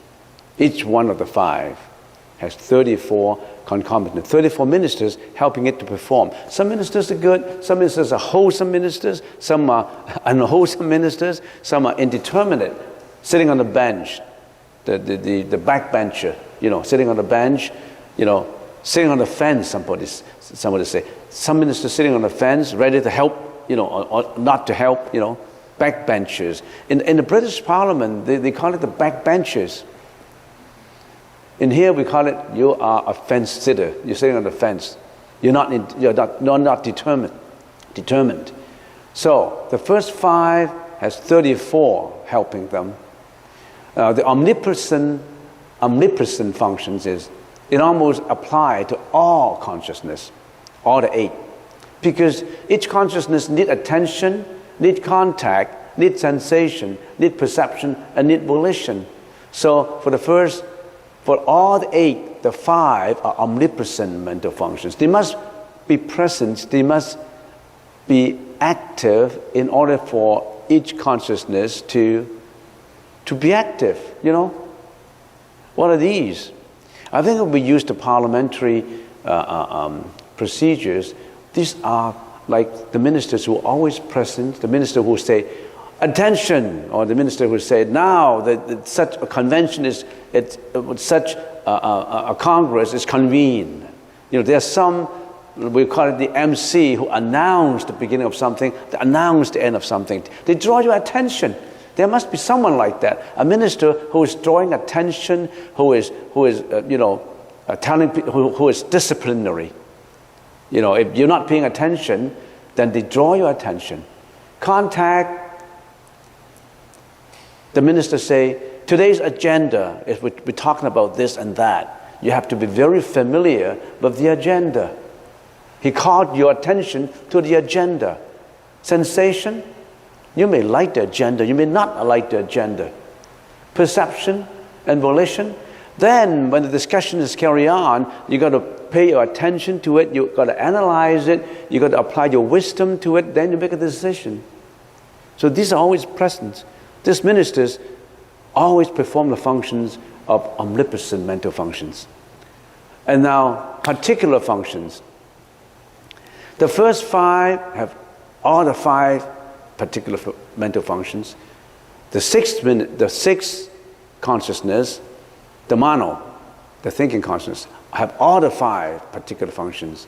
And the 7th have only 1 particular function. Now you've been listening to me talking about a consciousness. Why? Can you give me a reason why the 7th consciousness only have 1 particular function? Think about it. Why? I have already explained it. The thinking consciousness have all the 5 particular functions. All these I have already explained. So you need to review your lessons in order to understand. All right. So for the unwholesome functions, which consciousness has the most unwholesome functions? The 6, right? They have 26 unwholesome functions. In other words, they have 26 bad guys. Your thinking consciousness has 26 bad ministers, always helping, advising the king to do unwholesome action, unwholesome speech, unwholesome thinking. Very active, your mano consciousness, your thinking consciousness. That is your mental afflictions, your jealousy, your hatred, your repulsiveness, your depression, all happen in you. You may not know about it. You know, some people are very repulsive. Everything is negative. This is not good, that is not good, this person is not good, this particular place is not good. They always put a negative feeling because his negative minister is always working. We are affected by unwholesome ministers all the time, and we don't even realize it. The guy who's been gambling all the time doesn't really realize it. He knows that gambling is not good, but he just can't control the minister. The minister always advised him, gamble, go to the casino, gamble. You get your paycheck on the 26th or on the 1st of the month, the next day you all gamble it away. And then you regret. And then you regret. Why do you regret? Because the indeterminate functions, one of the ministers on regret come up to say, oh, regret.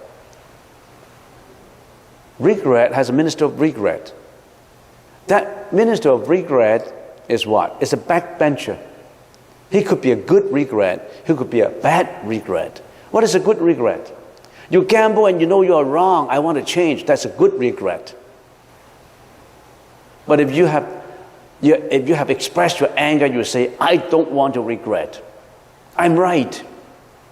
I've done this, but I don't want to regret. I don't want to be shameful on this. That's a bad minister. So this minister is sitting on the fence, indeterminate. So, right now, we're talking about the eighth consciousness. The eighth consciousness is a very special consciousness. It has what? It has only 5 concomitant mental functions, only 5 ministers. Why? Why doesn't it have particular mental functions? Because the alaya consciousness only interacts with the present reality.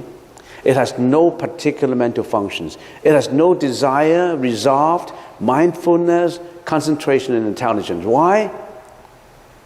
Because your eighth consciousness does not create any particular desire. Your eighth consciousness only absorbed all the karmic energy, bad or good. It just absorbed it. It does not make any decision to say, I don't want bad inferences, I only want good inferences.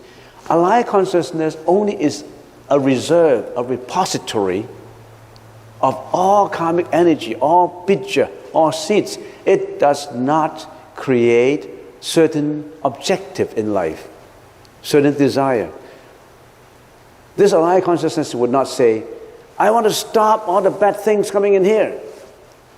I'm a reservoir, I'm a repository, I'm a warehouse for all the karmic energy that now I desire. Desire means objective. Why you set a desire for something? Now I set an objective that I don't want to receive any bad things, any bad karmic energy. The alaya consciousness would not do that. They just received. They don't ask questions. All the bad things you have done, register. All the good things you have done, register. It's only responsible for the registry of everything. It's only responsible, the disk drive is only, the memory only responsible for taking all the information in. The memory will not say, don't key in the P, don't key in the M. They won't make a decision. If I can give you an example of a banking, the teller, when I want to deposit $10,000, the teller will say, no. I don't accept the 10,000. I want to know where your 10,000 comes from. No. You can only put in 5,000. Would the teller tell you? Would the teller differentiate what kind of money you put in? And of course, nowadays the banking policy changes. If you put in 100,000 one day, they may question you. Or if you want to withdraw $100,000 per day, they may question you. But it is just because some corruption goes on nationally that they want to introduce that procedure. But usually, the teller would not differentiate how much money you put in. So there's no desire. The teller has no desire to stop you. How about resolved? Now, the alaya consciousness does not create particular desire, as it is a receptacle to all seeds. It does not make resolution, as it does not have any particular determination. It does not make any decision. The teller does not make any decision for you. Would the teller make decision for you and say, if I want to draw $10,000 teller, Mrs. Teller, I want to draw $10,000. The teller would not say, what do you use the $10,000 for? Don't draw too much money, cash, because it's dangerous for you. Would the teller tell you that? Some may, but you have the right to draw anything. So the teller would not make a decision for you. So the teller has no concentration because it does not create mindfulness for any particular phenomena. It does not concentrate on any particular deed. The teller would not say, today you put in $1,000 and he do it nicely for you, and the other day he just ignore you and do a lousy job for you. It would be the same, putting in money. And the alive consciousness does not cultivate intelligence. It has no particular discernment. The alive consciousness only is a receptacle for all your karma, all your karmic energy.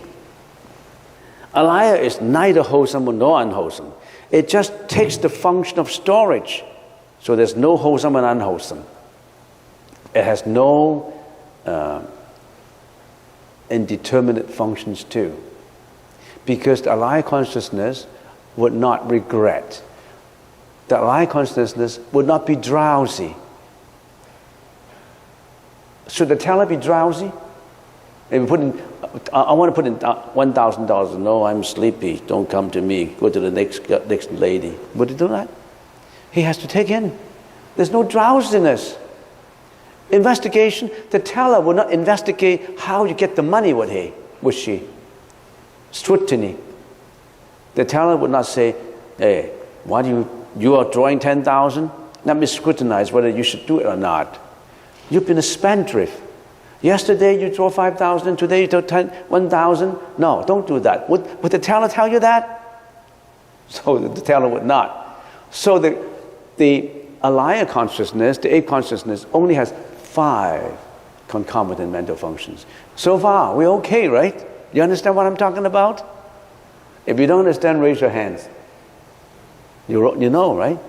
So that what do we learn from this? After I've been talking about the concomitant mental functions of the alaya consciousness only contain 5. Now, what lesson to learn from this? Just talking about it and listening about it without assimilation, without thinking about it, digesting it, will not do you any good. You must determine that you know that the alaya consciousness just receive all the good and bad. And it's the 7 consciousness that lead us into trouble. It's the mono consciousness that lead us into trouble. So we only should feed in good information. So we have to watch the 6 and the 7 consciousness. My plan in talking about consciousness, I've been doing this for 2 years already, off and on. And at the most 2 more sessions, I say we stopped. And then we go on to something really interesting. Something about chanting of Amitabha. Something about how do we... this is a world that in our present lifetime, to get enlightenment, to be away from reincarnation is almost close to impossibility. Because we've been influenced too much by our own karma. So what's the best way to get out from all this first? To get away from it, what's the best way to get away from the prison of life first? So that we can be free and follow some good teacher, enlightened teacher, so that we can be enlightened. This is all this I'm going to talk about after I finish consciousness. I want to call it an end. Now I've come to the 8th consciousness already, so this could be the second last session that I'll be talking on alaya consciousness. At the most, another 1 session, then I'll go on to something really different, because I've been watching on YouTube and I've been watching on our own website. I receive a lot of comments about chanting therapy. Why do we chant? About how chanting and meditation are related to each other. So this is, alaya consciousness teaches us how to understand how we think. Why do we have mental afflictions? How do we transform tainted consciousness into pure wisdom? This is exactly what we're talking about. This is very psychological. So I wanted to have another 2 sessions, and I call it quit on this topic. Now, our next agenda is what are the causes and conditions on which the eight consciousness depend on. Because for something to happen, there must be causes, there must be conditions for something to happen. And our eyes consciousness dependent on the organ. If we don't have the organ, the eye consciousness will not exist. The seven consciousness, the ego consciousness, depend partially on the alaya consciousness reserve of the karma, of the bija, of the seeds, and partially on all the six and the first foregoing consciousness to exist. So there must be some causes and reason and conditions for the creation and for the happening of each consciousness. Then how about for the eight consciousness? How do we get to know all these causes and conditions? We say the alaya consciousness. The alaya consciousness internally, all the karmic energy creates seeds or latent karmic energy. And at the same time, it creates our body, transform our bija, our latent karmic energy, into a revelation of speech and behavior on the one hand, into a formation of our karmic body. How do we get this body? This body is because of our alaya consciousness ripen in our karmic energy of reincarnation and reincarnate into what our body is today. Internally, individually. Internally means individually. How about externally? Externally, all our common karmic energy created the whole world.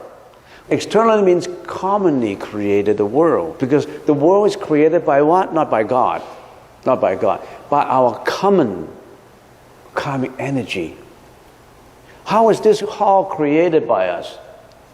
This hall, meditation hall, was created because we have the common cause of wanting to build a hall. And there are people who are pioneers. There are people who was responsible for solicitation of donation. There are people who was responsible for the design. There are people who actually carry out the construction. All these karmic energy created the hall together, not by God.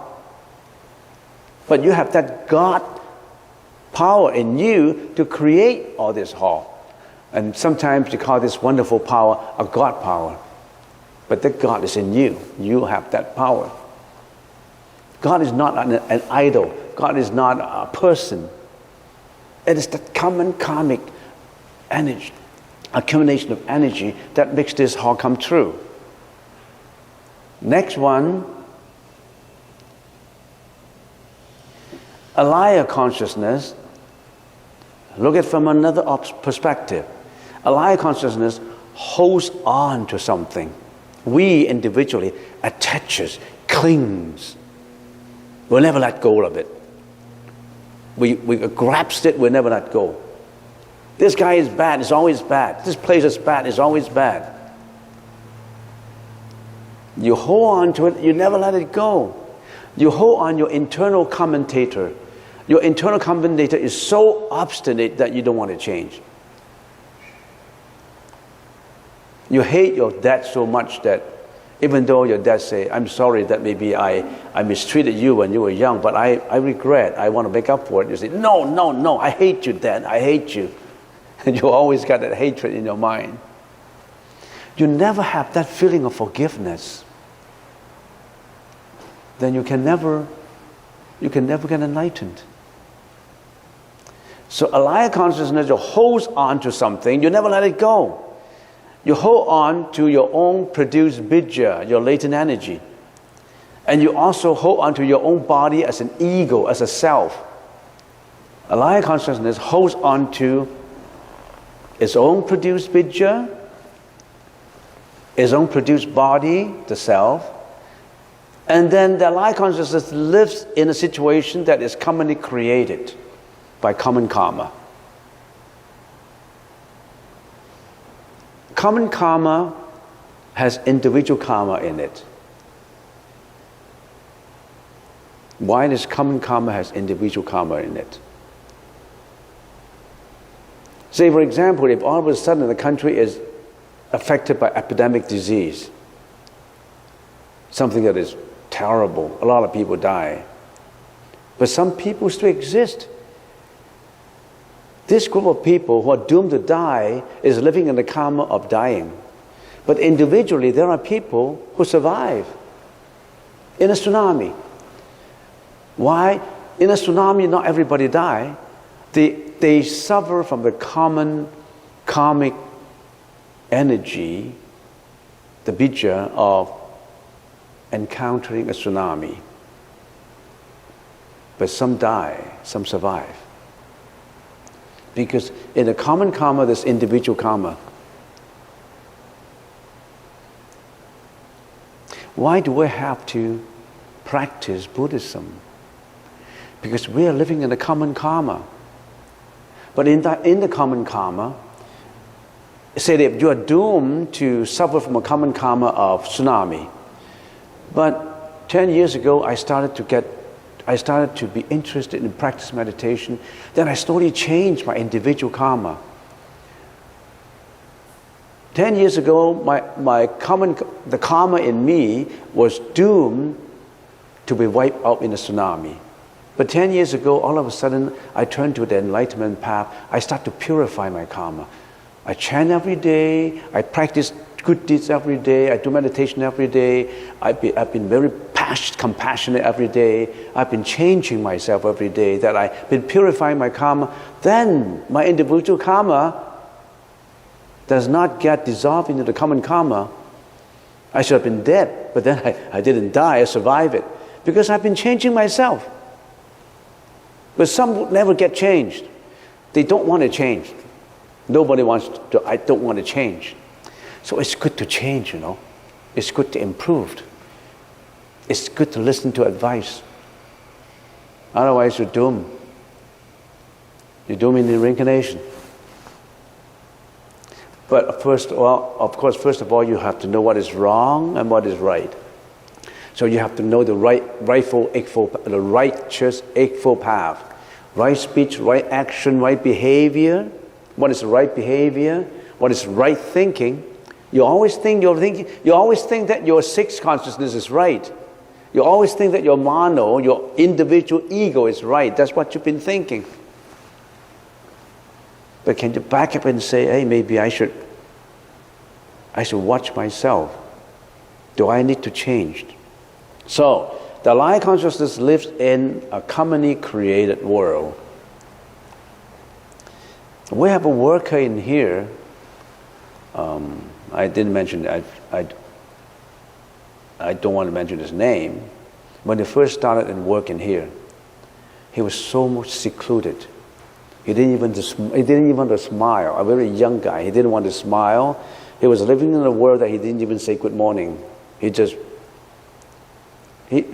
fenced him off from people. And we have changed him. He started to give smile. He started to be more compassionate to others. He started to change. When he was given a job, for example, in painting, he thought this painting job should not be given to me. This is a boring job. Why did that guy do something that I like and you give me this job? He always put negative feelings on every job given to him. Then I explained to him, look, this is a painting job. It is a creation. Try to patch it up in such a smooth surface that you will do a good creation for yourself. You add hilarious feeling, creative feeling to the job. You don't look at the job as a boring job. The job is boring, but your mind is not boring. A boring job with a hilarious mind would make that job more youthful, more hilarious. It's all in your mind, not in your externalities. It's not because of the surrounding that forces you to be bad. It's not people forcing you. It's not the surrounding that make you feel sad. Your heart is sad. It's not the surrounding that has problem. Your mind has a problem. Don't blame externalities. So alive consciousness lives in a commonly created world. So that's the causes and conditions. And next, the functions of the lie consciousness. It has the ability to store. It is a repository of all karmic seeds of the 7 consciousnesses. Ability to store, and it has all this bija in store. It has infinite power and unlimited magnitude for all this bija, for all these seeds. Unwholesome seeds, wholesome seeds, and neutral seeds.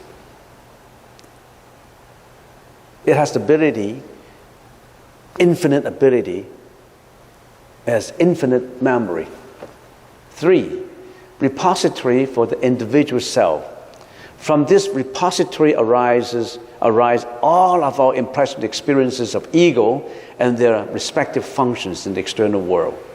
Each individual has his own or her own storehouse, warehouse, storing and deploying karmic energy of which he or she remains largely unaware.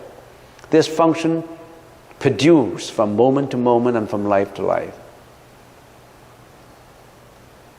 Should we blame the lie consciousness for not making a decision to be good? Its function is not to judge. The liar consciousness is there ready for you to change it. It's ready for you to change its repository. You can change its reserve from bad to good. Don't blame it. You can change it. So the functions of a lie consciousness are like that. It is neutral. It has all the ability.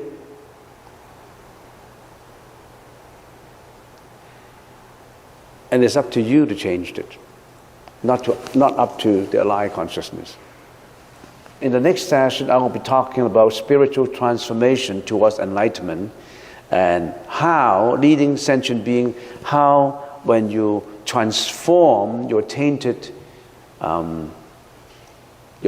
consciousness into enlightenment, how do you render your compassion, render your help to transform others?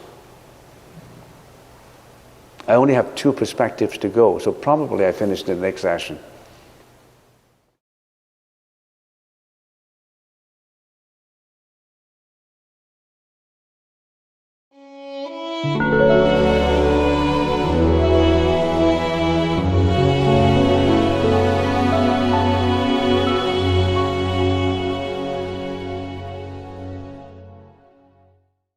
So let us begin verses summarizing the parameters of the 8 consciousnesses. And hopefully let us wrap up completely the 8 consciousness study. We've been studying it for 2 years already, off and on. And maybe today we can finalize it. We've been looking at Yogacara, the study of consciousness, or Yogacara, from 9 perspectives. Today, we would like to take a look at the 8th and the 9th, the final 2, spiritual transformation towards enlightenment, and which leads sentient beings to this kind of practices and promotion and preaching, you use another word for it, would lead sentient beings to enlightenment. So we have been talking about the last 2. That's the perspective we look at, Yogacara. Yogacara is the word for the study of consciousness too. What is Yogacara? Yogacara, what is yoga? Because we always say we want to practice yoga, and people say yoga now is used as a common word for improving health. But yoga is not just for health. Health is the surface, it's the physical body. Not only do we put importance on improving health, what is more important is improve the internal, the mental, the mind. So not just the surface, the inner mind, that is very important. One cannot change physiologically the body without changing the mind. So what is yoga? Yogacara. What is yoga? Yoga is a Sanskrit word, and if you take a look at the Sanskrit dictionary, it means union, harmony. It is in union, it is in harmony. Are we in harmony? We're not. That's why we need yoga. What is chara? Chara is to walk it, to practice it. And yoga also means, in addition to harmony and union, it also means to subjugate oneself, one's mind, to discipline one's mind, to control one's mind, to correct one's mind, and bring it to harmony. Our mind is not in harmony. Some people say, no, I'm in harmony. I haven't gone crazy. I mean, I'm okay. I'm normal. But if we look at what is normal from the perspective of Yogacara, no one is normal. You know why no one is normal? Some people are more abnormal and some people are more normal. When we say normal, we arrive at purification of all our senses. We cannot claim ourselves to be normal if we are still greedy, if we still have jealousy, hatred, vengeance, depression, anxieties, you name them. We have a lot of mental afflictions, and we can't classify ourselves as normal. The degree of normality, it depends, differs from person to person. So, Yogacara, that's what it means. Not just for help. Yoga is not just for help. It's to harmonize the mind, the mental mind, the mentality with the body, or we harmonize with the universe. In a macro sense, harmony in the universe. In a micro sense, individual is how to achieve that harmony of your mind with externalities. And so Yogacara is meant to be applied as a meditative practice, a knowledge to thoroughly understand consciousness. How do you think? Yogacara is to study the mind, is to cleanse the mind. Every day we say we want to take a bath. You're just cleansing the body. But have you ever thought of, I need to cleanse my mind too? Is our mind always clean? If you're always clean, you won't have mental afflictions. You won't have jealousy, hatred, anxiety, greediness. You don't have that. But we only think about taking a bath to cleanse the body externally. We never thought of cleansing the mind. We need that. Just now we have half an hour to cleanse our mind. Have you been cleansing your mind though? What do you do when you're meditating in there? Your mind is still desultorily wandering in every direction. You thought about the past, you thought about the future, you have anxiety for the future, you have attachment to the past, and you're not concentrating, you're not focusing. So that's the reason why we say we want to focus first, because our mind have been always wandering all over the place, one thought after another, non-stop, we call it the monkeying mind. We never stop. We hop from one branch to another branch. This branch is called jealousy, this branch is called depression, that branch is called hatred, this branch is for greediness. You hop from greediness to hatred to anxiety to all these. But sometimes you hop to good branches. Consideration, compassion, kindness. Sometimes we hop to good branches too. Not just negative though. Sometimes we're positive. So, the final goal of a yogacharan, one who practices yoga, is a complete transformation of consciousness of our mind into wisdom. So in the perfect clarity of enlightenment, there is total awareness and complete understanding which subsumes our ego, our I, our self, and bring it to perfection, and bring it to get out of samsara. When we bring it to perfection, which we call nirvana, we'll get out from samsara. We'll get out from life and death, rebirth. We'll get out from there. So that after this body is shed off, we still have to get rid of this body. No exception. When we die, then we leave this body. This is not your final body. This is a reincarnated body because of the karmic energy that you created previously. Finally, you have to let this body go. And then you roll into the next body. The Buddha said, don't roll into the next body in the process of samsara again. You're going through the same suffering again. When this body is gone, don't continue this samsara, life and death.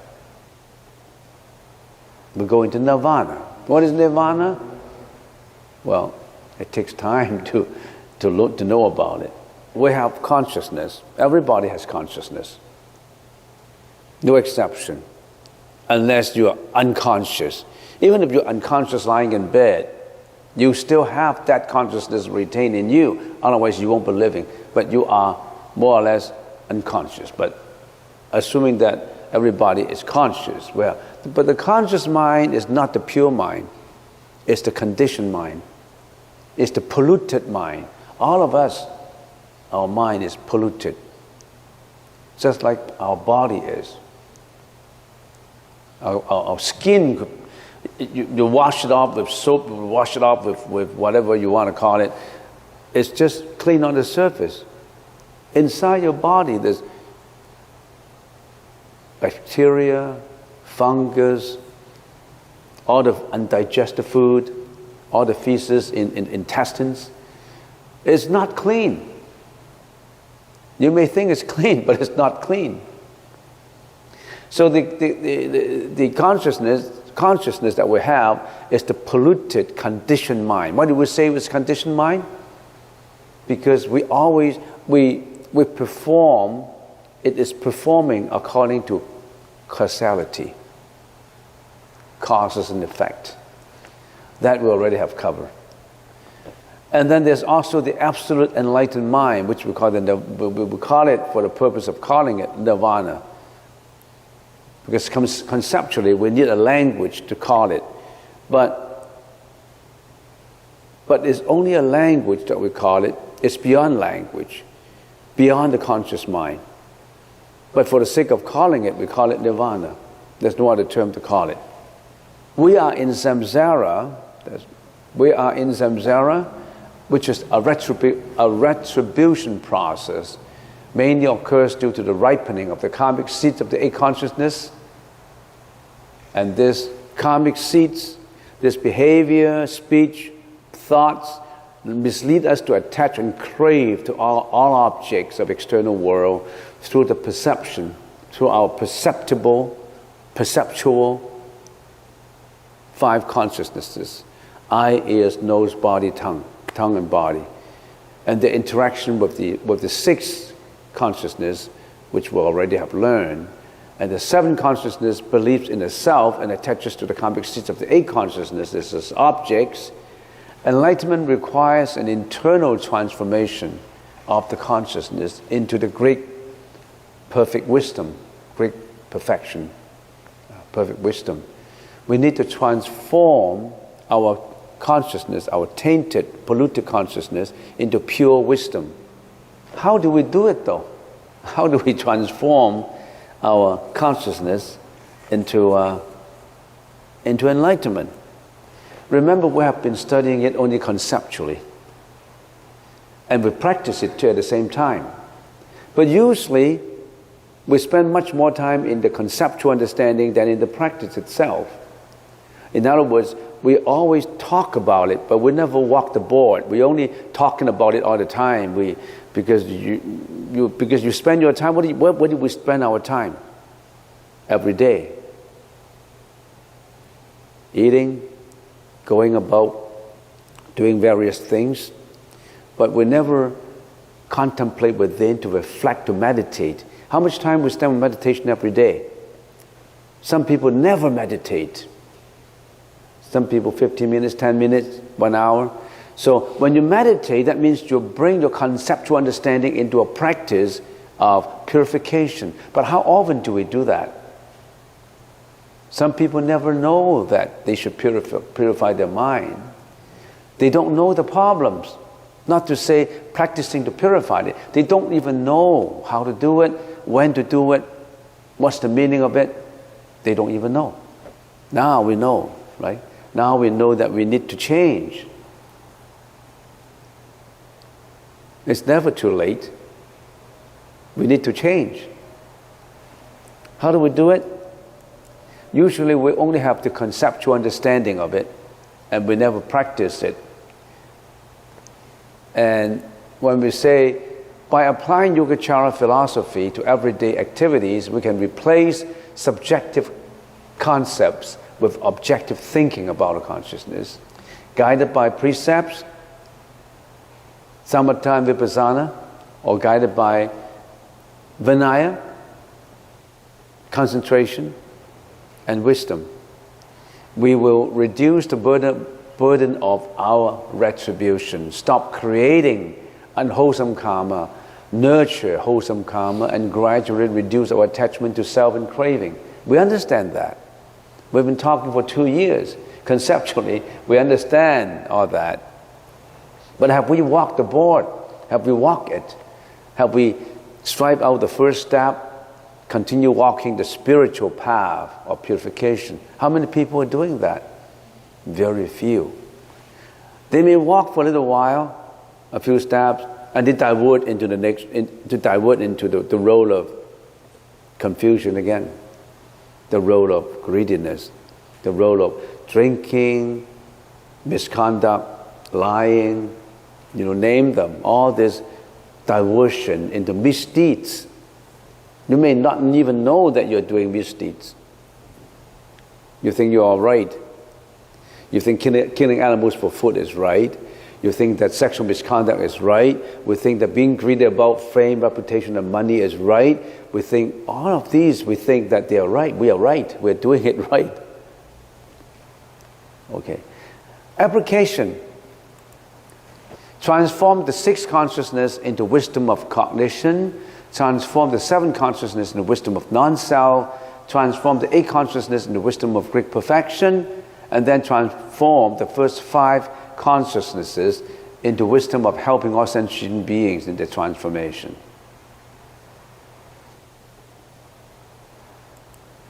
How do we do the 6th consciousness? The mano consciousness that we've been learning. We spent about at least 50 hours on the 6th consciousness already. 50 hours, 50, just on the 6th consciousness. The 6th consciousness becomes the wisdom of wonderful contemplation, because when in your meditative practice, if you use the 6th consciousness effectively, skillfully, with wisdom, then you actually can eliminate the self, the ego. And then you also eliminate attachment to dharmas, attachment to views. Everybody has an internal commentator in themselves. Everything they see with the lenses they have selected for them to see. You always attach your own internal comments to everything you see. Like seeing a ball game. You're an internal commentator. You give comments to every ball game. Every ball game, every internal commentator is different. I like this league. I like New York. I hate Detroit. So New York, everything New York is doing in hockey game is good, and Detroit is always bad. You always attach your internal commentary to everything. So, but if you skillfully do this contemplation, you eliminate the self, the ego. And you also eliminate your attachment to views. Simply put, that's the 6th consciousness doing. The 7th consciousness, becomes the wisdom of equality, with the sixth consciousness in the process of attaining the above, in the process of eliminating the self, eliminating the dharma attachment. At the same time, it purifies the ego of the seventh consciousness. And then the eighth consciousness becomes the great perfection wisdom. This happens when the seventh consciousness is purified. This wisdom is in perfect nirvana. And then the fourth, the five perceptual consciousnesses become the wisdom of successful performance in enlightening all beings. The eighth consciousness, once purified, can use and cause the five perceptual consciousness to enlighten all others. We must use our sixth consciousness skillfully, with wisdom. That's what you're doing when you're meditating. When you are meditating, first you gather up your focus, and then you use your wisdom to detach, or to use a commonly used word, to detox. Detoxification, right? To detox your mentality, to detox detox your mentality. We detox the body, but we don't detox the mind. We must detox the mind too, not just the body. When you are doing yoga, you always think of, do I have a better body? Do I have health? Am I attractive enough? Can I age slowly? You're always thinking about how to give attraction to the opposite sex. You always think about how to make you healthy so that you can live longer, to gain more enjoyment in pleasures in your senses. So that you can gain more wisdom, you can gain more money, you can live longer. But it does not matter how long you live, you still have to die. Say if you are, sometimes I'm thinking I have an imagination. If there is a deity who can say, how long do you want to live? Say, I want to live to 200 years. Living to 200 years old is an agony. You know why? All your friends died. All your friends, your relatives, everybody died, and you live until 200 years old.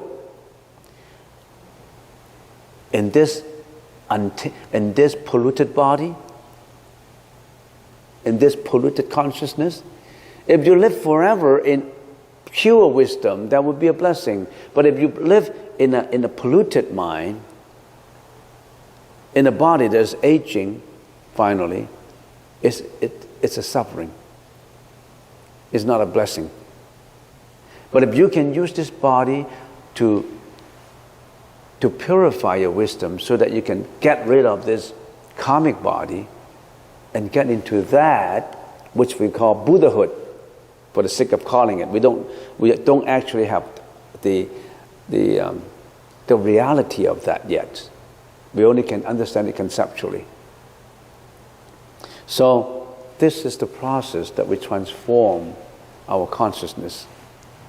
Every one of these require a lot of explanations, which you already have done for 2 years. But something could be very interesting in there. We always think about, how come there are miracles? How come there are, in the lower level, the deities, and then the Bodhisattvas and the Buddha? How come there are saviors, we call it? Sometimes people call them saviors, Bodhisattvas. How come there are people like that? Bodhisattvas will try to help.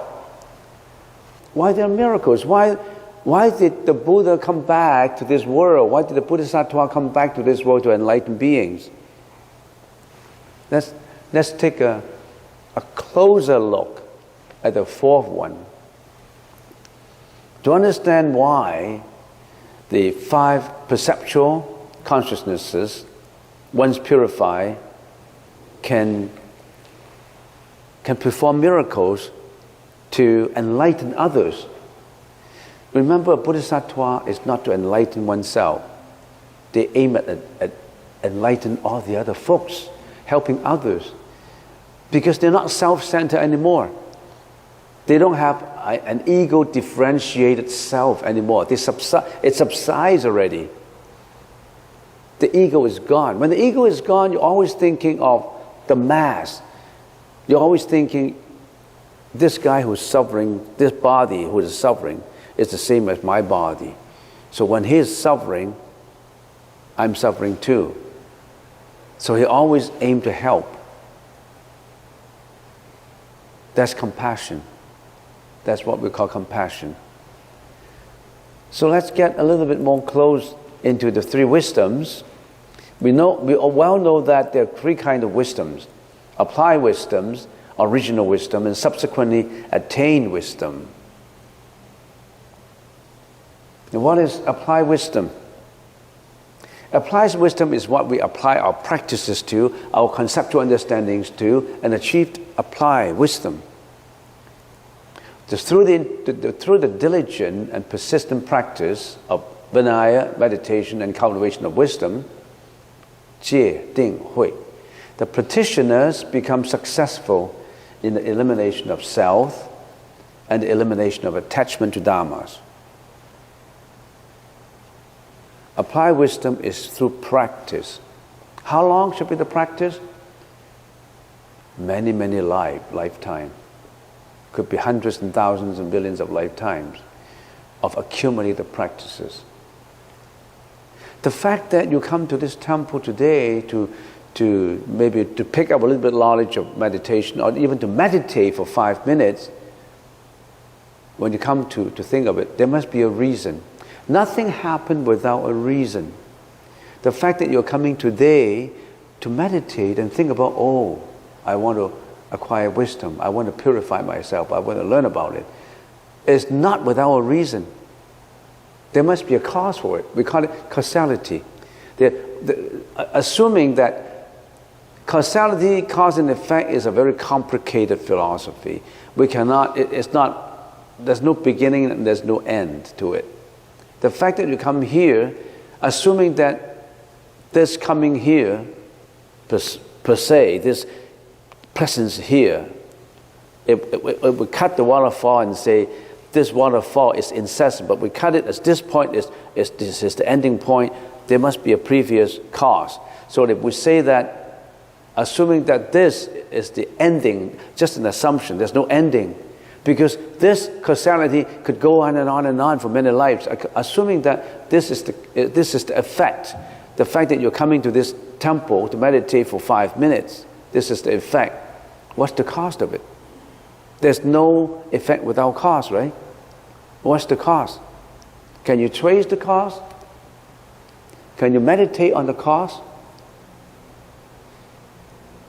If we meditate on the cause, we say, okay, if coming here to meditate and listening to this monk talking is the final product, is the result. When did I come here? I woke up this morning. I had nothing else to do. And then last night, I was on the internet and I found this temple at meditation class. So I come to this temple. So what did I do?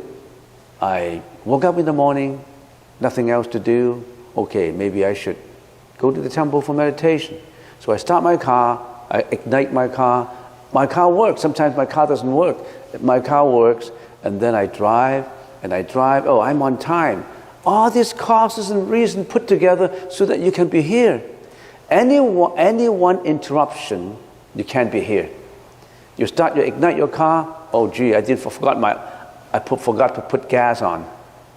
Or a phone rings, and my girlfriend said, why don't we go to McDonald's for breakfast, white spot for breakfast, and then you stop, right? There's so many causes put together that come to a fruition that you come here today.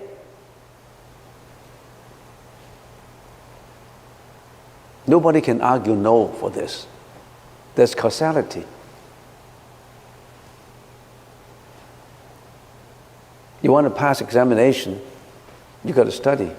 I'm still looking for that book, as I always said, how to pass the examination without studying hard. Studying hard is the cause, one of the causes. Past examination is the result. No one can pass the examination without studying, without going to the class, without registering. So that's the cause and effect.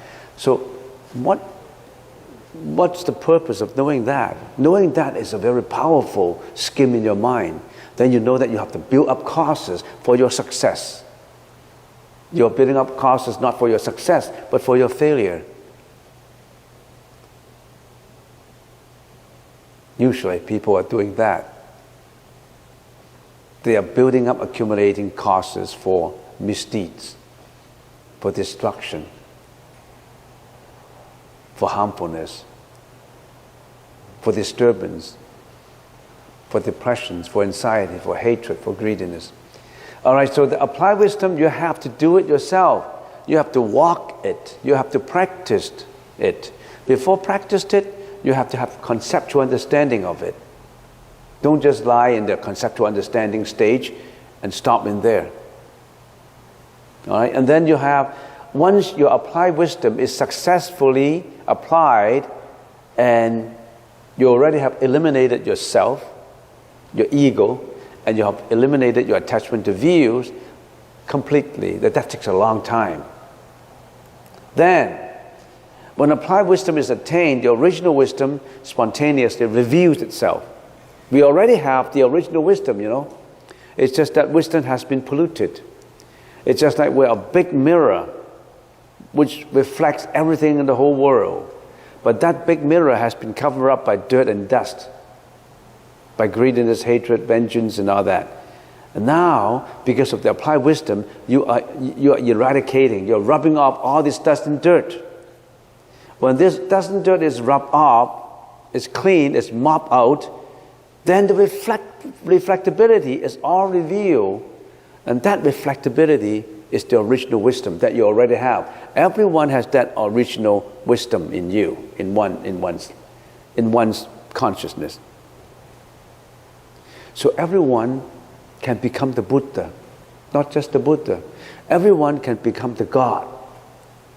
Everyone has that God in one's consciousness. It's just your God has been covered up by all our mental defilements, we call them, which were accumulated to cover the reflectability. So the original wisdom is absolute nirvana, completely pure beyond consciousness and eternity, and all mental afflictions are gone if the original wisdom is revealed. Mental afflictions are dust and dirt on the mirror. If the reflectability is all revealed, there's no more dust and dirt, no more mental afflictions, no more defilements. The success in non-self contemplation results in purification of the seven consciousness and the great perfection wisdom of the eight. So in other words, when your original wisdom is revealed, you are in nirvana. You become the Buddha, for example, ultimately. When you become the Buddha, when you become a Bodhisattva, close to become a Buddha, then out of compassion, you will not leave your folks behind. You are like Buddha 2,600 years ago. He came back to the world to introduce methods for purification. When he's coming back to the world, he doesn't have to, but he wanted to create a body. He wanted to create scenarios that he will be reborn, going to babyhood, being a teenager, adulthood, etc., etc., to show, to live with us. In other words, assuming that the world is a prison, we are living in a prison within seed freedom, but there were guys who were already out. And when that guy is out in the free world, he wants to come back to save all those folks who are convicts. So somehow maybe he may commit a little bit of crime so that he can get into the prison. And then once he gets into the prison, he starts to transform people in the prison. He's coming back to the prison to transform. Just like the Buddha 2,600 years ago, he's coming back to the prison to appear as a Buddha, to introduce methods of transformation. He already has revealed his original wisdom, but he wants to create scenarios through subsequently attained wisdom. So the enlightened saint, once original wisdom is attained, will create out of original wisdom, subsequently attain wisdom as expedient means to enlighten others. He will show to all sentient beings how to practice in order to get out of samsara and reside in nirvana, how to transform wisdom. That's the reason why we listen to all these. This is subsequently attained wisdom. What we are studying now is through language, conceptual language. The language itself is just a means, not the end. The end is the revelation of the original wisdom. But we have to apply our efforts to it to attain applied wisdom. And once the applied wisdom is successful, we want to go back to prison to save all those folks who are still suffering. Millions and millions of folks are still suffering because he's been through it. He's been through it and he wants to come back. Not just the Buddha. There's so many saints in this world who are coming back for their folks. Not only in the form of religion. Maybe Lincoln, in the form of a president, came back for emancipation of slaves. Maybe there are doctors who came back as doctors without boundaries to save victims who are suffering from poor health. So that's the reason why there were people like Norman Bethune of Canada or Albert Schweitzer of Sweden, who came back not for making money, not for reputation, just to save. And there was also Mother Teresa of the Roman Catholic coming back as a lady who saved victims in India. So these are bodhisattvas who subsequently create wisdom through all these changes, through reincarnations. They already are out of reincarnation, but they want to get back to the present and spread the gospel, using that word from other religion, to spread the truth, to spread, I don't know how you call it, nirvana, so that people understand, to get out from prison. It's not easy to get inmate prisoners out from prison because they haven't seen the free world. They were born in it. They haven't seen the free world. They have to be told how to get out from prison into the free world. We are bounded by our desires, bounded by our greediness, hatred, to be always staying in prison. We want to break through the cocoon of mental defilements and want to fly out like a butterfly.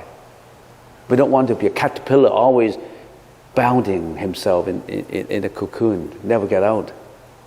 But you must know how to bite. You must know how to get through the metamorphosis of change, changing yourself. Do you want to change yourself, or you still want to be in a cocoon, to be bound by the thread that you throw out to bind yourself? We're always living in the cocoon of mental defilements. We cannot get out from our own cocoon. We want to get out. We're not. You may think that your cocoon is your comfort zone, but it isn't. So, we have learned for, 2 years, off and on. I don't know the number of hours, maybe more than 200, 300. And what have we got? Have we changed? Have we determined to do it? Or we just talking about it? Or it's difficult to practice it? It is extremely difficult to practice it. I just gave an example. Abstain from killing animals for food. It appears to be easy, but it's difficult. Can you get away from meat eating? You can't, because you're so used to this human custom, human habits of killing. You even argue that animals are meant to be killed for food, for humans. You even argue that seals should be killed for their fur. Mink should be smoked to death for the fur. That's our argument. All these are wrong. All these are killing. What do we do? What's the karmic energy we created? We usually created karmic energy out of three sources: the body, the mouth, and the mind, the brain. The body, how do we create karmic energy from the body? How do we create karmic energy from the body? Body means action, behavior. Our actions brings up karmic energy. Now, what did our body do? Basically, if we're only looking at if we look at, first of all, the bad side, the negative side of it, what kind of behavior? Killing, sexual misconduct. What else? Stealing. If we just categorize it broadly, of course, sometimes we do acts that are not killing, not lying, not stealing. But if we do negative karmic energy, that our behavior performs what? Killing. You are supporting killing because you're not vegetarian yet. You are indirectly supporting the slaughterhouses to do their job. If you don't buy from, I can't mention names. If you don't buy from supermarkets all this meat, you think they will kill animals for you? Won't. So you are indirectly supporting killing. And there's other behavior. So karmic energy is created out of the body, which means the behavior that you've been performing. Not only through the body, through the what? What's the next one? Through the mouth. Your speech. What did your mouth do? What did your speech do? Lying, cursing, what else? Double tonguing, flattery. Our mouth has been creating a lot of karmic energy. Sometimes positive and sometimes negative. You analyze your speech to yourself. How much energy you created how much negative energy you created out of the mouth? How much positive energy you created out of the mouth? Did you curse? How much time you spend in really telling the truth of everything? How much time you spend in really praising people who have done the right thing, or double-tonguing on people who have done the right thing and saying that it's wrong, or out of jealousy you want to disparage people, say negative things about people, or how much flattery you put in your speech, how much lying you have done, how much cursing. Did you curse? So we create a lot of karmic energy out of the mouth. Not God, you yourself. And how much energy is created out of the mind, which you can't see outside, but you're really working with the mind. Thoughts. What kind of thought we have? If we can summarize thought, we say thoughts on the negative side can be summarized as greediness, hatred, and ignorance. How much greediness you have? How much ignorance? Sometimes we are not greedy, sometimes we are considerate, sometimes we are altruistic, we're not egoistic, but how much time is on the positive side and how much time is spent on the negative side? So think about all these problems. Today is like a summary for a conclusion for Vijnana Matra, and conceptually we understand how consciousnesses work. There are 8 consciousnesses in us. We already have understood how each one works. The eye consciousness, ear consciousness, nose consciousness, tongue consciousness, and body consciousness. How do they work? And then the mano consciousness, which is the thinking consciousness, and then the 7 consciousness, which is the ego consciousness, and then the storage consciousness, which is alaya consciousness. All these we already have studied. And we have studied also how do they appear, how do they get out of control, and what are the ways to control them. We also have understood, we also have studied, we have the 8 consciousnesses in us, and when consciousness are created, not just the consciousness themselves are created, because we call each consciousness a king. And a king has a lot of ministers helping to perform. And each consciousness is a king, and each consciousness has its own ministers to help it to perform. Some ministers are good ministers, some are bad ministers. The first 5 consciousnesses, the eyes, ear, nose, and all that, have 18 ministers helping it. The mano consciousnesses have 51 ministers helping it. And out of the 51 ministers, 26 are bad ministers, and only 11 are good ministers. Imagine how we always perform bad deeds, because we have more unwholesome ministers helping than the wholesome ones. In other words, we don't have a majority government in our mind. We have a minority government.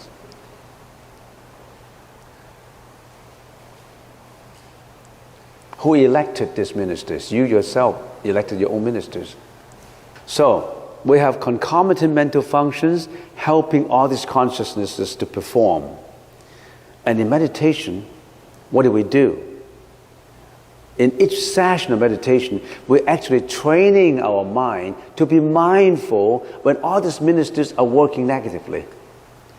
When our ministers of greediness is active, we say, hold it. When our cruel ministers, when our jealousy ministers are working, we say, hold it. We don't want you to perform. So in doing meditation, we actually, what is Yogacara? When I started the first session, we say, yoga is to bring everything in harmony, to bring everything in discipline and under control. Chara is you work at it. You work at it to bring your mind, your body, and everything in harmony. Have we been doing that? We watch not just the action and the speech, we watch our own thought. We start from our own thought. We want to change something, we change from our thought. We want to change the world. You can't use discipline to change citizens. You have to change their mind. We have to educate the mind, not just to discipline with actions, with violence, with violent discipline. You can only change people willfully, considerably, with mind changing, not just violent discipline.